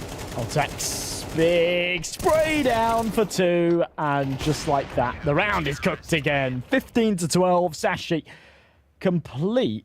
Not only a flawless comeback to take it to OT, but then a flawless CT side to top it off. And now, they just need a cherry. They just need a cherry to just pop on top of their cake. 1 round on their T side, and it will be over the line. They'll take their map pick. Now, to be honest, with how sort of scrappy and desperate this has looked on their own map pick, I am still concerned for what's to come. But I think they've shown a lot of promise. I think especially in this comeback, the 8 rounds in a row that they've been able to accumulate, I actually think they've looked very good. And if they can continue that kind of momentum, that kind of form going into number 2, then sure, why not? This could be a Sashi day. Yeah, it really could. And look, you know, have Sashi throughout the whole of this map been the better side? Probably not. But I think the moments that have been needed out of them have looked good. You know, we had big moments from Iceberg. I even think of that round where he's 2 HP and he kind of creeps out onto the B bomb site and finds 2. Although that round doesn't go their way, I feel like Sashi, individuals have stepped up. You just have to look at the kills. Everyone's kind of chiming in now, and although Lucky towards the bottom end of it, we're seeing the support he offers regarding utility. I think right now, Sashi, people are stepping up. Yet on the side of Na'Vi Jr., what's happened to Demon? He's 8 and 21. I think we were highlighting the negatives that we're seeing, obviously, from a player like Iceberg, but Demon's right there with him. Or at least was. Not anymore! What a no-scope, Iceberg! What in the world is that? He's gonna get taken down, though, but... What? Yeah, that is ridiculous. I mean, shame that it isn't in a position where perhaps he can get more out of it, but I hope you see it on the replay. We should, right? This was such a quick shot as well. There's one. Bang. Yeah. Shotgun from range. See you later. But, okay, Na'Vi Jr. still holding on. Yeah, Lucky with the big green in hand this time. Had it last round as well. Realising that the Orb of Symmetry's got to be silenced somehow here. Symmetry currently the top performer of the whole server. I feel like some of these kills, though, from Symmetry, have they been well fought? Have they been kind of really difficult to get? No, I feel like he's just playing the basics of AWPing to a T. You know, just very disciplined, holding the angle, ensuring that you are just in the right position. But speaking of positioning, the Ts, they've already crept into Krabeni. They will find him. All takes down Zugis. And with the mollies down here, I think we're expecting Sashi to have a lot of success here. Necessary kill for Makazi, but quick trade from Iceberg. 2 versus 4 now. Both the remaining players in lobby, one of which being Demon, who's had a very tough one. Iceberg could end this game as the top performer after being 8 and 17. Just let that sink in. And there's one kill there. Demon been denied. Symmetry could be found in a matter of moments, and there it is. Cabby with 2 quick taps on the lower side. Sashi, they propel to victory here when trailing by 5. We saw a 12-7 scoreline for Na'Vi Jr. I have to ask, how has Iceberg gone from 8 and 17 to ending the game as the top fragger? Please, just someone make it make sense. Yeah, no, I'm with you. That was something special from Iceberg, that's for sure. And, you know, a testament to him as a player and what he can do, how he can pull himself out of these ruts, out of a rough start to the game, and make it work when their backs are against the wall. And that's exactly what he does. You know, they're 12-7 down, and he just comes out swinging. 5 in a row. They get it done clean in overtime as well. They take 3 on the bounce on their CT side, and then only that one little hiccup there on the second side. So, yeah, I mean, massive kudos to them. Massive kudos to them. Iceberg's had an incredible second half there too. But I'm kind of lost with it. That now puts this series into question for me, you know? Na'Vi Jr. were in such a position to just close that out. And on that basis, I was very confident at them just going into Ancient, stealing the show, getting this done in a 2-0 fashion. Now I'm really not so sure. Yeah, definitely not. I think Ancient's going to be a very difficult one for them. You've got to imagine the mindset and mentality has got a slight shift. But we know what they can do on Ancient. We know what they can do on Mirage as well. So I think we've got an exciting back end to the series. I think Ancient is obviously up next. But beforehand, we will be jumping to a break.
Heading back into the action, we are going to be kicking things off in Ancient in a matter of moments. And look, we had a great comeback from Sashi. I think they're going to be ecstatic with that result. Obviously, this is a progression game to the playoffs, and the fact they've now got 2 chances to do it on maps that they have been somewhat formidable on, maps that they have taken victories on fairly recently. So, look, I think Sashi have got a great chance here, but I think we all know that Na'Vi Jr., they're going to feel like they've maybe done a lot of the hard work on Nuke and then fumbled in the final moments. So, I think Na'Vi Jr., they've got something to prove, they've got something to show on Ancient, and obviously with it being their map selection, we are expecting brilliance, but we've seen map 1 now. M&J, thoughts on this one? Where's it going? Are we seeing a Sashi 2-0?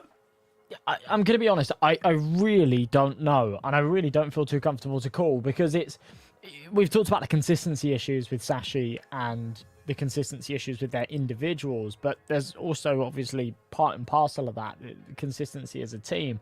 And going into Ancient, right, it's clear-cut Na'Vi Jr. are the better side. But even in that first map, we saw consistency issues. We saw them, you know, for the most part of it, looking pretty terrible. And then, you know, pulling out what we know that they're capable of. You know, you look at the pieces on that team. You look at the caliber that they've played at. You know, that's a Sashi that you sort of expect to see, I guess. That felt like some of their best, especially Iceberg, like, for sure, towards the end. That was some top-shelf stuff. But again, that reflects in their recent results here on Ancient as well. You've got wins against good sides. You've got a convincing win just a week ago against OG. They beat them 13-6. But then in the same breath, a couple of days later, they lost to Forza Reload and Rush B. So, you know, it's a real head-scratcher. It's a real head-scratcher. It really comes down to what Sashi we see on the server. If we get the Sashi that we saw towards the tail end of Nuke, then definitely I think they got a good shot at this. If we get the Sashi that we saw at the start of Nuke, then perhaps not. But B-site being given up. They're playing for the retake. They've got the kit on Old Tex. They've got a flashbang and a smoke. And let's see where this one goes. Yeah, I'm excited for this retake. They've got a fair few pieces. They've got all the right pieces. They're going to send the smoke towards top ramp, and obviously it's going to kind of deny Krebeni's impact.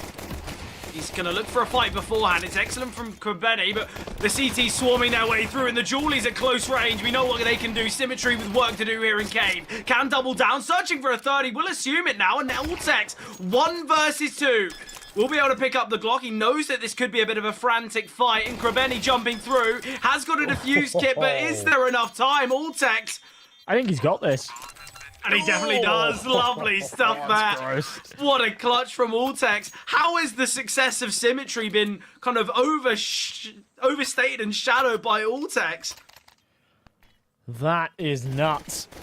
Beautiful stuff out of him, though. And yeah, the fact that he actually gets off of that defuse, balls of steel, to find that kill and get back onto it. And yeah, you know, it's so beautiful as well to see him go about that retake with a little bit of haste. It feels like so many scenarios, you're sort of, you know, you're playing it the proper way, but you're not really focusing on the fact that there's not a lot of time left on that bomb. The fact that Old Tex just says, yeah, I need to just isolate these fights. I'm just going to fly in, clear the box, then I'm going to go tap the bomb and take that jewel with ramp, is perfect. And Na'Vi Jr. sort of fumble it a little bit there and give him those individual jewels. But early man advantage. Jugas is Mach 10, finding exactly what he's looking for. Demon as well. And these 4 spies just seem to cause so many problems here for Sashi. Yeah, a lot of threat behind the pace that we kind of already are anticipating from Na'Vi Jr. They're a side that can just hit with speed and such venom, and I think this is something that Sashi, maybe on a map like Nuke, where they're feeling a little bit more comforting, and kind of a map where I feel like we see on Nuke on the T side a lot of the time that rounds are played a little bit slow, and if you go for an A hit, you might throw it in here or there. Maybe we got Mach 10s or whatever. But I think Sashi actually dealt with the Na'Vi Jr. aggression quite nicely on Nuke. But now you're on Na'Vi Jr.'s home turf. This is where they are going to be so well versed when it comes to kind of their decision making, especially here on the T side. I feel like in a lot of maps that you watch, I feel like the difference is always going to be a team's T side. I feel like the CT side of any map, I feel like if you've got the ability and the synergy that these sides will have, you can always have, you know, a pretty decent CT side. But I feel like the real difference, the real weight is thrown around on this T side. And I think Na'Vi Jr. so far, they've looked very impressive. I think just the decision, you know what, let's just rush A. We'll send Zugas here towards Cave. He can find a kill. He can get right up in the face and kind of contain Sashi and deny those rotations. It's brilliant here. And Sashi, they've got a decent buy. They've got 2 rifles and an SMG, but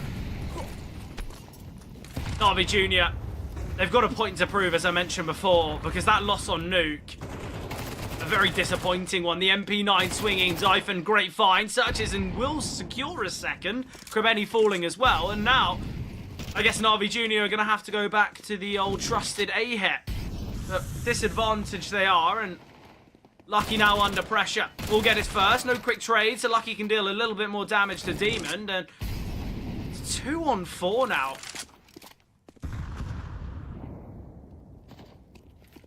On plant's going to be so tough. I don't know. It doesn't look like they're going to challenge it. They're kind of giving them the space here, and I like it, but it does feel like a bit of a dangerous game. You don't want to give Demon and Jugas too much, or they will start chomping your arm off. Demon's on a good angle. Yeah, the big problem is this fight on Ultex. He's the one with the kit. If he goes down, this round becomes very difficult, but he has found it. Zugas now 1 versus 4 on 1v3. Needs to deal with so many players coming his way. Yeah, very awkward there. The jumping MP9. How we take so long? Yeah, well, the 5-7, I think maybe he's firing it a little too quickly running as well. But look, they win the round. Sashi, they bounce back. The force bite has come through, but let's be honest, it was only made possible because of the brilliance of Zyphon in middle. He gets that double. He denies any kind of crunch there from Shelf and Elbow, and in doing so, Sashi now can take the lead. And obviously, we've got a buy from Navi Jr. We're expecting it to be a little bit better than Sashi's on the basis that they got the bomb plant alongside it. But I love it. I love the fact that this one's starting off with a force buy war.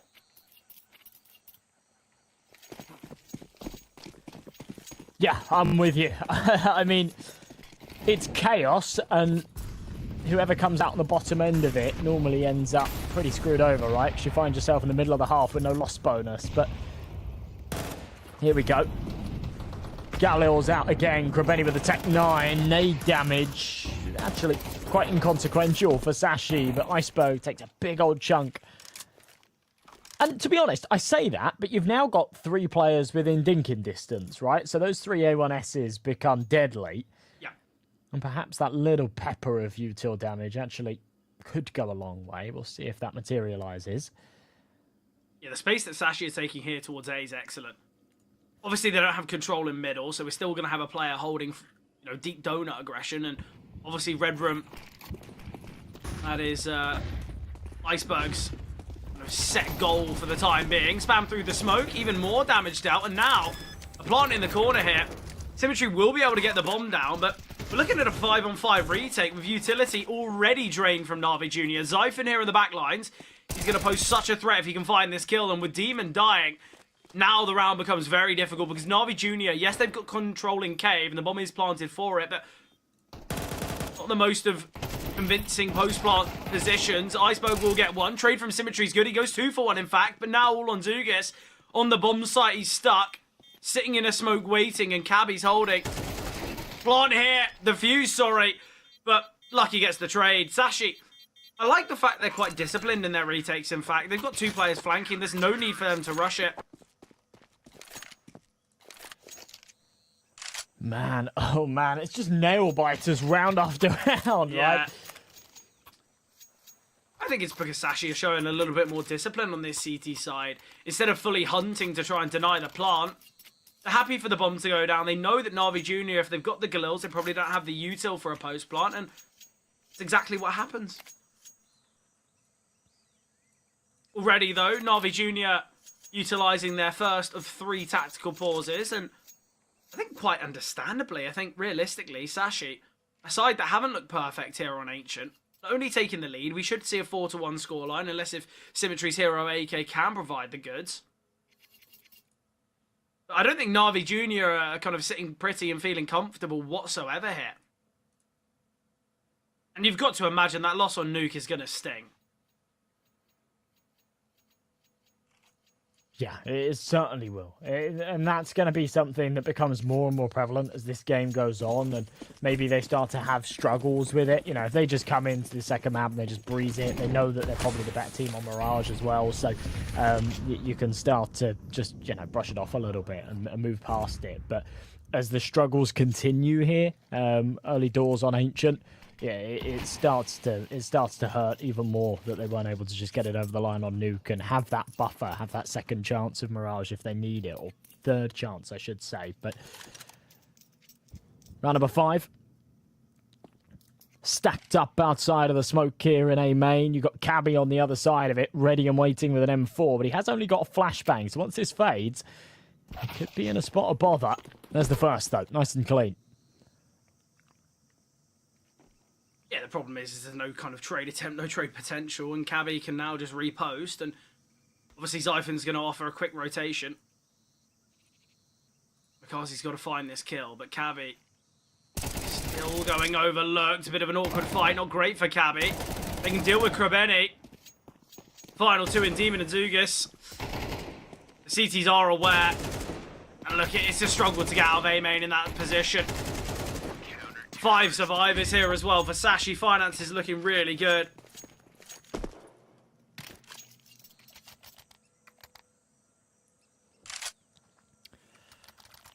Yes, they are. They'll keep picking them up. And again, there's that opportunity there, right? There's a little window where Na'Vi Jr., the smoke fades, and there's only Cabby on the bomb site. Now, he's got support in the fast rotation over towards Donut if he needs it. But, you know, at the end of the day, there's a real opportunity there for them to just reach in and try and take that fight.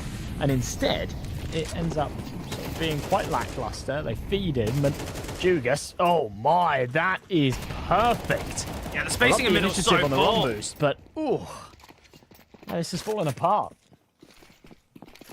Important double there, though, from Vortex. Certainly keeps this round possible. Half of the bomb, Iceberg swinging, and from Sashi's praises of their discipline in these retakes, they look to get a little bit hungry there, and in doing so, Na'Vi Jr., they can get another round here on the board. Still only their second, though. But you like the idea, but the problem is Cabby's probably got to send a flashbang in there or something to create a little bit of tension in middle. But the fact that Zugis, I believe, can just get those 2 kills fairly easily. I think that's what is a bit disastrous here in this one.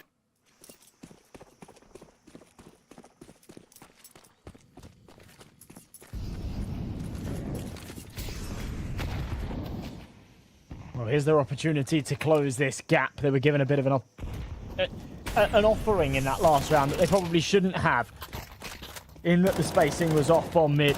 Big kill from Iceberg, though. Nice little upgrade for him as well into that M4. Spams away, aren't too far off either. Demon just on the other side of the smoke, and he has been spotted. Iceberg doesn't want to entertain it any further because Lucky's just found a second. With a 2-man advantage, Sashi are just right back to winning ways. Yeah, it's great from Sashi there. Look, there was that slight kind of fumble in middle a couple rounds ago, but excellent from them here. And I like the fact they disengaged. Cabby's got an MP9 elevated there, and I think even if his teammate goes down on the A-bomb site, even if Zyphon falls, I still feel like Cabby's in a great position to still do quite a lot of work.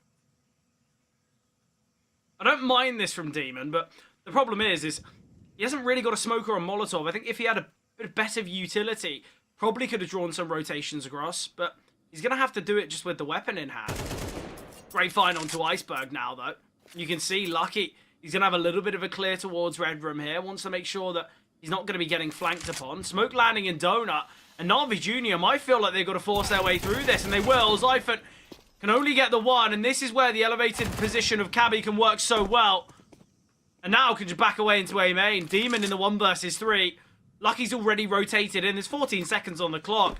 An impossible task for Demon. Steps are going to be heard now, and Lucky's just holding. It will be Cabby. Second kill found there with the MP9. Sashi continuing their brilliance on this CT side. And Na'Vi Jr. look a little bit lost here on Ancient.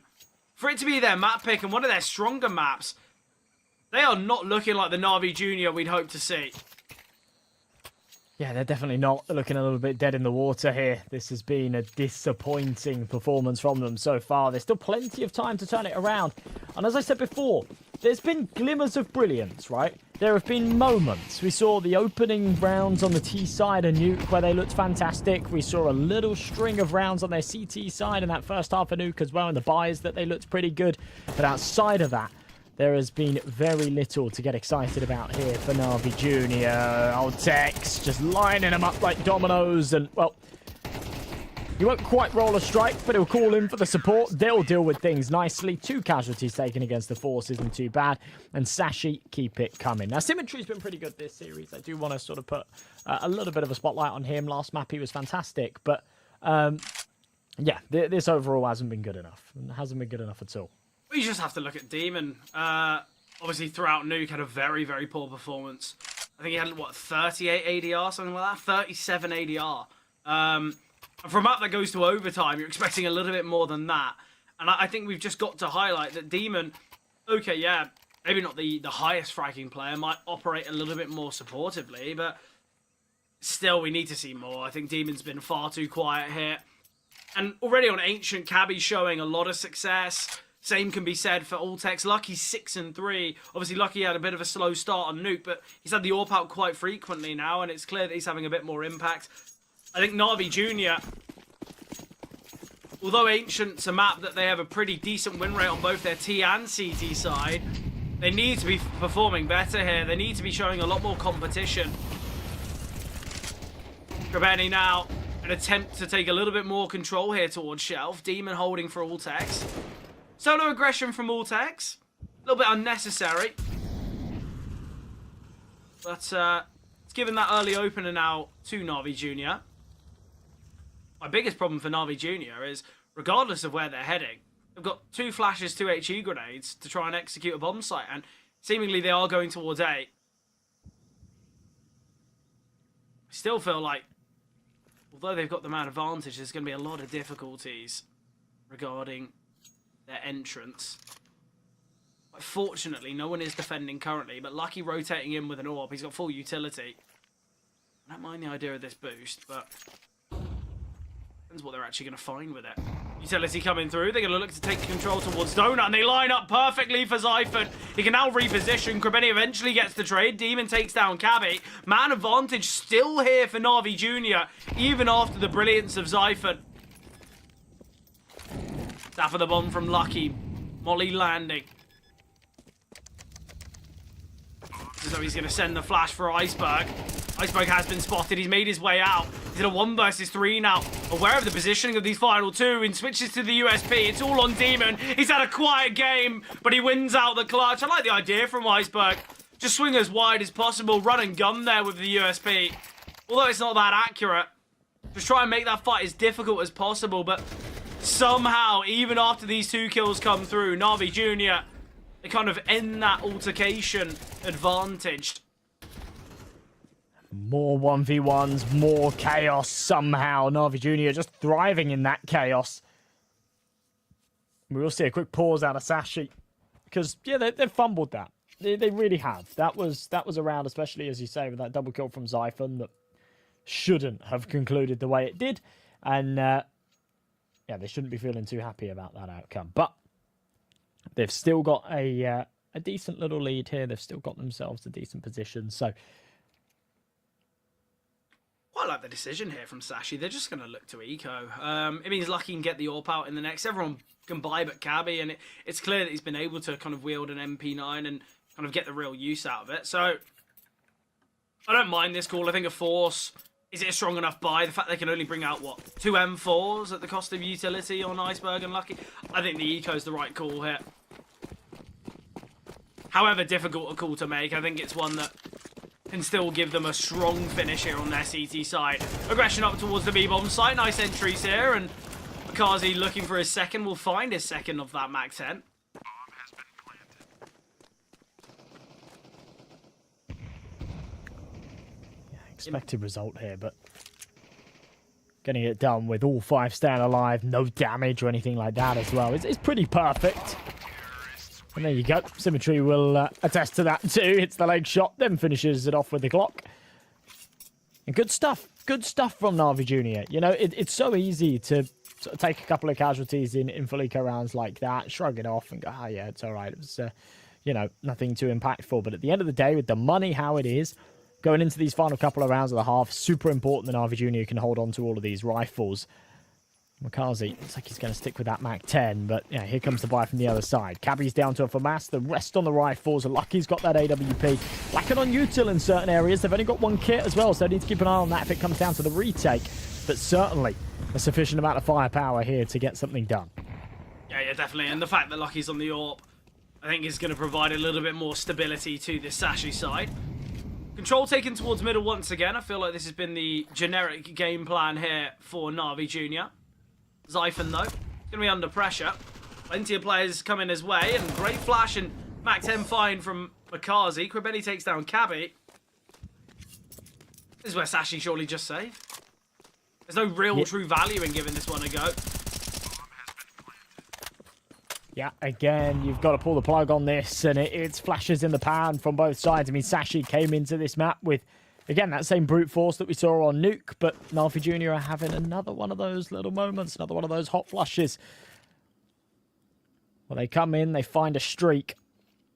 They're about to turn this round from 6-2 into potentially 6-6. I mean, if they don't hunt here and Sashi hold on to these rifles, then they will have a good buy into the final of the half and a chance to take a 7th. But it does seem like Na'Vi Jr. are in hot pursuit here. I've got to say, Krabeni was here so quickly. He was towards T-spawn instantly. It seemed like his game plan was to go for the hunt, but for some reason, Krabeni was just so slow. It was as though he was waiting for his teammates, yet there was no synergy, there was no trade, there was no possibility of anything. I think if Krabeni just continues progressing, he finds Ultex so easily. You're never going to expect to play it towards B main, 5-10 seconds after the bomb's just gone down. But look, Sashi, they do save those weapons across, and in doing so, weaponry can be dropped to players like Cabby and Zyphon.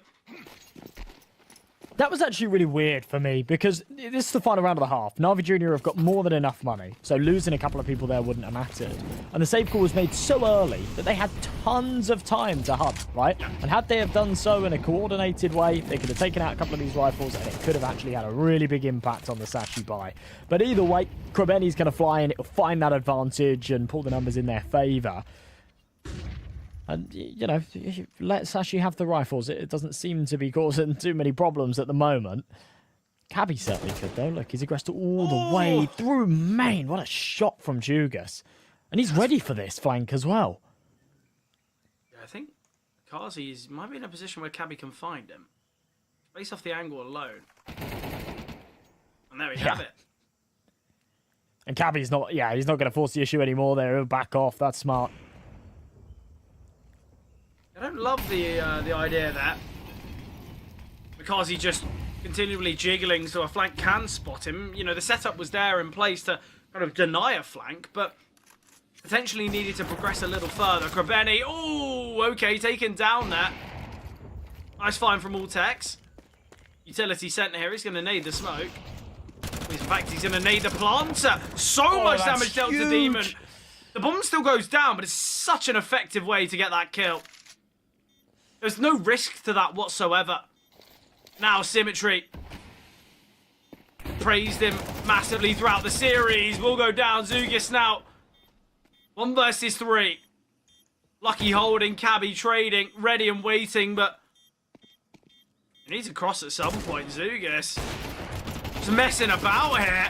He will get one and nearly doubling down. There's enough time for the defuse, but to be honest, Sashi make that 3 versus 1 look very difficult, very awkward. But they end their CT side with the lead, going 7-5 scoreline right now. And look, the game started really back and forth. We had that force buy war. It was kind of quite exciting, and then Sashi kind of reclaimed control, and then Na'Vi Jr. do the exact same. It seems like both teams, they've clearly got a good game plan. They clearly got a kind of good strategies on both sides, but again, it's consistency that's the biggest issue, and that's kind of the underlying issue that both these teams have faced for, a fair few months now. Yeah, I'm with you. I'm certainly with you.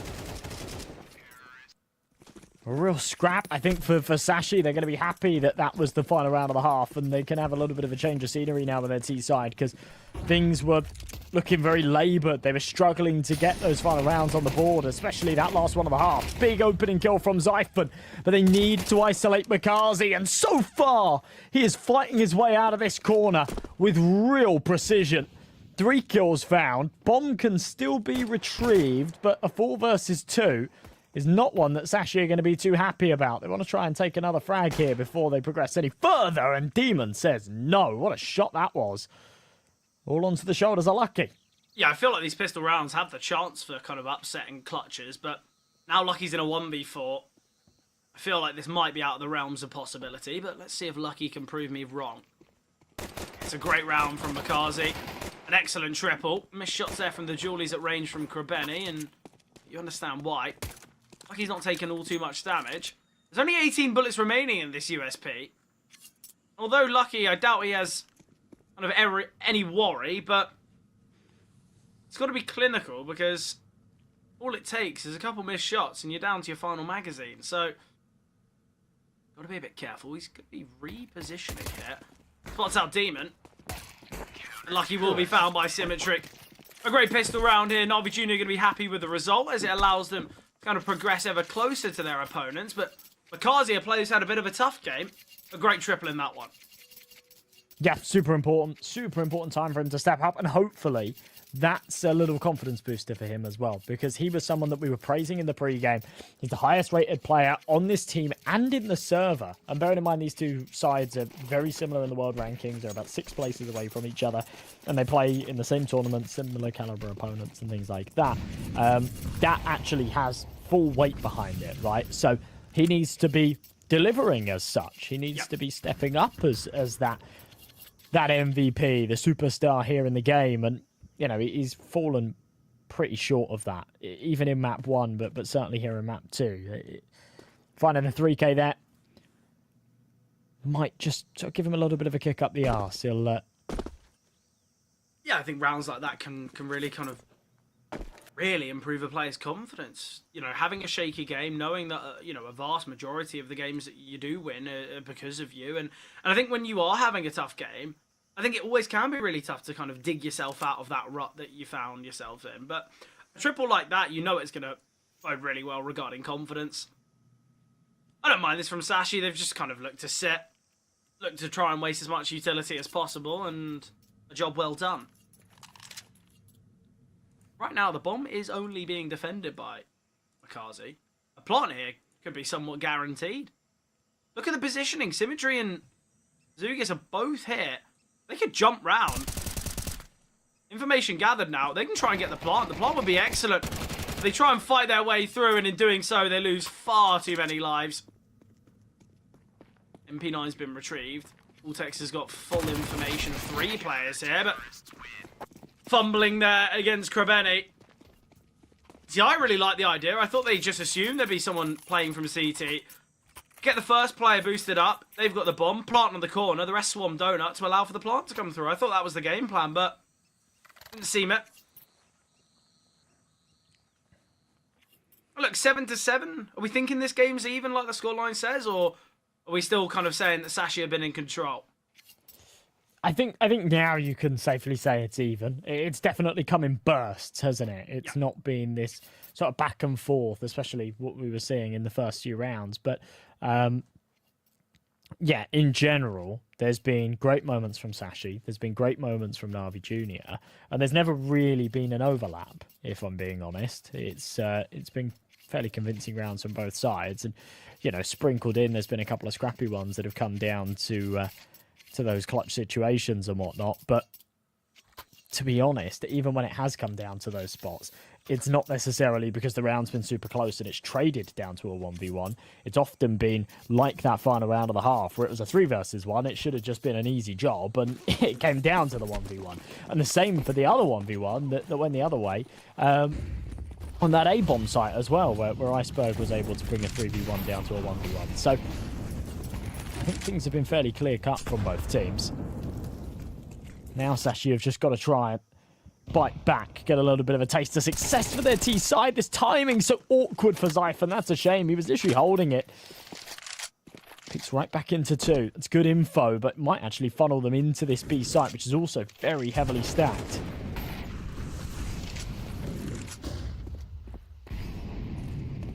Yeah, Sashi looks as though they're going to make their way through this smoke. Bit of a risk. Ooh, they opt against it.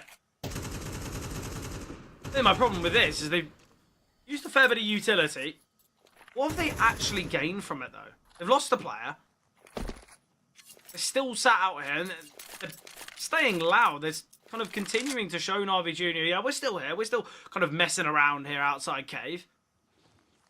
And that's why this map control's taken by Zugis. He's pushed into A main. He knows that if they do try and maneuver their way back to Donut, he can try and deny the plant. Somewhat of an unbreakable setup here in Cave. And Krebeni goes searching, Demon goes hunting as well. Yeah, Sashi just take way too long there. And it's not completely their fault, don't get me wrong. You know, double smoke top ramp is always going to delay you. But yeah, even if you sort of baited into this trap that they were, the fact that enough time had elapsed for those A players to then rotate over two just means that they're 100% walking into a stack. Now, I'm impressed with the fact that they even got onto this site and got that bomb planted. But it's certainly not going to be a round that goes their way. Jugas on the flank, just again as that insurance policy. Make sure nothing goes awry. Na'Vi Jr. will take the round with 3 alive. 8K's recovered. And the lead taken here. And as I say, it just, you know, they're stuck behind these smokes, When they were about to push through it, they actually made the right call to back it up. But it wasn't even based around the idea of, oh, maybe that was a setup that they were going for and there's 3 on the site. It was almost just based around the idea of, hang on a minute, the A players have pushed. They're clearly not flanking us. They would have just gone back. They've rotated B off of that info, at least one of them, surely. And now we're in a really sort of awkward spot where we're almost definitely going to be walking into a stacked site. But they still do so. Just later in the round, they make things trickier for themselves. So pistols this time and a bit of pace. Yeah, I like the idea of this. Mac 10's right up in the face. Great shot from Zyphon, yeah.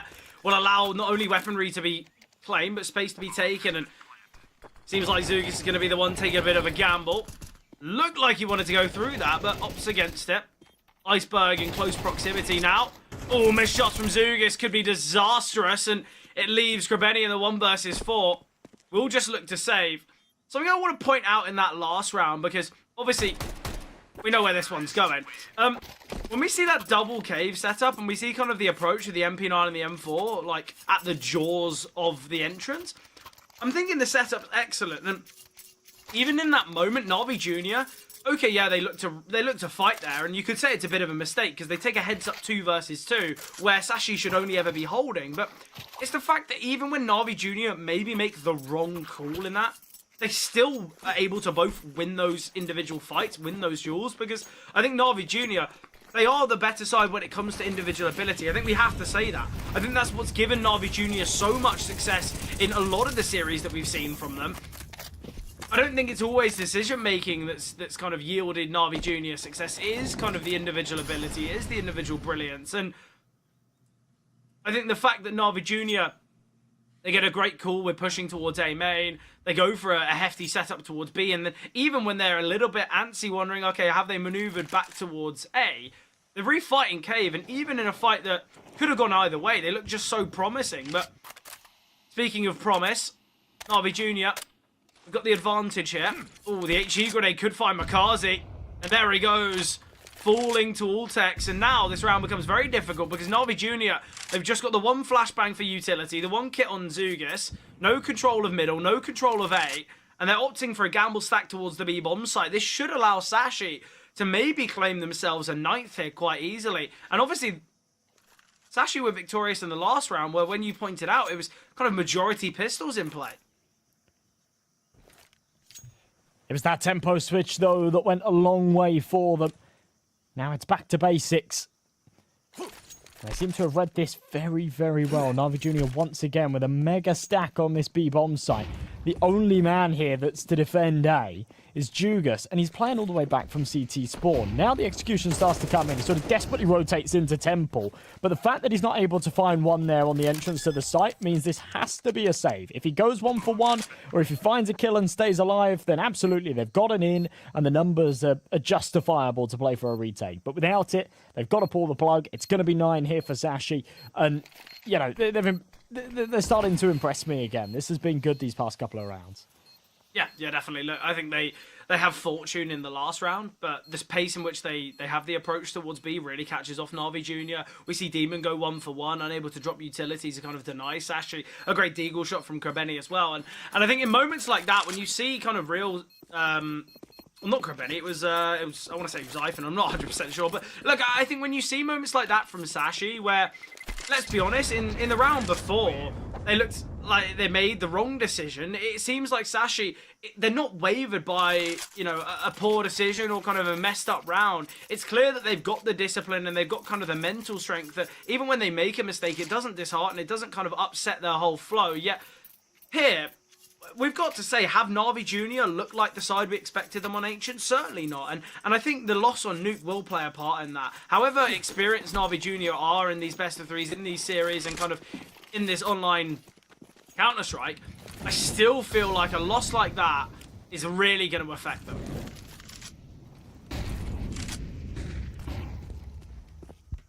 I think this would. I like the idea here from Sashi. Yeah, this is... Well, this should be their round. All day long, this should be their round. You know, Na'Vi Jr. have opted for the eco around these 3 rifles. I think economically it's the right play, but again, there's an opportunity here if they buy around these rifles to maybe sort of make this round a little more serviceable. Yeah, I think it's just the idea that they can probably win it with the 3 rifles. I'm not saying it's possible, or I'm not saying it's probable, but there's an idea around it. And it just means they can get a buy in the next. Still, though, Na'Vi Jr., what are they doing with these 3 rifles? They're just sitting waiting for someone to make a mistake. And I think in doing so, in playing like that, it can go so wrong. And here's the mistake, but not on the side of Sashi. Is Zyphon taking all of this space? He's going to take this control towards B. Demon, though, with an important kill. Can rotate in time before players make their way onto the bomb site. Ultex, though, such a valuable kill there. Not only is it the first responder, but brings it back to a 3-on-3. Lucky now wanting to post on the angle. Missed shot from Lucky. HE grenade chipping away even further. Symmetry will go down, but Krabeni can find Ultex in the meanwhile. And bomb is ticking, though. That's always going to go. Lucky, though, takes his time, takes his moment. I don't really know why we're seeing this at all. Krabeni, you've tapped the bomb and then peeked the left-hand side. If anyone jiggles, they know that you're not on it. And when they jiggle, you can't find them. I don't really know the decision-making there from Krabeni, but Sashi find another. Although all casualties seen, Sashi will be very happy with the result. And they're not the ones that have to worry about the finances.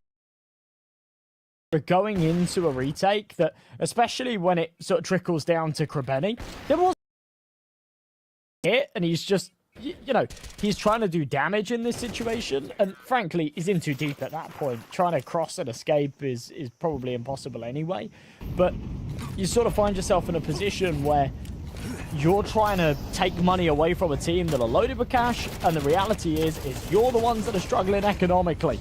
Beautiful aggression, though, and Cabby, a little bit sloppy on that kill, allows Krabeni to take one down with him before he falls. Cabby taken care of. Numbers back in Na'Vi Jr.'s favour. And, what, 10 seconds, 15 seconds into this round? We see 4 casualties, and Demons almost in T-spawn. I don't think they're going to be ready for this. Maybe they are. Okay, 2v2. Yeah, Symmetry's getting deep down towards ramp as well. I doubt they expect this, but still. He's going to be peeking in. Oh, Lucky with a quick trade.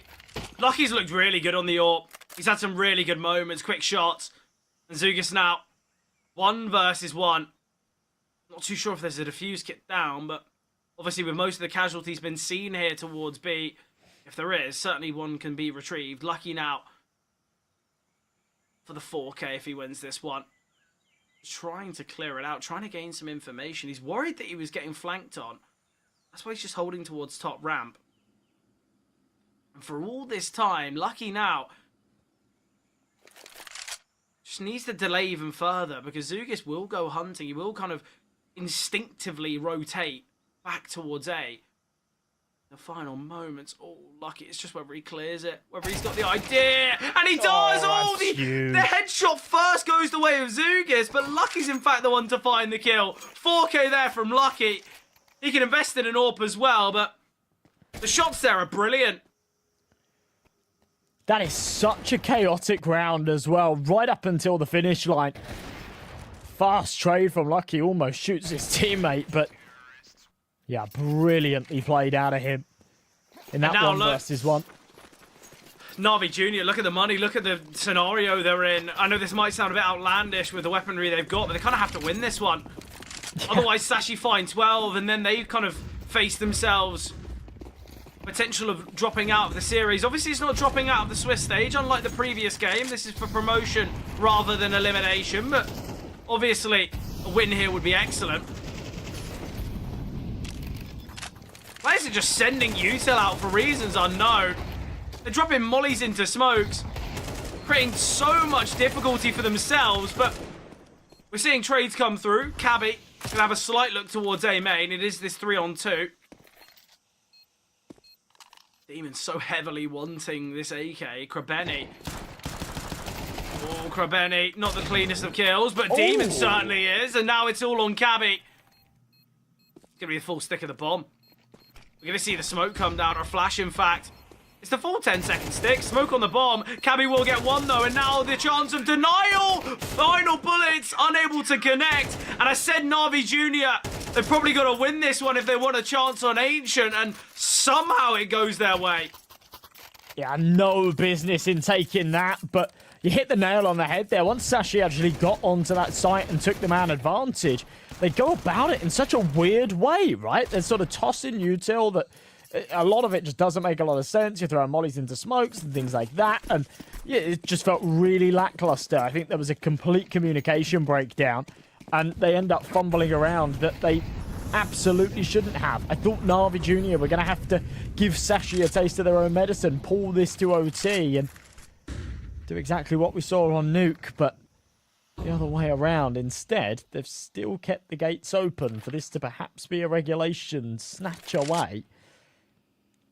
Yeah, look, I don't want to sound too disrespectful here to Sashi, because obviously they're a very impressive side, but the A execute there looked as one from kind of a level 9 lobby. It had very little synergy. It was just players thinking, well, I've got a full belt of util, let's just throw it all. I genuinely think if Sashi just go into the A-bomb site all with weaponry in hand, we look at that round in a very different light. I think the trading was very poor. The fact that Krabeni could get one with a 5-7 and there was no instant trade from the big book player, I think there was many mistakes made, but lucky falling here to Symmetry. Zoog is in a great position to find Iceberg, and now Na'Vi Jr. This breaks the money as well. This is ridiculous. There was contemplation about Sashi being on a kind of a 12-8 scoreline. The fact that we could be seeing 11-10, and as you pointed out, broken money, Na'Vi Jr. could level up the playing field. Look, we saw on Nuke, Na'Vi Jr. probably the team that should have closed it out in regulation. Now, Sashi in a similar kind of play, and obviously certainly still got the chance to win this one in regulation, but it will come down to the final moments, won't it? Util coming out now. Symmetry half blinded. Again, can dodge the utility and peeking out before the smoke, but they haven't really got the time. Zyphon now. Probably hope that he dies after or before time, but Symmetry, nice quad kill in that one. I think we've been singing his praises throughout Ancient about his Nuke performance, and he's gone a little quiet, but that's a big moment. That's a big round. And now Na'Vi Jr., they are going to be facing against the Pistols. Obviously, the last time that Sashi had this type of investment, they were able to barrel onto the B-bomb site, but there was a little bit more utility behind it. There was a couple more Tech 9s and Mac 10s. I doubt Sashi will have the same kind of exact result. And it's that half-buy victory that's allowed Na'Vi Jr. to still look kind of quite positive here. Great util damage onto Cabby. Now, playing chase here. Krabeni can just drop the smoke and back away. This is such a tough one, right? Because it's not just a round that they're coming into with pistols, but if they had a tiny little bit more cash, you sort of, if they had that loss bonus built up, you come in with Tech 9s, you come in with armor, and they can do what they did earlier. You know, I think that these guys are quite formidable with upgraded pistols, but we're not even seeing that here. We're seeing one Tech 9, we're seeing two P250s, two Glocks. Best case scenario, they get a kill or two, and maybe a bomb plant. Iceberg, almost gets brilliant timing, instead gets shot in the back, and this is just right into the blender. One found, but that's your lot. And Na'Vi Jr. will tie things up at 11 apiece. There's now no margin for error here for Sashi. Well, you know, again, it's just such a fumble. Yeah, I think the problem for Sashi here as well is if they win this round, Na'Vi Jr. can still buy. Yeah. Apart from Makazi, everyone else can get a decent investment out. Yet, similar can't be said for Sashi. So, for this game to go OT, you kind of expect Sashi have to win this. I think if Na'Vi Jr. get the CT round, we know the finance is going to be weak. Galil's at best. So, obviously, bomb plants and kills will change those finances up. But look, I think Na'Vi Jr., they were given that gift. Nicely wrapped up. And look, let's see if they can find it. Because what a story it would be for Na'Vi Jr., a team that were trailing, expected to be kind of 12 to 8 down, now in a position to maybe take the lead in regulation. Well, what does Sashi have up their sleeve? They've taken the mid control. It's been inherently gifted to them, right? The second they take contact with a donut player, that smoke goes down, and they're given all the space to stretch their legs. Ultex is somewhat low. There's going to be aggression down towards B. There's 4 players on the B bomb site. One smoke towards CT dismantles this whole round for Na'Vi Jr. That's all that needs to happen. A deep CT smoke cutting off rotations. Luckily, Zugis is here now, so it's not as though he wouldn't be able to go through it. But Sashi are just sitting and freezing. And this kind of lack of proactive approach for them will allow rotations for Na'Vi Jr. now. Well, through arrows tinted goggles, it makes them look like fools, but they've got something cooking. There's the trade. Big kill from Zyphon. And now they can start to make a decision as to where they want to get this bomb down. Push out from main. Massive kill from Cabby. Now Makazi all by himself. But I'm not sure they're going to expect a third man here. Consistently, Na'Vi Jr. have never had more than 2 on this site, but Cabby's due diligence pays off in a massive way. Ultex here's the mid-rotate. It's symmetry on the AWP. Scoped in. Ultex for the trade and a 2v1, but they're both low on health. And if there's anyone you want for the job, perhaps it's Krebeni. 4-5 seconds on the defuse. I'm not sure they're going to peek him in time. Spray's laboured. But Cabby just about gets it with half a second left on that defuse. And Sashi, a better round, but my God, was that close. Yeah, look, I think that's the only way that Krebeni can play that. I think you've just got to go for the Ninja in that regard. I think it's the only possibility. There's too many unknowns, whether he's getting flanked from that final mid player, whether they're just going to just jump across in donut. I think it's such a difficult type of clutch, especially with a limited time.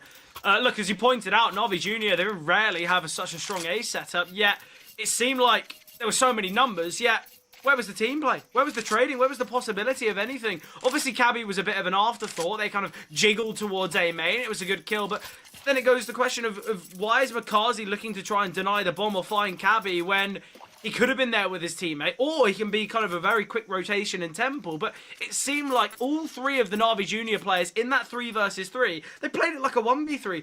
Makazi went out alone. Then obviously we see Symmetry in middle. It does well to get one, but the trade's always going to come through. I think it's tough there, but as expected before, Na'Vi Jr. can have an investment in this one. But this is it. This is for overtime. Nice flashbang, but Makazi will find Zyphon. A little bit of damage dealt to Lucky. Aggression coming through from Krebeni. Ooh. Oh, wow. Great find there Okay. from Krebeni. Yeah, excellent onto Ultex. Yeah, I'm really surprised. It sort of looked for a second there like Cabby might actually play through that smoke, and then he calls it off as soon as Makazi fires a shot. And you think, oh, was that the right play? He's just going to go for a little pot shot like that. But yeah, Spam lines up beautifully. It's a ridiculous kill. Speaking of ridiculous kills, though, Lucky showing what he has in the locker. Ooh, goes for a quick shot. No one's holding towards Cave. They've got to be very cautious here. Cabby, he can take some space here, but the problem is this double Cave setup is brilliant. We've got Krebeni and Demon here. Iceberg with a quick find. Oh, and the Tech 9 in Hammer. Lucky with a quick trade. That's bomb retrieved. That's site taken. That's Sashi with time. And that's Sashi with utility. They've got 2 smokes, 3 flashes. They've got the opportunity here. And the players go across. Makazi spotted. Cabby finding. And now it's all on Zugis. 1 versus 2. Sashi. This is their playoff round, and can they find it? Lucky's out in the open. Gonna be taken down now. Zugis does have a Molotov. The bomb is planted for Cave, though. Molly sent out now. Flashbang coming through. Tap of the bomb. Cabby gonna send another flash. Gonna be swinging, but there's no time. That's the round done, I believe. Oh, wow. Yep, yeah, you're right. Finished. Daylight robbery from Sashi. A ridiculous series, and so well played from Cabby at the end there as well. Not entertaining, that one bit. And to be honest, he didn't know. He didn't necessarily know that Na'Vi Jr. didn't have the kit there. They did have money, and they had a kit on a couple of players, but wow. A series done in 2 bites. Not the way that I think we were necessarily expecting. I did say if Sashi want to get this over the line, they're going to do it 2-0. I was not fancying them on Mirage at all. But, yeah, 2-0 scoreline doesn't really do this justice, does it? 16-13 and a 13-11. Such thin margins. But it did not feel like Na'Vi Jr. were up to par today. No, I think it was a bad day at the office. I think that's an understatement. I think Sashi, I don't want to take away from their victory because, let's be honest, they did pretty well. I think overall, Sashi looked very impressive and quite rightly earning a spot in the playoffs. But obviously, Na'Vi Jr., they didn't really perform. They didn't really step up. They had moments. And I think Nuke should have gone their way. They were 12-7 up on the T side. They should have found one more. They were in a 5 versus 2, remember? They were in a 5 versus 2 on the T side of Nuke to close out the game. And then Iceberg gets a quad kill. There's not really much you can do. But look, I think Sashi, they played really well. Look, in the moments they had, they took them. And I think that's sometimes all you can have. Okay, yeah, Sashi, did they play their best Counter-Strike? Probably not. Was this the best performance from them? Definitely not. But look, I think the fact they won the game here is very impressive. I think we do have to congratulate them. But obviously, M&J, there's another game coming up in a matter of moments, as we've got quite a jam-packed schedule, and it seems in only about 10 minutes' time, we've got that next match coming up. It is obviously Sinners against Ecstatic, which should be an absolute banger, especially with one of these two teams getting eliminated. But it won't be us two on the broadcast. It will be a bit of a change in faces, as Counterfeit and Dolan will be the two bringing you through. And I'm excited to just kind of sit back and relax and watch that last game out. But that's been it from us. Hope you guys enjoyed, and stay tuned for that final best of 3.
Welcome one, welcome all back to the Champion of Champions Tour. We are going to be ending out our day today with our last elimination.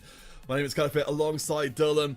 Dolan, again, we're going to be seeing which of our final team here who are going to make it out of today and survive to play for their tournament lives on February 18th.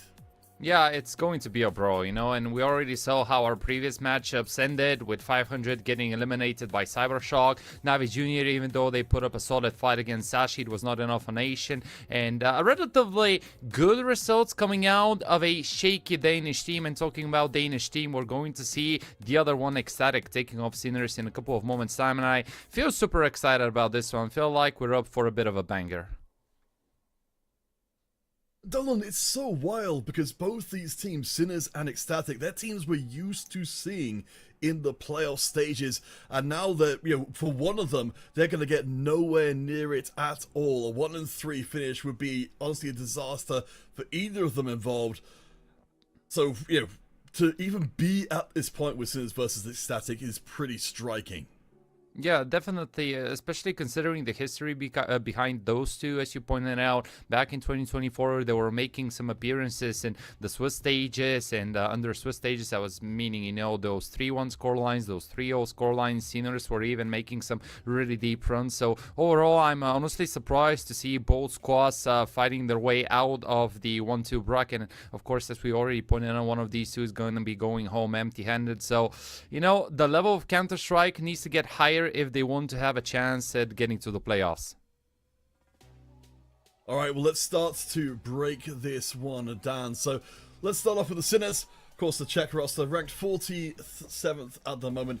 I think, of course, you know, the thing that occupies a lot of people's hearts and minds is, of course, the departure of beloved AWPer Oscar, with Peppo coming in to hopefully try and fill some pretty big shoes.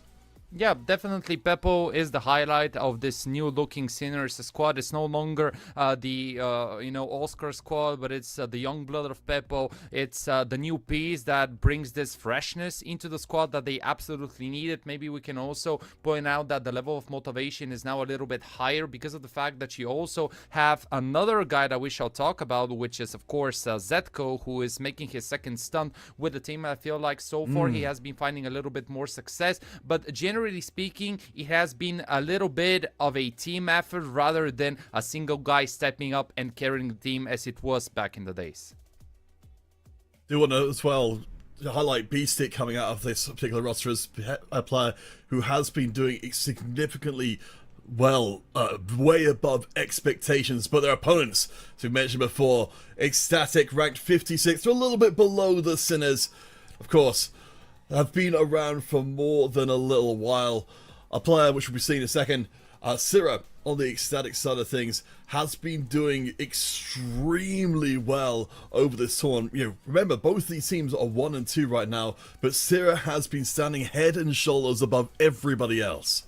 Yeah, I think that Syrah is a great example as to what Ecstatic needed and were lacking in the last couple of months. I think that he's a guy who is a little bit left in the shadows in terms of the older players from that Mouse NXT roster that we all remember getting their own ways. And Syrah felt a little bit left, but I'm super happy to see him back within a Danish lineup. I feel like, you know, I'm gonna share it here with the audience. Whenever I look at Ecstatic, they make me reconsider my life. And I know that this sounds quite, you know, bold, but the thing is that they are one of the most aggressive teams that we've been having, and you know, this is due to the fact that they love taking the early duels. They obviously have a player like Anlelele whose playstyle has been extremely proactive, looking for those early entries, trying to open up some extra space. And it's quite curious the fact that by the end of 2024 we actually had a really CT-sided team called Ecstatic, and since the beginning of 2025 we actually have the complete opposite, which is a T-sided team, you know. And this is the reason why,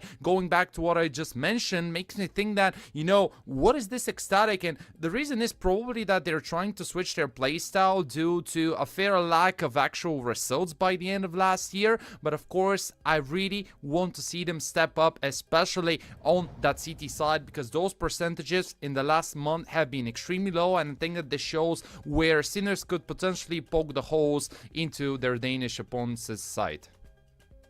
Well, as we mentioned before, I think this is true, and especially with what you're saying with Ecstatic, these are two teams in search of a somewhat thing of a change of identity, Ecstatic especially so. We're jumping into our vetoes in just a second. So again, you know, as we end out today, one of these teams will be going home. So as we head into the vetoes, you know, we've got suddenly Mirage and Ancient being heavily favoured by the Sinners, so we will see it being banned out straight away. I'm curious to see what our first map's going to be.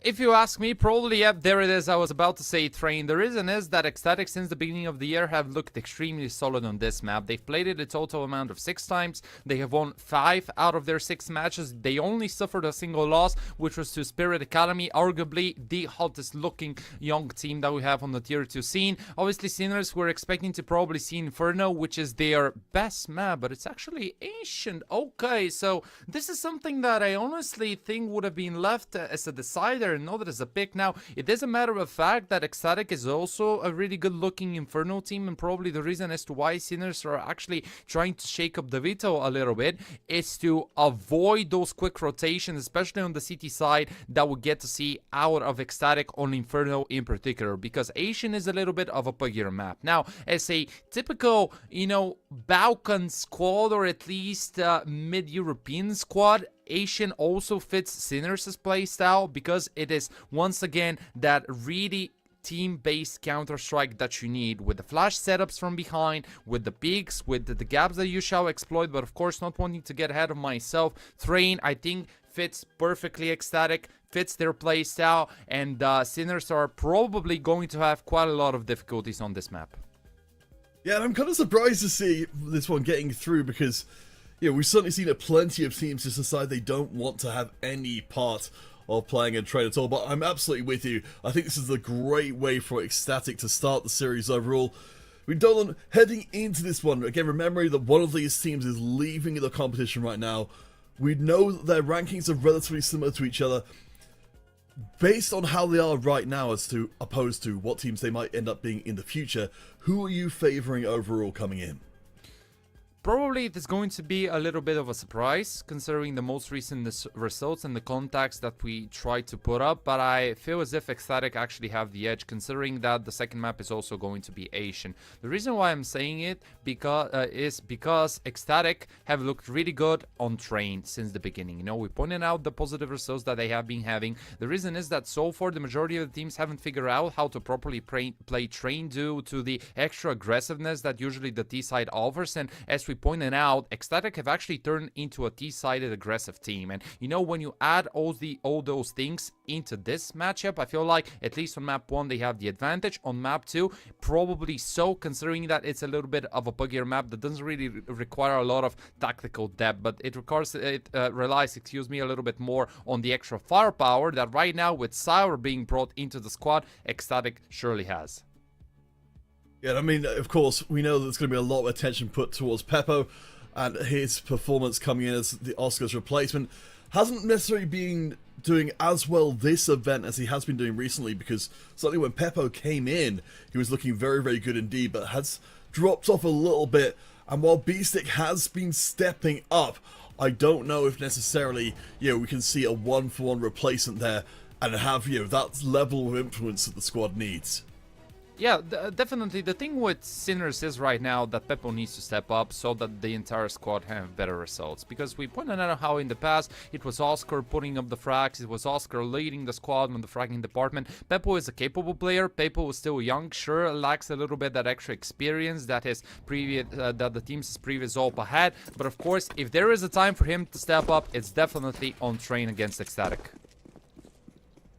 Alright, well, we shall see exactly what Ecstatic have got in mind for us. As you mentioned, the win rate here on Train is very good, and the Sinners only seen here a single time.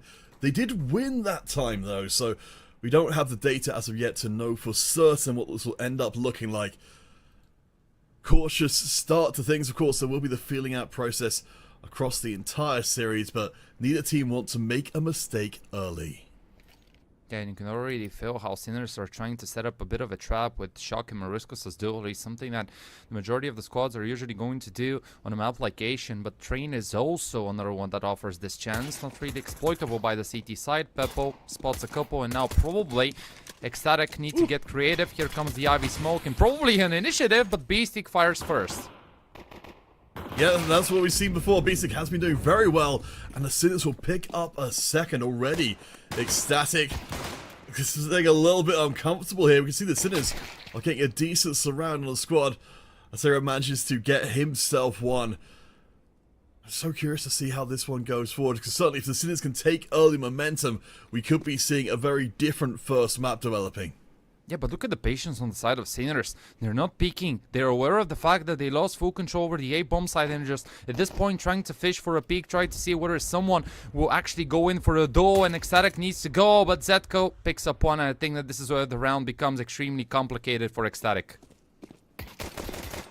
Gonna rush in TMB, certainly being an aggressive player before, does get that extra kill. Not being dropped though, leaves TMB as the last one standing. He has been spotted, he goes for the plant, but gets his feet shut off by Peppo, who, of course, is looking to start off this first map as aggressively as he can. Wonderful pistol round by Sinners. Honestly, yep, sure, here it was Syra finding a peek, but then the patience and the fact that Sinners remained so calm, knowing that Ecstatic had to make a move, knowing that they could have just waited to see what Ecstatic will do, and in the end of the day, it was the Danish side being unable to even get the bomb planted, so now they're forced to play once again with the pistols that is on the opposite side. We see already the SMGs coming in play. We even have double M4s with a FAMAS, so obviously this shall be Sinners picking up a 2-round lead. Of course, the idea on the CT side in these type of rounds is to make those as less expensive as possible, trying to probably set up Zetko and Shock for success, knowing that those SMGs give this extra bit of dollars for you to work with going into the next round. Yeah, we'll see how many of those SMG kills Sinners can lock down to push their economy forward, but so far so good. See Ecstatic, they're probing the Sinners' defenses, but so far being tracked relatively well. The Sinners keeping pace. You know, the initial attack on Ivy not going to be pushed through, but Zetko does get clipped pretty hard. I imagine he's going to be falling back and out of the fight. Doesn't want to give over his kill for nothing. Yeah, he lost quite a lot of points of health, but so needs to go back and play from the side. Now, there is a Deagle available for Ecstatic, and at this point, knowing that they already spotted and dealt quite a lot of damage to one CT player, they will look to group and likely hit that A-bomb side. The position for Beastic is good, and he's looking to receive. There it is. Will be his SMG traded across, so but at least a little bit of extra money. Marisco in great position, holds the line, switches to the dualies, and gets a number 3. He's so low. Again, I imagine he'll be staying out, but no, goes for number 4 and gets it. The Sinners starting off the series in style. We didn't know what to expect from them on Train, but they're looking like a team who've played a hell of a lot more than a single map here.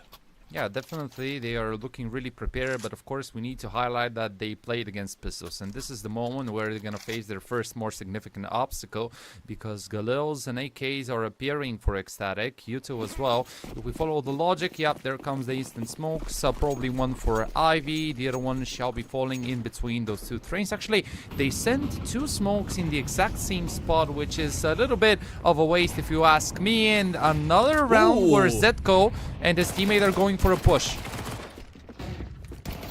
Yeah, nice catch, getting most HP off, and Shock forced the fallback as well. This time I don't think the Sinners are going to get enough room to play as they wish, as it looks like they're going to be able to punch through and get onto B, though the bomb is on the other side of the map, so much more spread play, Dolan, than what we were seeing before. Now we've got the buys in place.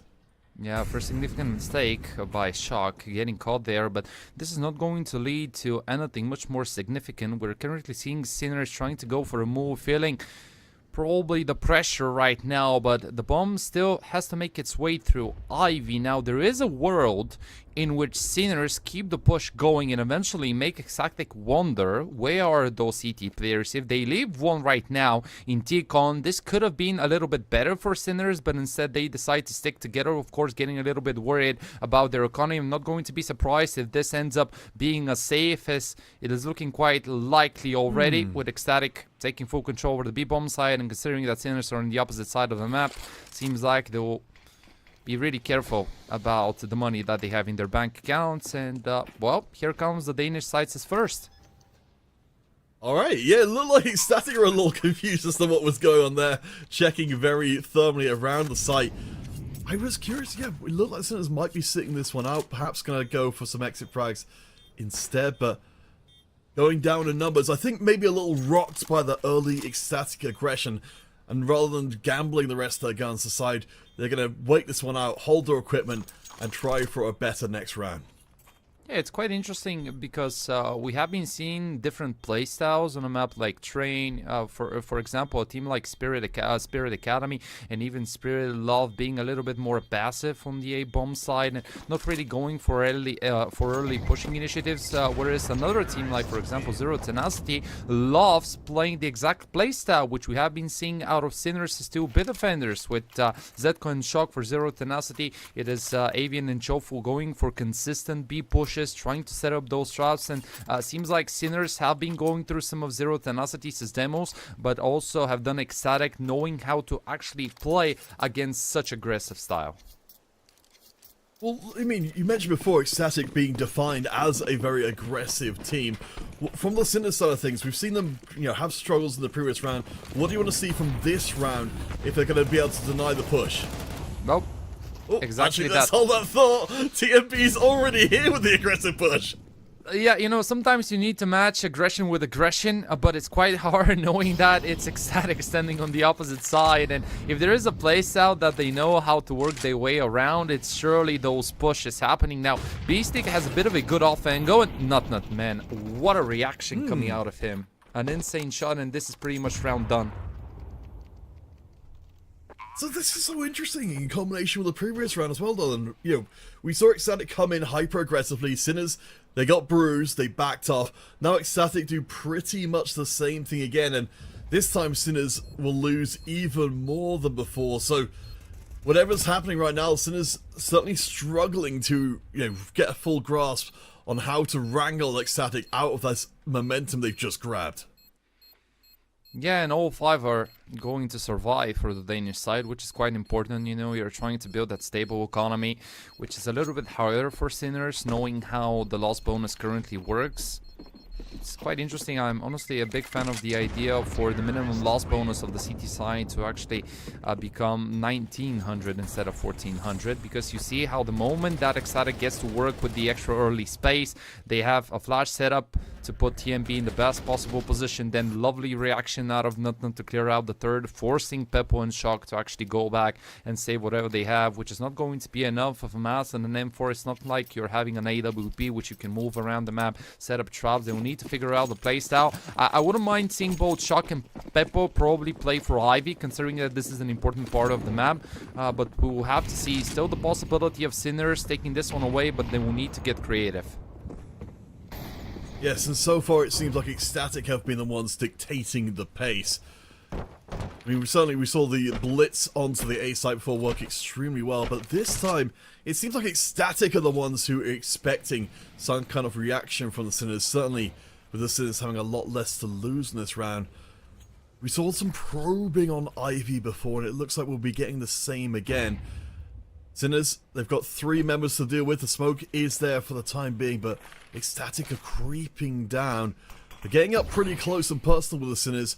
This could go sideways.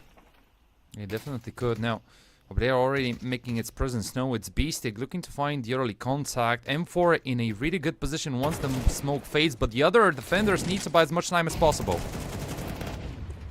Nice drive out of Morisco, who has been hanging around at close quarters for a while, and yeah, we're seeing Ecstatic doing exactly what we were talking about before. They're ripping through the Sinners, and they're just not taking the casualties.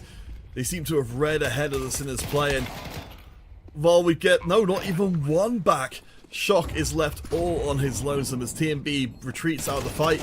It's another good round for Ecstatic, and nothing left for the Sinners at all. Great awareness demonstrated by the Danish side with 3 people going through Ivy, throwing that right smoke so that they can actually deny the visibility of the 2 defenders that were actually really close to the main choke point, then going from the left side to take the duels, clearing out the next part of Ivy, throwing an extra smoke so that they can switch their attention back to what is actually happening on the bomb side. And with the 2 people coming out of T-Con, that was perfectly executed, a flawless round that all Danish fans love seeing. But of course, Peppo now with an open hand and forced online for Sinners, and let's see what will be the playstyle, because Ecstatic probably thinking about another aggressive play. Yeah, I mean, you're going to keep doing it until an answer is found. Certainly, Sinners haven't been able to find too many places that Ecstatic aren't seeing them, but you call for the AWP before, and Peppo will get that first AWP kill in. The B site is secure for the time being. As Ecstatic lap round, it looks like they're going to try and run the same play as last time, pushing in through Ivy, but this time Sinners have got the equipment to deny. Still a little bit utility to play with. Beastic does find Nut Nut. And now, for the first time in a while, Ecstatic are the ones on the back foot. Yeah, and look at the repositioning out of Beastic. This is actually so smart because TMB is really worried about that right corner, and I feel like Beastic shall be picking up another. I mean, Beastic has been doing, as mentioned before, really well for the Sinners over the course of this particular event. That 3K is certainly incredible news. So, you know, Dolan, from where you're sitting, as we look back over this round, we're asking, what do the Sinners need to do to stop Ecstatic's aggression? For you, what do you think was the biggest factor there?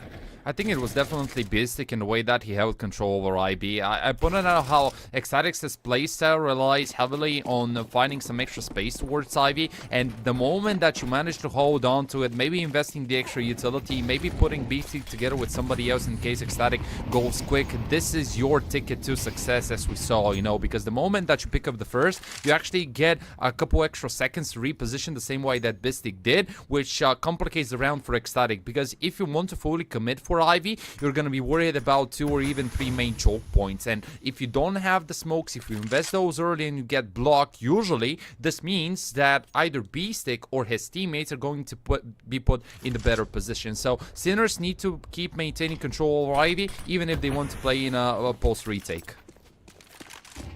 We're seeing a slightly different approach this time around as Peppo will find his first target, managing to break away just in time. The flurry of mollies from Ecstatic definitely becoming a very recognizable part as Beastic picks up a second. Ecstatic, they found a different route through the round and they will get the plant this time to get their money back alive, but Beastic this time doesn't win the duel, and we're left with a big brawl on the A site, with the Sinners having a flanking member in Morisco who might be able to catch Ecstatic off guard. Yeah, but there's still quite a lot of util that Sinners could use if they want to actually go for the retake. Seems doable, but they've already wasted quite a lot of time. Heiji misses. Here comes the smoke for T-Con. Ob dropped, and this is probably the chance, but Nut says no. Low HP across the field, and there's still nades in play. Shock rushes out, but he's got another person to do with. Sarah will go through and make sure this one lands. Ecstatic sees back control after only a single round win for the Sinners.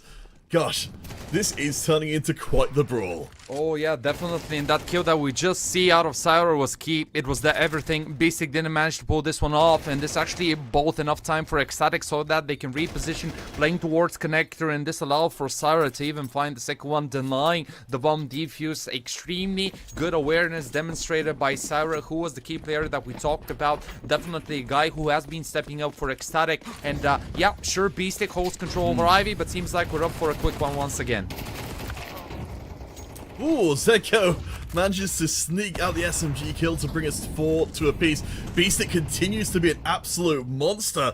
You know, Dolan, I was doubting whether or not Beastic could be a big enough influence in this first map, but so far, so good. 8 kills. Morisco also doing some good stuff, but Syra is a menace. 6 kills so far. Falls to Peppo and Morisco. This time the Sinners seem to be able to keep Ecstatic at arm's length, leaving TMB as the last one standing. He should be at least able to get the plant in. Yeah, he has a lot of time as well. Can reposition, can try and catch Peppo off guard, and if he picks up one, then this could be a doable defense, especially considering that it's only B-Stick having a defuse kit, and at this point in time, he's going straight towards B-Stick. Oh boy, not the player you want to be facing 1v1. You can see B-Stick getting the adrenaline flood there, charges forward. Oh. Somehow doesn't take down TMB. That's huge, and now Peppo knows that he's got to catch TMB, or he's just gonna get jumped by him at some point soon. Yuto comes out, Peppo now knows where he is, and misses the shot! Gonna try for the pistol version of this, and what a missed opportunity. Oh yeah, definitely TMB outplaying his opponents in a wonderful clutch by the IGL himself, but have a look at how things played out, right? Lovely nade coming out of B-Stick, he keeps on the control over Ivy, then Sarah once again with such an important kill, because this alleviates so much of the pressure, and at this point I think surely TMB is gonna go down, but actually no, he wins the first duel, then realizes that he needs to take at least one, because the CT players are isolated from one another, and a little bit of a lucky situation for him, considering that it was also the player holding on to that defuse kit, which eventually led Peppo to an unsuccessful affair, as this is going to be just the scouts and the upgraded pistols for Sinners. Able to hold on to the AWP at least to give him a little bit of punch, but you can see that Sinners going to prefer B here to focus their firepower. Interesting to see the Sinners trying something a little bit different here. They have got the Deagles as well to fish for some damage, and they have managed to catch a couple of shots onto ecstatic members. So Sinners, there's a small possibility they might be able to steal this one back. Zedko with a scout, it's just across, and I can't see him winning face to face. Does hit TMB though, brings him down to 28 HP. Again, the Sinners, they've not taken nearly any damage as of yet, but still ecstatic are in trouble. First kill for them finally arrives, but I still think this one's open. Yeah, definitely is quite a lot of damage given over to 3 of Ecstatic's 5 players. But the big problem right now for Sinners is that those rotations are going to come in a little bit slowly. They will need to rotate now that Morisco peeked out and gathered the information. I would love to see Sinners adapting their defensive setup. I don't think that going for pushes or remaining static could be the answer to what is about to come from their opponents. Time is taking 34 seconds and seems like Ecstatic will fully commit towards the B bomb side, and look at what Sinners are doing, immediately repositioning 3 players, maybe 4 even if Zetko joins, and this could be a doable round for the CT side. And with all those wounded members, the Scout's going to become vastly more dangerous. Time is running out. They're going to re-switch back to the A site again, which means Zedko is going to be the one to try and hold the line. Oh, There's no. so little time. Zedko finds a second. That Scout, who gets worth, finds a 5 seconds. Peppo gets dropped 1 for 1, but Shock walks out the wrong place, wrong time, and the plant is made, leaving Morisco as the last one standing. The Sinners almost pull off, but surely it's out of reach now.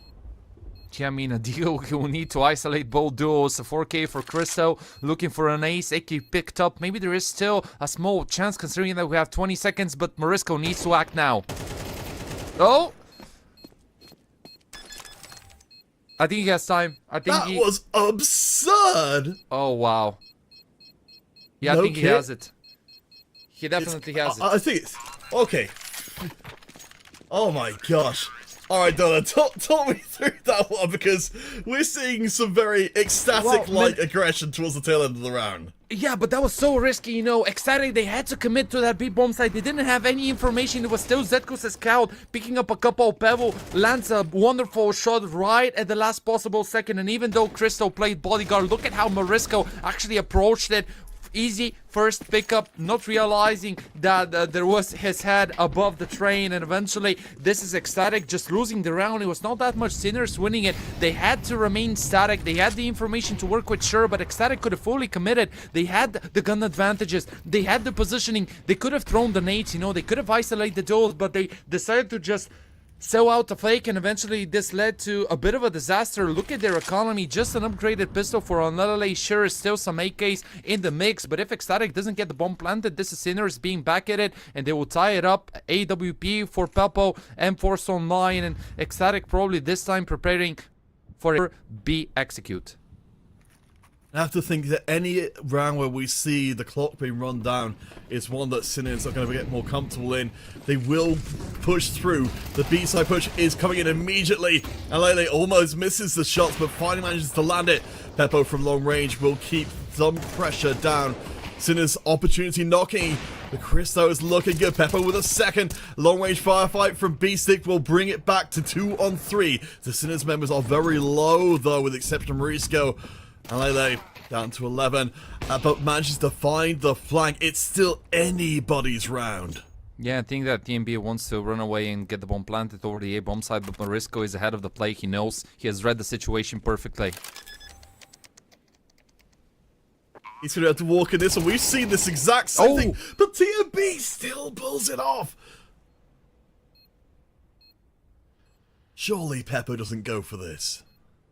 Yeah, it's quite hard. I mean, holding on to an AWP, 2 bullets, all that he needs. Single AG, TMB quite healthy. He doesn't know where Unlility currently is right now, and it feels like a situation from which Peppo needs to go back and save absolutely. Yeah, you cannot really commit. You're risking way too much. Ecstatic once again pulling this one off, courtesy to the individual effort.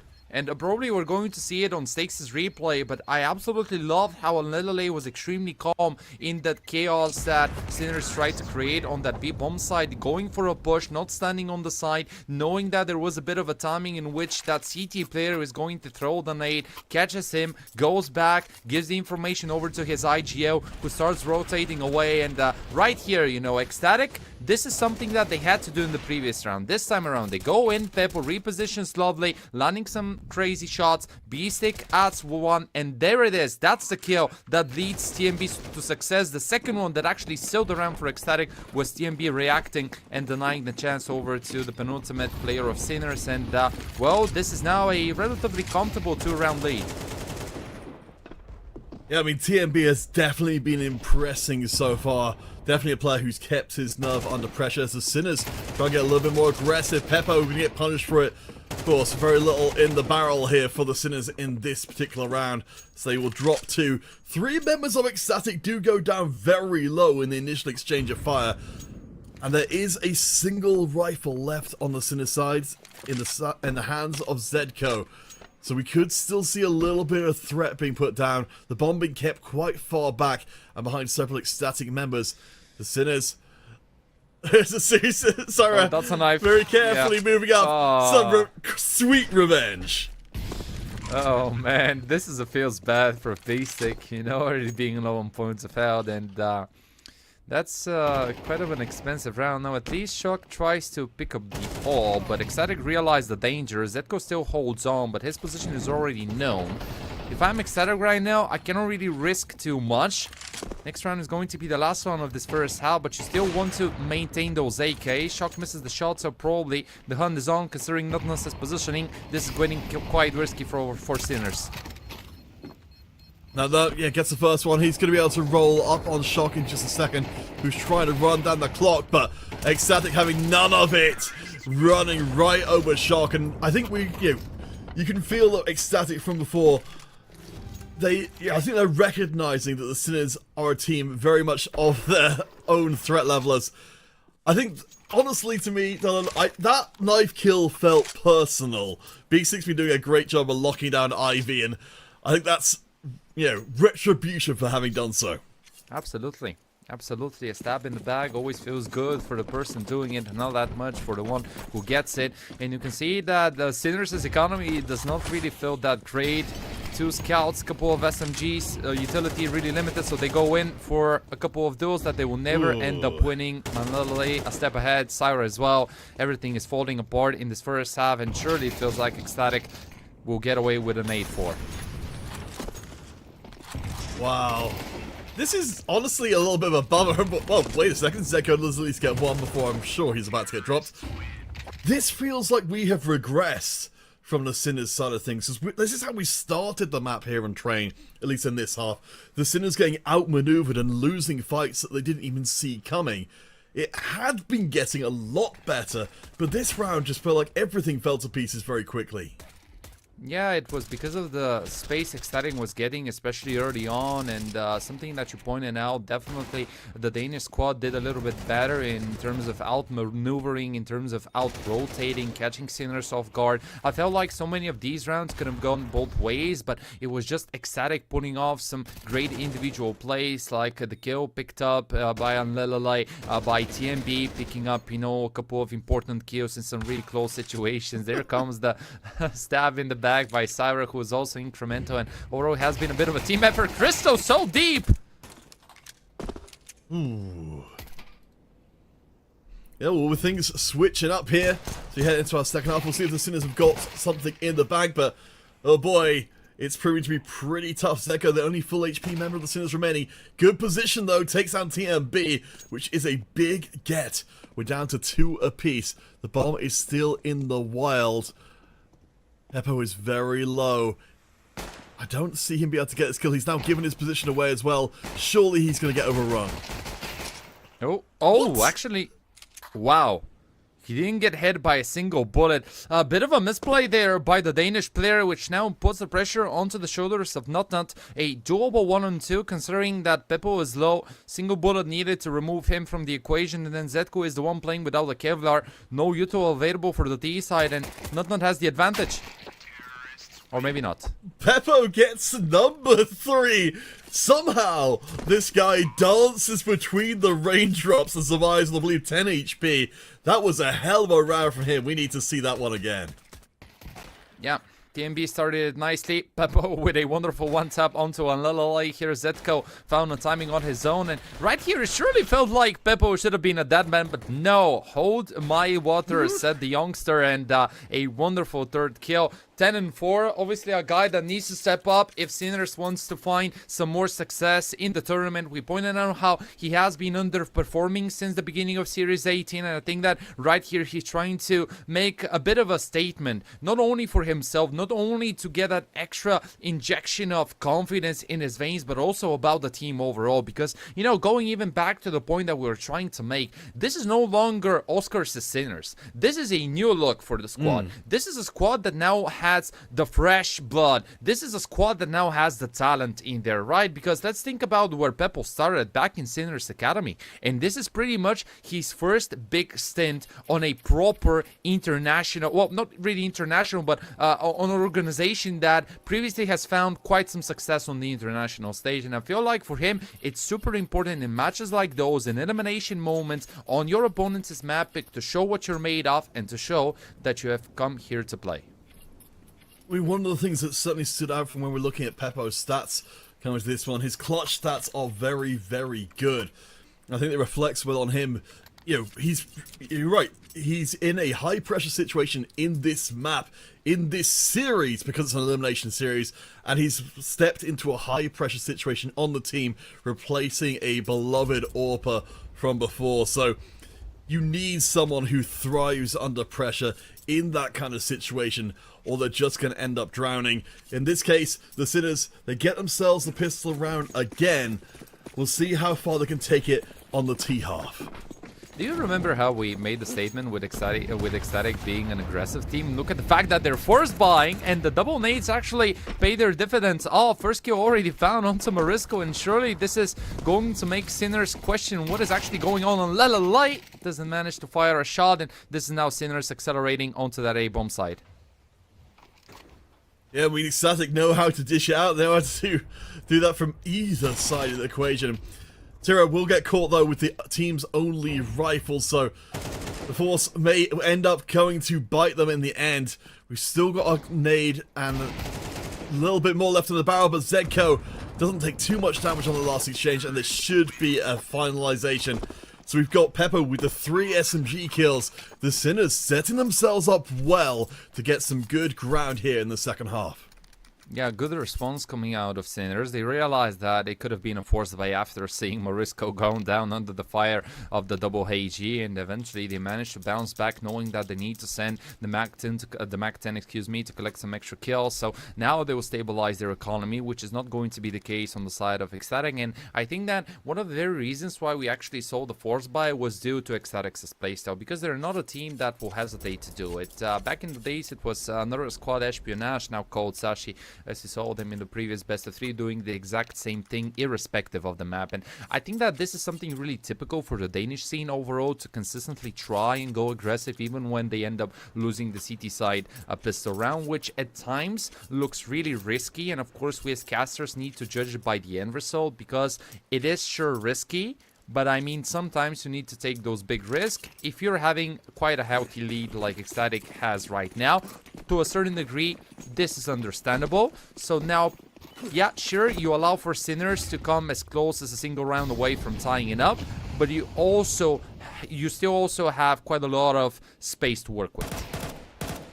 We'll see if the Sinners can keep up that momentum. It's worth bearing in mind, of course, Sinners, they've already set a very high bar for themselves, as they seem to be starting off well here in round 15. They are previous winners here in the CCT, so, you know, with the recent results, I think things were starting to look a little bit alarming, and I think, honestly, for them to be at the 1-2 point is already alarming, but this round has been an absolute masterclass, as Morisco picks up another 3k, or 3k for him, on the SMG. The economy for the Sinners is going to be looking real good for quite some time.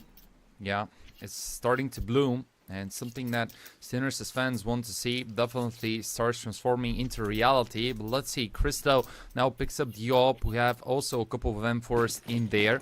Curious what Ecstatic are going to build right now. The majority of the squads coming out from the Danish scene love putting some more effort on holding on to the A-bomb side. 3 people there, TMB goes aggressive. Shock throws the early util, scratches the IGL's HP bar, but still nothing has been found. Shock aware of the possibility of a potential push, and so far I really like how Sinners are maintaining their calm, maintaining their nerve, knowing that it could be Ecstatic going a little bit deeper. I mean, certainly, yeah, this is a crucial round. The Sinners could draw even. Notable as well, the Ivy defense isn't there for Ecstatic at all, and if the smoke comes down, they suddenly realize that that is something to be concerned about. Does make me wonder, though, if maybe the Sinners are trying to spread Ecstatic out across the map, because they're keeping the bomb pretty close back to spawn. They're not actually pushing through Ivy. And of course, we've got Shock here playing Scout, trying to find a route maybe for the Sinners to move down in a more B direction. Yeah, but look at what is happening on the side of Ecstatic. Playing as forward towards Ivy, putting quite a lot of units there with TMB's his deeper position. He gets the information, he can quickly give it over, and at this point Ecstatic knows what is about to come. Yeah, and Lele, great support this teammate. It looks like the Sinners are going to push through either way. Peppo manages to punch through Ivy, but with Zedko down as well, this could go very poorly for the Sinners in a hurry. Peppo goes down low, but Shock manages to grab hold of another. It's going to be a brawl across the A site. It's Christau provides the long-range fire support. 13 seconds left to play, and I think we will be seeing an attempt at the plant, but this is something a little bit different from Ecstatic. They actually gave ground to the Sinners and then punished them. Yeah, it was pretty much forcing Sinners to fully commit towards Ivy, and we're going to see it on Stakes' replay, right? This is the read, this is the information being given over by the IGL, who's saying to his teammates, guys, it's going to be either through Ivy or through T-Con. And yeah, Lele gets caught, but then Christo adapts with an op, Nut reviews his position, and this is TMB's time to shine, grabbing that final kill, putting the end. But as we talked about, Sinners, they build a stable economy, so losing one is not the big problem as you rebuy all the lost guns.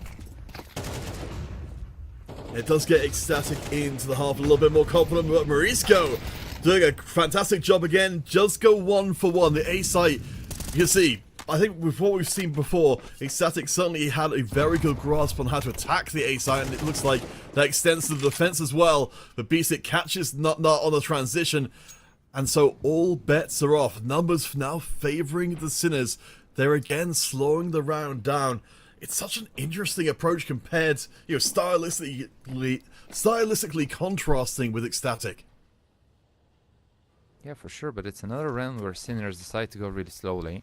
This gives some time over to Ecstatic to adapt. Now, it's the 3-on-4, and usually in these type of scenarios, you prefer to group yourself and play together instead of separating your own efforts across the map, especially when it's train. You have so many different choke points that you need to cover, so it becomes literally impossible for an individual outplay. Maybe Crystal has something in store for us. He's holding a knob, but Sinners once again focusing going through Ivy. Absolutely love that. I think that this is a great approach in a 3-on-4. When you have the numbers advantage, try and split the map, play with the time. They're squeezing it as much as they can. 28 seconds, so here comes the time for the DI to activate. Barra spotted, Crystal deleted, and this pretty much means the end of the round. I think this is what the Sinners were fishing for the whole time, just trying to get Ecstatic to have to spread the resources they have out and keep them from playing this kind of really coordinated defense on A, which they'd otherwise be able to do. 2 members remaining. We'll see if the Sinners want to push through and chase any further. I do want to bring up, as we wait for this round to play out, and to see TMB perhaps might be able to find Shock. You know, last time the Sinners were here in the CCT, they went 0-3 overall. Now they're 1-3, looking to take down former tournament winners to stay in the competition. Yeah, absolutely, and what a win this is going to be for Sinners, right? Considering the slow start that they have had since the beginning of February. I remember casting them in January, and I was super excited to see actually the team progress deeper into the year, and my biggest concern back then was exactly the potential for inconsistent performance, something that we started noticing since the beginning of February, and I think that this is a perfect moment for the squad to actually bounce back. Beppo is stepping up, 15-5, talking about his individual form, leveling up in comparison to the previous matches that they played in Series 18. Beastic has been looking good, especially on the CT side. He had some really good holds on Ivy. Morisco has been contributing, and so far they have been putting a bit of a fight on Ecstatic's map pick. Yeah, I mean, you're right. At this point, you'd be hard to tell from the play, at least over these last few rounds, as to whose pick it will be, but LLA gets a nice shot through. Only 2 rifles on the Ecstatic side of things, but they're being put to good use. Peppo for the Sinners is already very low as well, so despite the Sinners having the equipment advantage, they are on the back foot as a good triple swing out will get 1 for 1 and put another rifle into the hands of Ecstatic. Another great adaptation coming out of the Danes, knowing that probably it's going to be another slow round out of Sinners' D side. They go for the triple peak, look for the duo, they lose one, but they get the trade, which is what matters most. And after they secure the opener, look at what is happening right now. Beppo is low on points of health, Crystal maintains his proactivity, they're pushing Ivy, getting even more information, while Nutnut can patiently wait to see whether someone will come his way towards the B bomb site. Syra is covering from Ivy in case somebody goes towards the bigger of the 2 bomb sites, and Exciting are currently playing this round in the most beautiful and best way possible. Oh, it was so painful to see the Sinners not checking their back for such a long time. It feels, if anything, like, you know, they're comfortable playing these slow roll rounds, but Ecstatic just won't let them. Shock, though, is going to at least try and go down fighting. He might be able to go back and grab the bomb. I think he's still expecting Ecstatic to be all over it, but as we can see, that's not the case. There's still 3 Ecstatic members left up, and we remember, Ecstatic started this round with just 2 rifles. They're likely going to end it with 3. Unless Shock has something to say about it, but too low on time he is, and with the flank coming out of Crystal, bomb will not even get planted. Well played by Ecstatic, considering that they started the round by having just a single rifle in play. Now they have 3 to add up on top of their economy, and let's have a look at how this played out. The early smoke for T-Con, then the triple peak, who with the trade coming out of Crystal, he maintained his proactivity, fighting 2 from behind his opponent's back, and while Shock tried his best, it was already an impossible clutch for him. Too low on time, and well, Sinners, I would love to actually see a change in pace. They have been a little bit too slow. From time to time, this has been working out, but not when Ecstatic are proactive and they move around the map, so you need to address this issue. Yeah, and you can see the Sinners are expecting that kind of switch. Ecstatic are expecting that kind of switch from the Sinners with the very early deployment of the utility as Christo finds 2! Just like that, and so quickly these rounds go to hell in a handbasket. Peppo is left almost entirely on his own, and Ecstatic, it feels like they're building up that head of steam they're going to need to lock down that map pick. Yeah, this is a feels bad moment for Sinners. They literally had the proper setup. I was actually about to mention how good Sinners were in those initial seconds of adapting to Ecstatic's aggressiveness, but that was not the case. The person that we saw going down first did not need to actually turn his attention towards the left because there was already a player covering up for him. Probably we're going to see it on the replay if possible, because that's a moment of miscommunication, of miscoordination between the two B players for Sinners, and this is essentially what leads us into the domino effect right here. Look at what is happening. So Beastic checks on his left, even though it was Shock covering from him from that tight corner towards window, and this is moment of a hesitation demonstrated by Sinners, and this leads us into an 11-8. And look at what Sinners are going to be playing with. U2 extremely limited. This is pretty much their last intent of trying to hold on with a single Galil and some Tech 9s with a Max 10 at it. Yeah, and I'm really impressed by what we see for Ecstatic so far. The Beastic will open up hostilities. Christo doesn't manage to get the 2 hits off from before, but nearly gets knocked down himself. The Sinners, I think as you said, they know they need to get it done right now, and Shock will help make that happen. Christo is still deadly, even if he's heavily wounded, and Ecstatic's utility will help lock down the remaining Sinners. It's 2 versus 3. Zedko through the smoke. Last bits of utility coming in. Nice land on Christo. They can't be seen, and I think they might be able to sneak through. The Sinners are a known quantity, but Zedko still wins. Christo's so low, he gets dropped as well, and it's all on Nut to stop the Sinners' potential comeback. Yeah, but Nut has secured quite a lot of time for himself, and it's well, Peppo, wow, what a wonderful read out of Sinners. They saved themselves.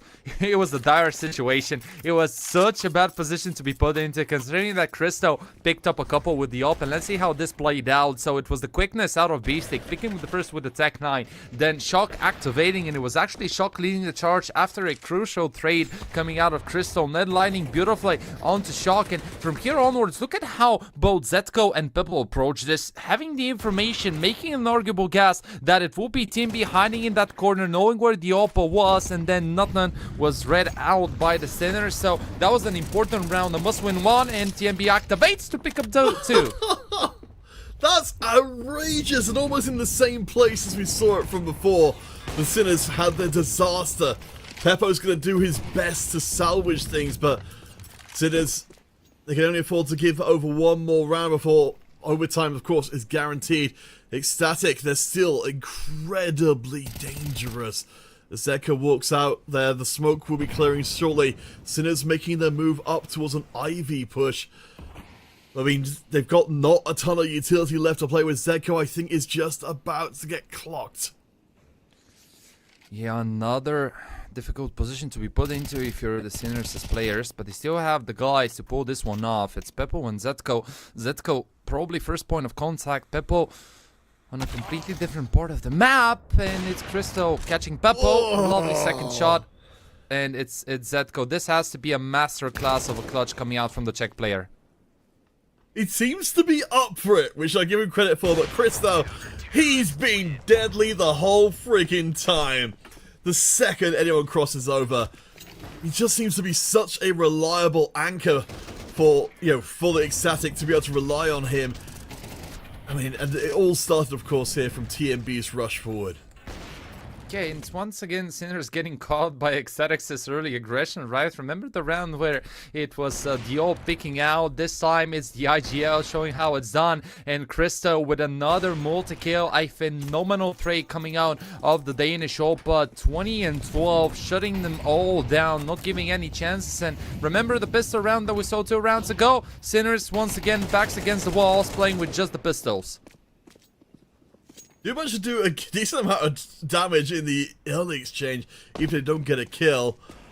I mean, the Sinners, yeah, they're in a dire situation, and they will be going face-to-face with an absolute shooting gallery. Syra grabs 2 more kills to pad those stats, and I think this one is pretty much over. Of course, we'll be heading to Sinners' map pick of Ancient once this one is done, but, I mean, Ecstatic, they've demonstrated to us why they should be a team to be feared here on Train. Yeah, definitely.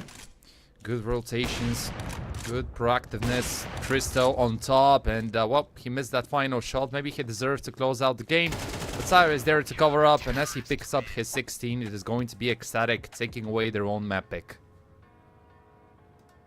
Alright, well, short and sweet. It looked like for a little while there we might be seeing these Sinners come back, but ultimately, I just feel like, the level of experience on the map for, being demonstrated here by the Sinners was just too great. They could dig down so much deeper, and when you have plays like we saw from TMB there, that was the defining part of this map for me, just that the Sinners, they just didn't have the answers to these kind of questions.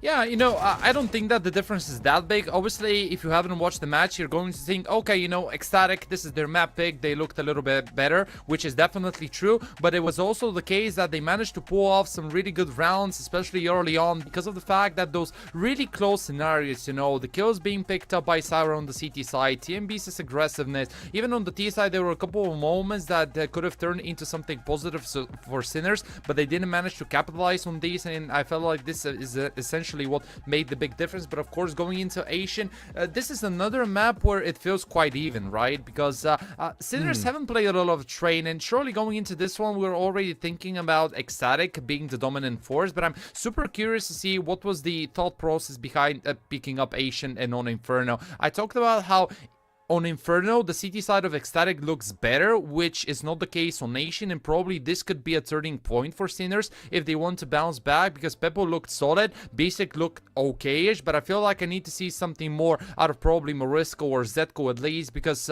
yeah, things are getting a little bit dire, and it's Sinners standing one map away from elimination. Alright, well, gentle friends, our day of CS is almost done, but we will be taking ourselves around a 10-minute break before we come back and see exactly what Ancient has got for us. We could be saying goodbye as of the end of the next map, or go all the way through to a 3-map series to end out everything. Stick with us, we'll be back as soon as we can. The CCT will return.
Welcome on back to the CCT. Dolan, we did see a hell of a good opening game here. Train, of course, a lot of teams choosing not to play at all, but honestly, I felt like we saw a really good demonstration, really from both sides of the equation.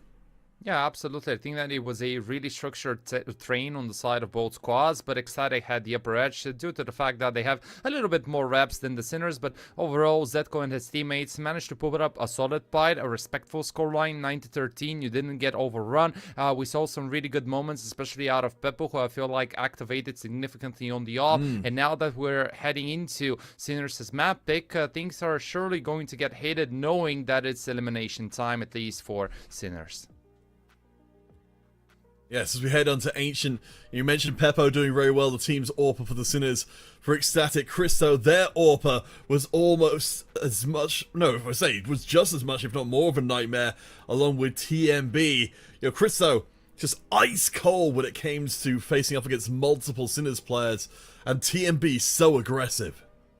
Oh yeah, absolutely. It feels like Ecstatic do a little bit better when things go cold, don't they? Crystal showed it. Absolutely, I agree with you. Ice in the veins, a phenomenal performance coming out of him. Something that we usually miss out of this Ecstatic squad. And while Sinners tried to match it with their own Opa Beppo, it was not enough, and somebody else needs to step up for the Sinners if they want to have a chance. Because Asian is a really interesting map. You know, we're no longer finding ourselves on an unknown territory for.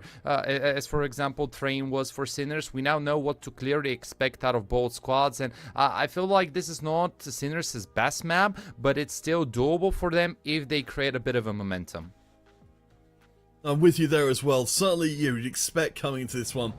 Again, as a reminder from before, the Sinners, they've been through down some pretty impressive paths from before. Do you remember, of course, that they were winners of the 11th CCT? So, when they're on a more solid ground, more familiar ground, they should be extremely dangerous. Yeah, absolutely. Danger is surely a word which you can use. And going into Asian, I feel like there are going to be quite a lot of dangerous territories for Ecstatic. So they need to be careful. They need to go step by step. They need to be extremely cautious, especially as to how they approach that CT side, because we already talked about all the percentages and the fact that, whenever I watch Ecstatic, I'm just reconsidering my entire life, not knowing what are the actual answers. But here we go, stepping into the depths of the jungle. Ecstatic duelies for Unlalale starting on the CT side. Kevras are around with a flash and a smoke, but there isn't a defuse kit. And knowing Sinners' playstyle, they usually don't tend to invest a lot into utility, a single flash, and they will look for the duel surely. Alright, let's settle in. As we said before, this is an elimination match for the Sinners, or elimination map for the Sinners. So they're going to take it slow and steady, creeping up into Donut, where it's looking like they've got a decent route through to A. Should be able to spot their target pretty soon, but Tyra in the perfect position to roll up the back of the squad, quietly taps them away, gets the first kill. Ecstatic closing the jaws of the trap on the Sinners, rushing forwards, and oh boy, if you talk about a statement pistol round, Dolan, that was it. Yeah, they pretty much wrote on that sign, hold my USB, because I can do it all, even with it. Wonderful display of coordination between Ecstatic. The fact that Syra was aware of what is happening, going for the push, remaining silent, picking up the first, putting the attention away from Nutnut, who had a window of opportunity. He grabs it, activates, and this is the moment where Sinners realized that they fell into the trap set up by Ecstatic inside the jungle. And now it will be a force by coming out of Beastic and his teammates. Once again, upgraded pistols with a scout, so Sinners, they will need to become really creative if they want to apply the impact, because we see what is coming out from the opposite side. Yeah, the nades are raining down, and the Sinners are already half dead before the round even starts. We do see a good pickup from Zedko, though, weakening the B site a little bit. They're not going to push any further. We can see Ecstatic are quick to respond to having taken an early casualty. Sinners, they would love to be able to recover this one. They're now going to be pushing through, and they will find a second kill. TMP is dropped, which means this is much more reasonable. Be able to grab hold of the smoke as well. Sinners, they've got the salvage weaponry, but Nut is laying down the firepower. Mariska, last one left standing. He hasn't got the bomb. He's only got the slimmest chance of any kind of recovery. Okay, it's the hope that Marisco has that can probably lead him to success, but at this point you need something more than only that. A Tech 9 could be a deadly pistol.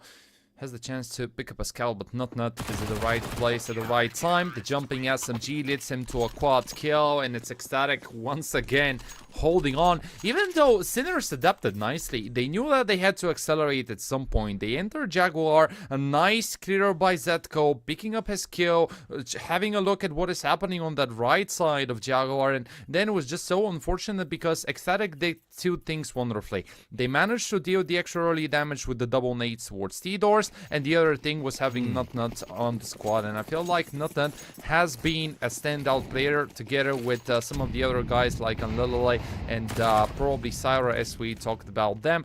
But sometimes Nut tends to be left in the shadows a tiny bit, especially since the addition of Syra. So I'm really happy to actually see him step up. I know it's still quite early, but this is still an elimination map, as you pointed out, and you need to have all the individuals leveling up their gameplay.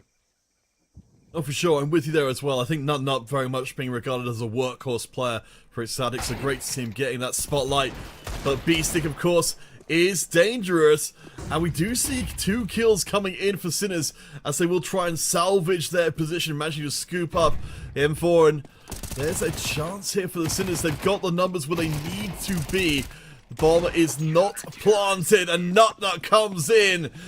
This is perhaps his moment to show off and start to change his perception on the Ecstatic squad. Yeah, a little bit more expensive for the likes of the Danish players. Good job by Sinners fighting the early entries. It was not picking up the first, but then right here, the Print Stream Digo printing up some headshots. Marisco also adds one for the Sinners, but good adaptations coming out of Ecstatic one more time to deny any more chances. And this is the moment where we're gonna enter into the first proper full buy round. All given over to Peppo. AK's online. Early smoke for T-Doors. Let's see what is about to come out of Ecstatic, because Sinners are prepping this boost, but Christo is ahead of the play. We're talking about this being a tale of 2 AWPers. In this particular instance, Christo winning out the duel, and the early utility also landing. Nut continues to be a tough nut to crack.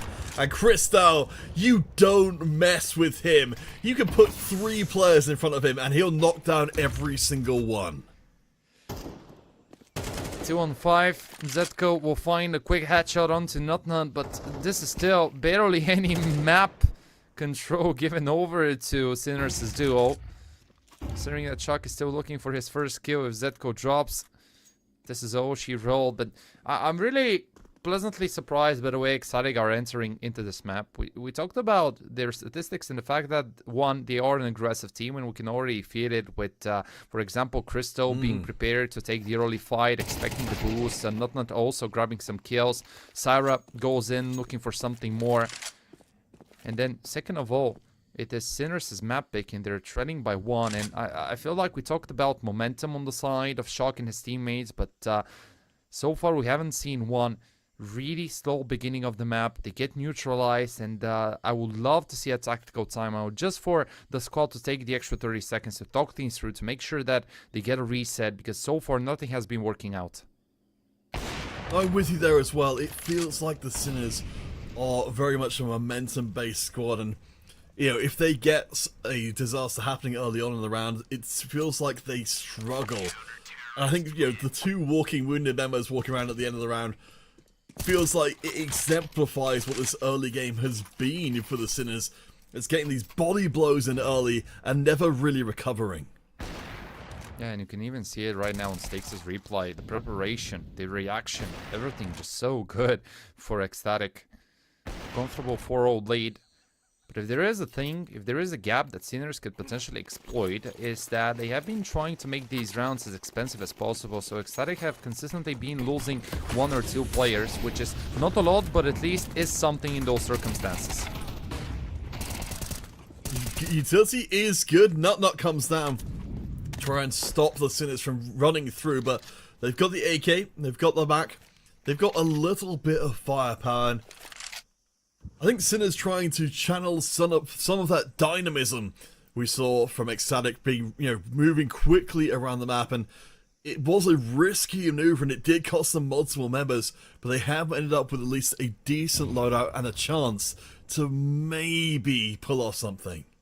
Yeah, dynamism is a great word in this context, and I feel like Sinners need to just slow it down. They don't need to go aggressive and go the standard way with the default T-side pushes, trying to get control over Jaguar and the mid. You know, just wait and see how much you to Ecstatic are going to throw. Wait and see what pushes will happen, because once you give the early dose, see what Ecstatic is doing. They're just going back, prepared, Nut with another 4K 12-1 after we have played only 5 rounds rounds. The guy is on point. Full loss bonus available now for Sinners. They're going to be able to rebuy all the lost guns and get everything that they need. But, you know, you need to switch something because this playstyle has not been paying off.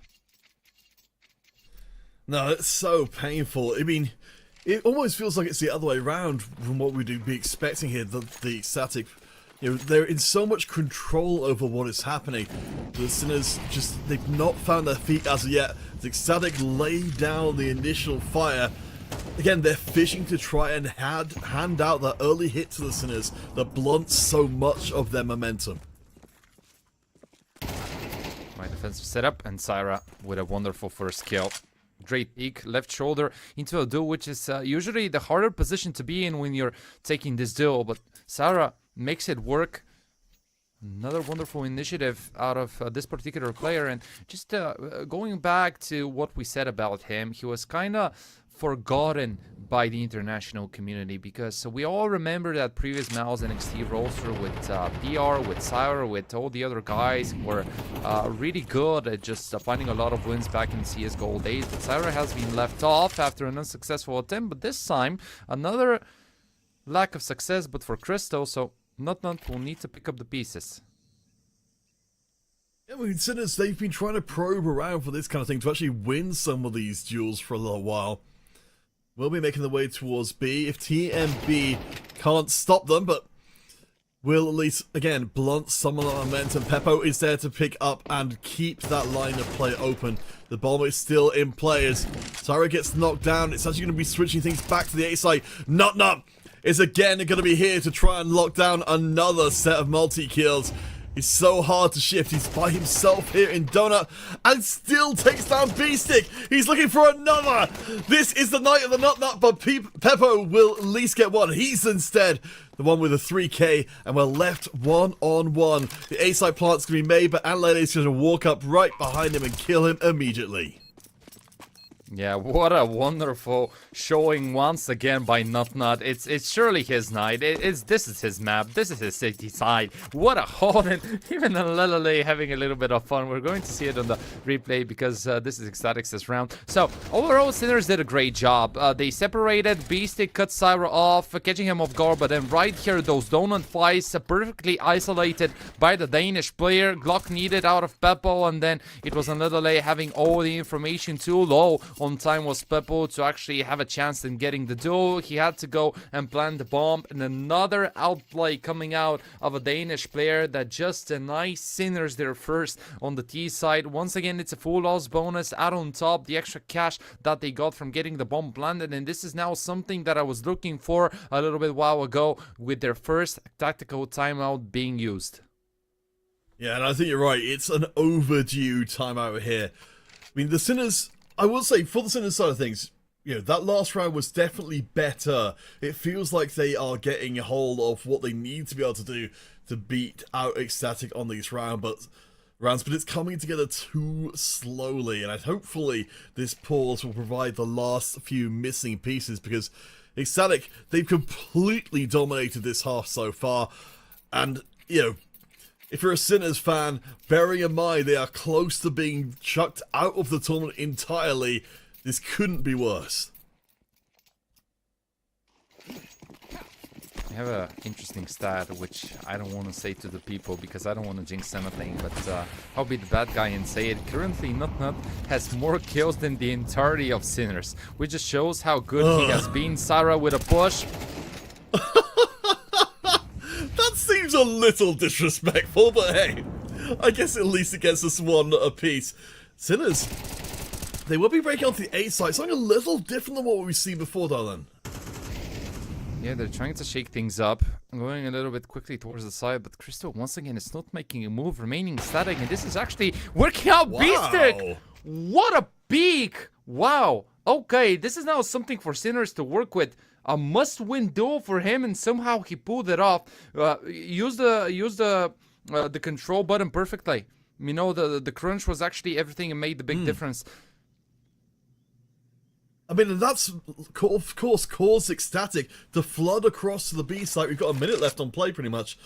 We can see the Sinners could walk this one onto A right now. I don't think they quite realised that they've got so much of opportunity, but B-Stick, To win that duel against Crystal, that's something we've barely seen happen across this series at all. Yeah, they needed the extra firepower. Because we talked about how at this point Nothing has 15 kills, which is all the kills that Sinners have found so far. If you make the quick calculations, if they are some good news, is the fact that probably Sinners have already secured the round if they are really good at holding on, because defuse kits are there. We have a flash, a smoke, and an incendiary, just enough so that Ecstatic can try their luck. Well, that will eventually be dropped, and they're using his teammates as ablative armor. It looks like Ecstatic, given how well they have done, are more willing to try something more risky. Fishing for a kill. See Peppo swing across there, but LLA, if he could have found that kill, maybe would have been a little happier to end out the round, but after a long wait, finally the Sinners are on the board as well. And Lele able to escape out of the round, if barely. Okay, he picks up the op, which is actually quite massive. Have a look at Ecstatic's economy. They were 6-0 ahead, and right now, after going for the full buy, they're actually going to be out of money. And this is only because of Sinners making those previous 6 rounds as expensive as they could. And those are small details that on a map like Action can actually end up making the big difference for you going 0-6 behind and probably ending the map with a 2-10, 3-9 scoreline, or you coming back into this one. Have a look at that. 0 for Nutnut and Syra, but is the trade happening for Sinners? And as they press that B bomb side, there's going to be an intent of hold, but TMB gets deleted, and this is now a problem ahead of the CT side. Nice molly. Syra able to avoid the entirety of it though, or close enough to. B-side plan is good. Sinners starting to get some money flowing into the economy, but keep an eye out. They're getting flanked. There's Syra been taken down, but we've got to keep an eye out for Nutnut, who is going to be creeping up. I don't think anyone from the Sinners is going to spot him coming in. Oh, maybe. Yeah, another smoke given. Nutnut is on his own, shut down by Shock, and this is forcing LLA to just go back and save unless he wants to look for the Ninja defuse, but this is not going to happen, so this is pretty much Sinners' ticket back into this T side. Ooh. It was a must-win previous round. They got it, they pulled it off. Now with a quick B-side hit, they managed to break through Ecstatic's defensive setup, and even though the Incendiary didn't fully catch Syra, it was still him being on a bit of a timer, forced to go for the duel. They were prepared, Sinners were covering it up, and now this is the CT side out of money. Yeah, and I think to follow on to what you were saying before with the, the Sinners, from the rounds we've seen them be successful so far, I believe both of the rounds we've seen in a row, they've managed to trade kills initially, helping putting down more of that economic pressure we were talking about before. We see that manifested in this round. A single rifle for Ecstatic means the Sinners have got a lot more room to get back into this vital map. Totally, vital is a key word, especially for the team that is trailing behind. They need to start activating. They need to pick up some more steam if they want to recover and then have some more chances on the CT side. They're going to be starting to land those necessary shots. Not just the USP. I don't think that he's going to be able to put up a solid fight, especially not when the smoke is not giving him any visibility. That good advantage is going to lead Sinners to a bomb plant. So things are starting to stabilize, but you know, at this point, you cannot really make any mistakes. You're trailing by 3 rounds. Another tries to put up a fight. You want to avoid giving up those guns. You want to start creating that stability in your economy, which is key if Sinners want to tie it up at 6-6, because at any point can Ecstatic go back to having those heroic stands with Nutnut picking up multi-kills, with TMB catching you off guard in a really interesting corner, with Crystal landing some good shots on the op. Something that you want to address, something that you want to fix as a problem, especially when you have lost the first map. As round number 3 will land, we will see LA getting hunted down, so no equipment maintained for Ecstatic at all. As we take the flavour of the overall lobby as we come close to the end of the first half, we came into this one saying, of course, we'd expect big things out of Peppo, who is doing well, but I think we are seeing a little bit more from the rest of the Sinner squad, Dolan, as well. Zedko with just as many kills as Peppo, and Beastick also contributing a lot. Absolutely. They need to be the contributors. It cannot only be a single guy, but it needs to be a team effort.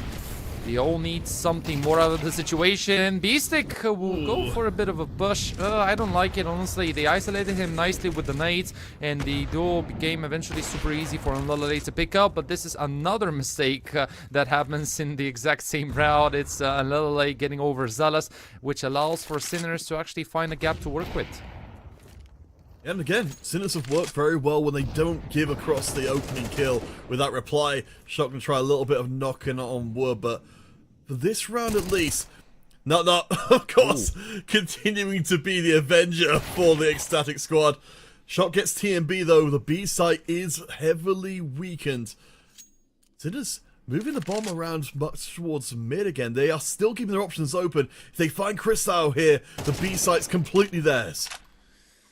Oh, another mistake. Everything just falls apart, and it's not the big hero who tries to hold on, who tries to pick up the pieces. Bomb drop towards middle. This is something for the Danish side to work with, absolutely, and smoke has just been deployed by Marisco. Shock needs to rotate over and help out his teammate because time is ticking, 35 seconds. That will be cracked, and that will be the Sinners maintaining their momentum. That was a little spicy towards the tail end, but we're still on track for a potential 6-6 half.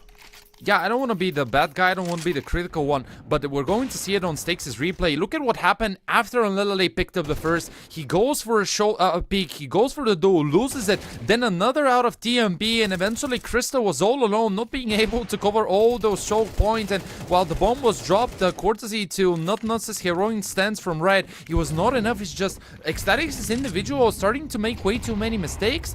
They did not have to go for these pushes. They could have just stayed on the side. They could have just waited for Sinners to actually go for a move.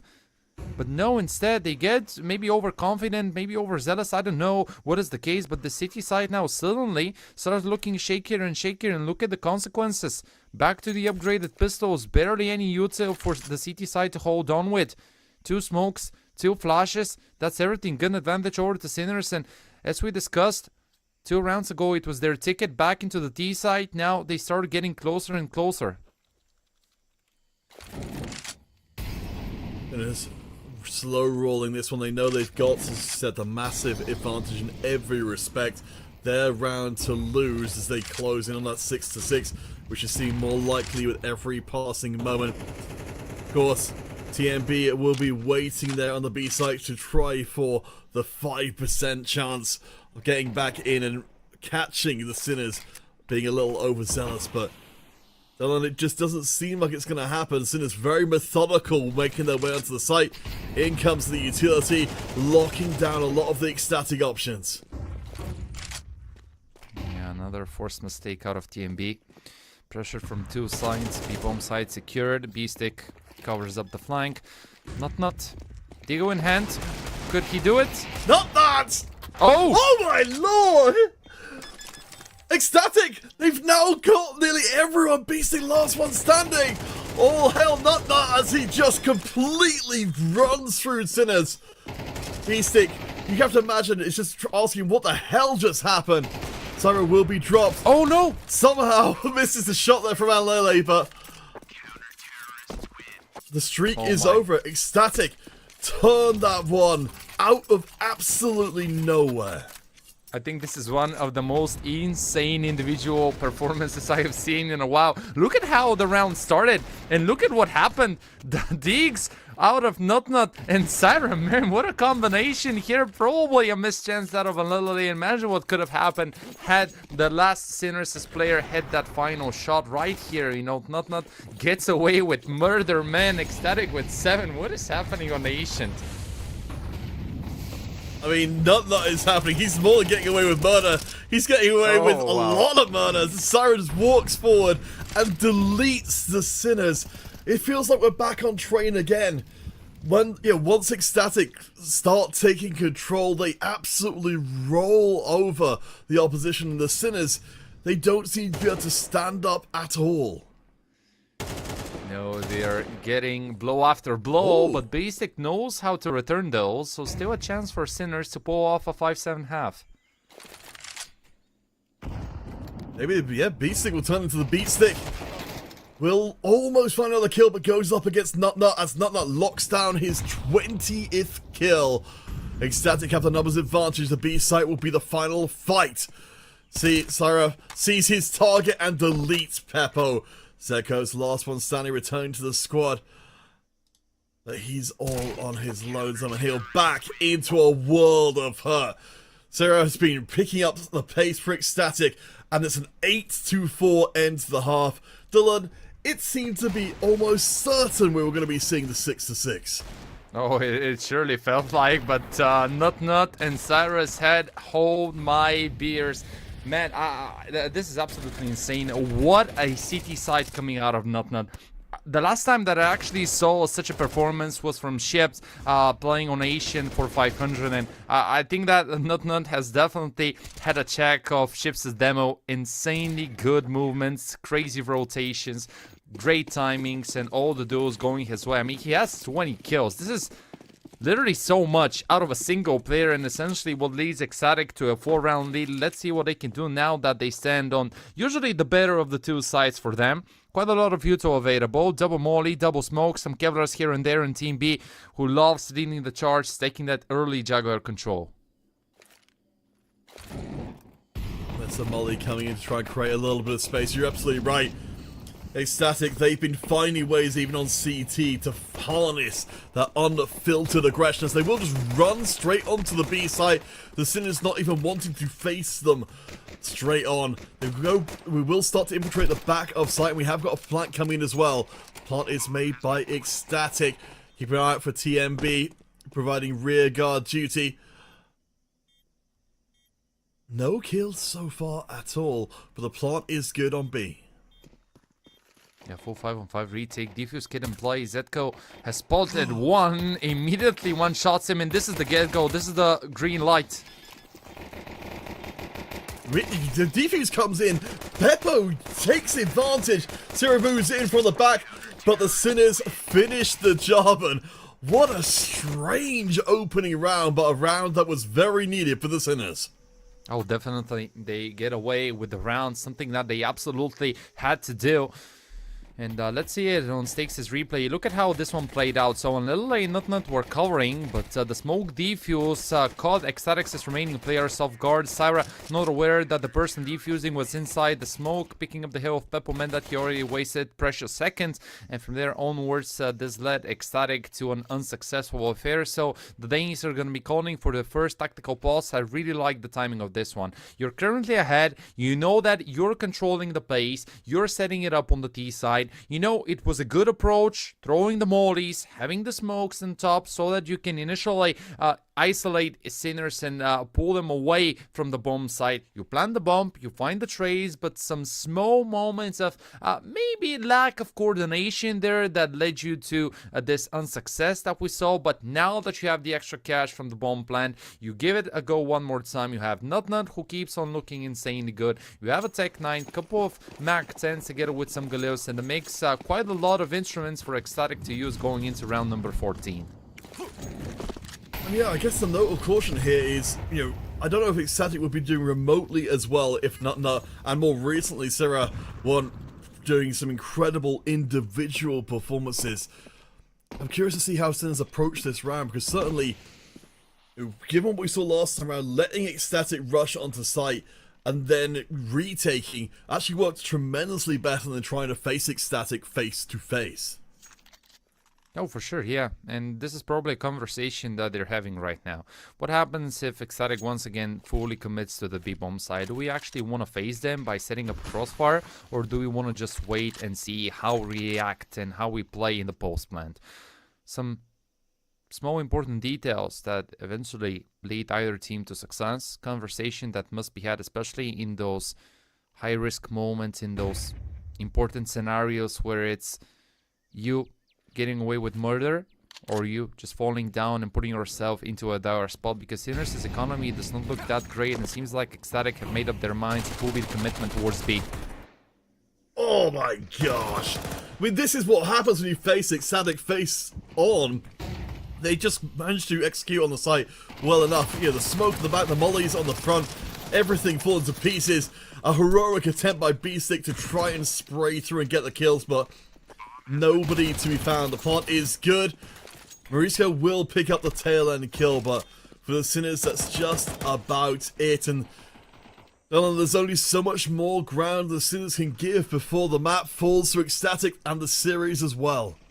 Yeah, this is quite devastating, honestly, for Sinners. They will need to address a massive issue. This is an elephant in the room. The fact that, you know, you win the CT side pistol round and you think, okay, this is a good position to be in. We're starting to make those important steps, but look at what is happening. They're not going to save anything. This is so much economical damage given over to Sinners by Ecstatic. And the worst part is that right now, loss bonus is so low that you need to go and invest whatever you have. And what a flashbang. Great setup by Anlilale. The awareness that it could be the double cave setup by his opponents to throw this flash, to kind of break it, to set himself up for success, allowing then in the post plan for Ecstatic to keep the hunt going. And look at that, only the upgraded pistols, the Kevlars, and barely any util, with nothing left in Sinners' bank accounts at 9-5. This is Ecstatic's key to getting away with a massive lead. Wow, Ecstatic, they have got so much momentum right now. Again, coming into this one, certainly was expecting big things out of our Czech squad, the Sinners, but right now at least they're being forced to give ground, and this round, Ecstatic, they've actually slowed their own roll considerably, not wanting to run into a pile of pistoliers on the Sinners side. They're methodically working their way around, utility clearing space, trying to fish for what the Sinners' plan is with a minimal buy. Absolutely, because you see that Sinners will be proactive. Flash given. Nobody peeking. Ecstatic is in a good position covering. Now they have the information, and Anlilale neutralizes the double man push. But it is still a bit of a setup there that we have with Zetko and Beestick. And if they're precise as Beestick is, Nice. Problems will keep on being put in the faces of Ecstatic. Alright, I mean, that's about as good as it could have gone for the Sinners. Still not be able to upgrade any equipment, but Zeko's going to try his darnest, loses the duel to Nut Nut, and Plant should be incoming in a second. Sinners still going to try and fight this one out with the minimal equipment they have. Not a lot to lose, but Ecstatic don't look like they're going to give up too much more. And Lele going to withdraw himself from the fight, but Beestick, they go forward with the Deagle, trying to draw another member Ecstatic forward. And Lele is very, very low already. Yeah, there is a window, but Beestick didn't manage to one dig another, so it is not getting away with a multi-kill. 23 and 7 keeps on looking extremely good for the lanes, and now they have surely created a huge momentum for themselves. The gap gets bigger and bigger, and Sinners, I don't really know what they can do at this point. You know, I'm trying to figure out the solutions to this, but you try and remain passive towards the side, but it's Ecstatic breaking through your setup. You try and go aggressive, you try and look for the duels, but you just lose them all, and the economy also down in the dust. Only the USPs and a single P250 in the hand of Shock. It's Ecstatic's this individual simply looking better tonight on Nation than Lililay 12 and 7, Syra 18 and 9, and things only get better when you look at Nutnut's scoreline. Sinners going to try and gamble this one, but they do at least get the one kill, and that means they get the SMG in hand, so that's got to be worth something. Yeah, I mean, certainly coming into this one, Ecstatic just missing out on the chance to get revenge on Navi Jr. You could, forgive them for being a little dispirited as a team, being pushed down to this point in the bracket, but they're looking extremely good right now. Of course, we've been praising Nut Nut. Syra, we expected to see doing good things coming in, but between the two of them and Anlele, we're seeing multiple really strong performances across Ecstatic that they really should be proud of. Oh, definitely, but job is still not done. If we have learned something from watching both Ecstatic and Sinners is that, first of all, Ecstatic can look really shaky when it comes down to closing it out, and then it's Sinners never giving up. As Shock Comanche to burst through. It does feel like the Sinners are picking up a little bit of the Ecstatic style as we go. Alele gets one back though, as the A site will be punched through. The Sinners down to 3 versus 4. Dylan, this is so close to being over. The Sinners have to be feeling the pressure. Yeah, I mean, even if you never give up, it just feels like a dire, right? It feels like a done deal at this point. How do you even approach this retake? You don't have a defuse kit, a single smoke, 2 flashes. Time is ticking, which is another big opponent ahead of Sinners. You already erased it more than 15 seconds, and now do you need to go in? But Crossfire has been established and is looking really good for Ecstatic. On that utility, unfortunately, TMB was not checking for beasting at all until that came in. Zeko does at least get one back in. Trying his damnedest. Christo gets put down, but time is not the friend of Zeko and the Sinners. Gonna be just backing off here. The 3 kills is worth something, but it's not worth the round win. Ecstatic move up. They are, I think, really, honestly, Donna, making a pretty good case for a team that's got enough fire in their bellies to try and make their way back up through Swiss.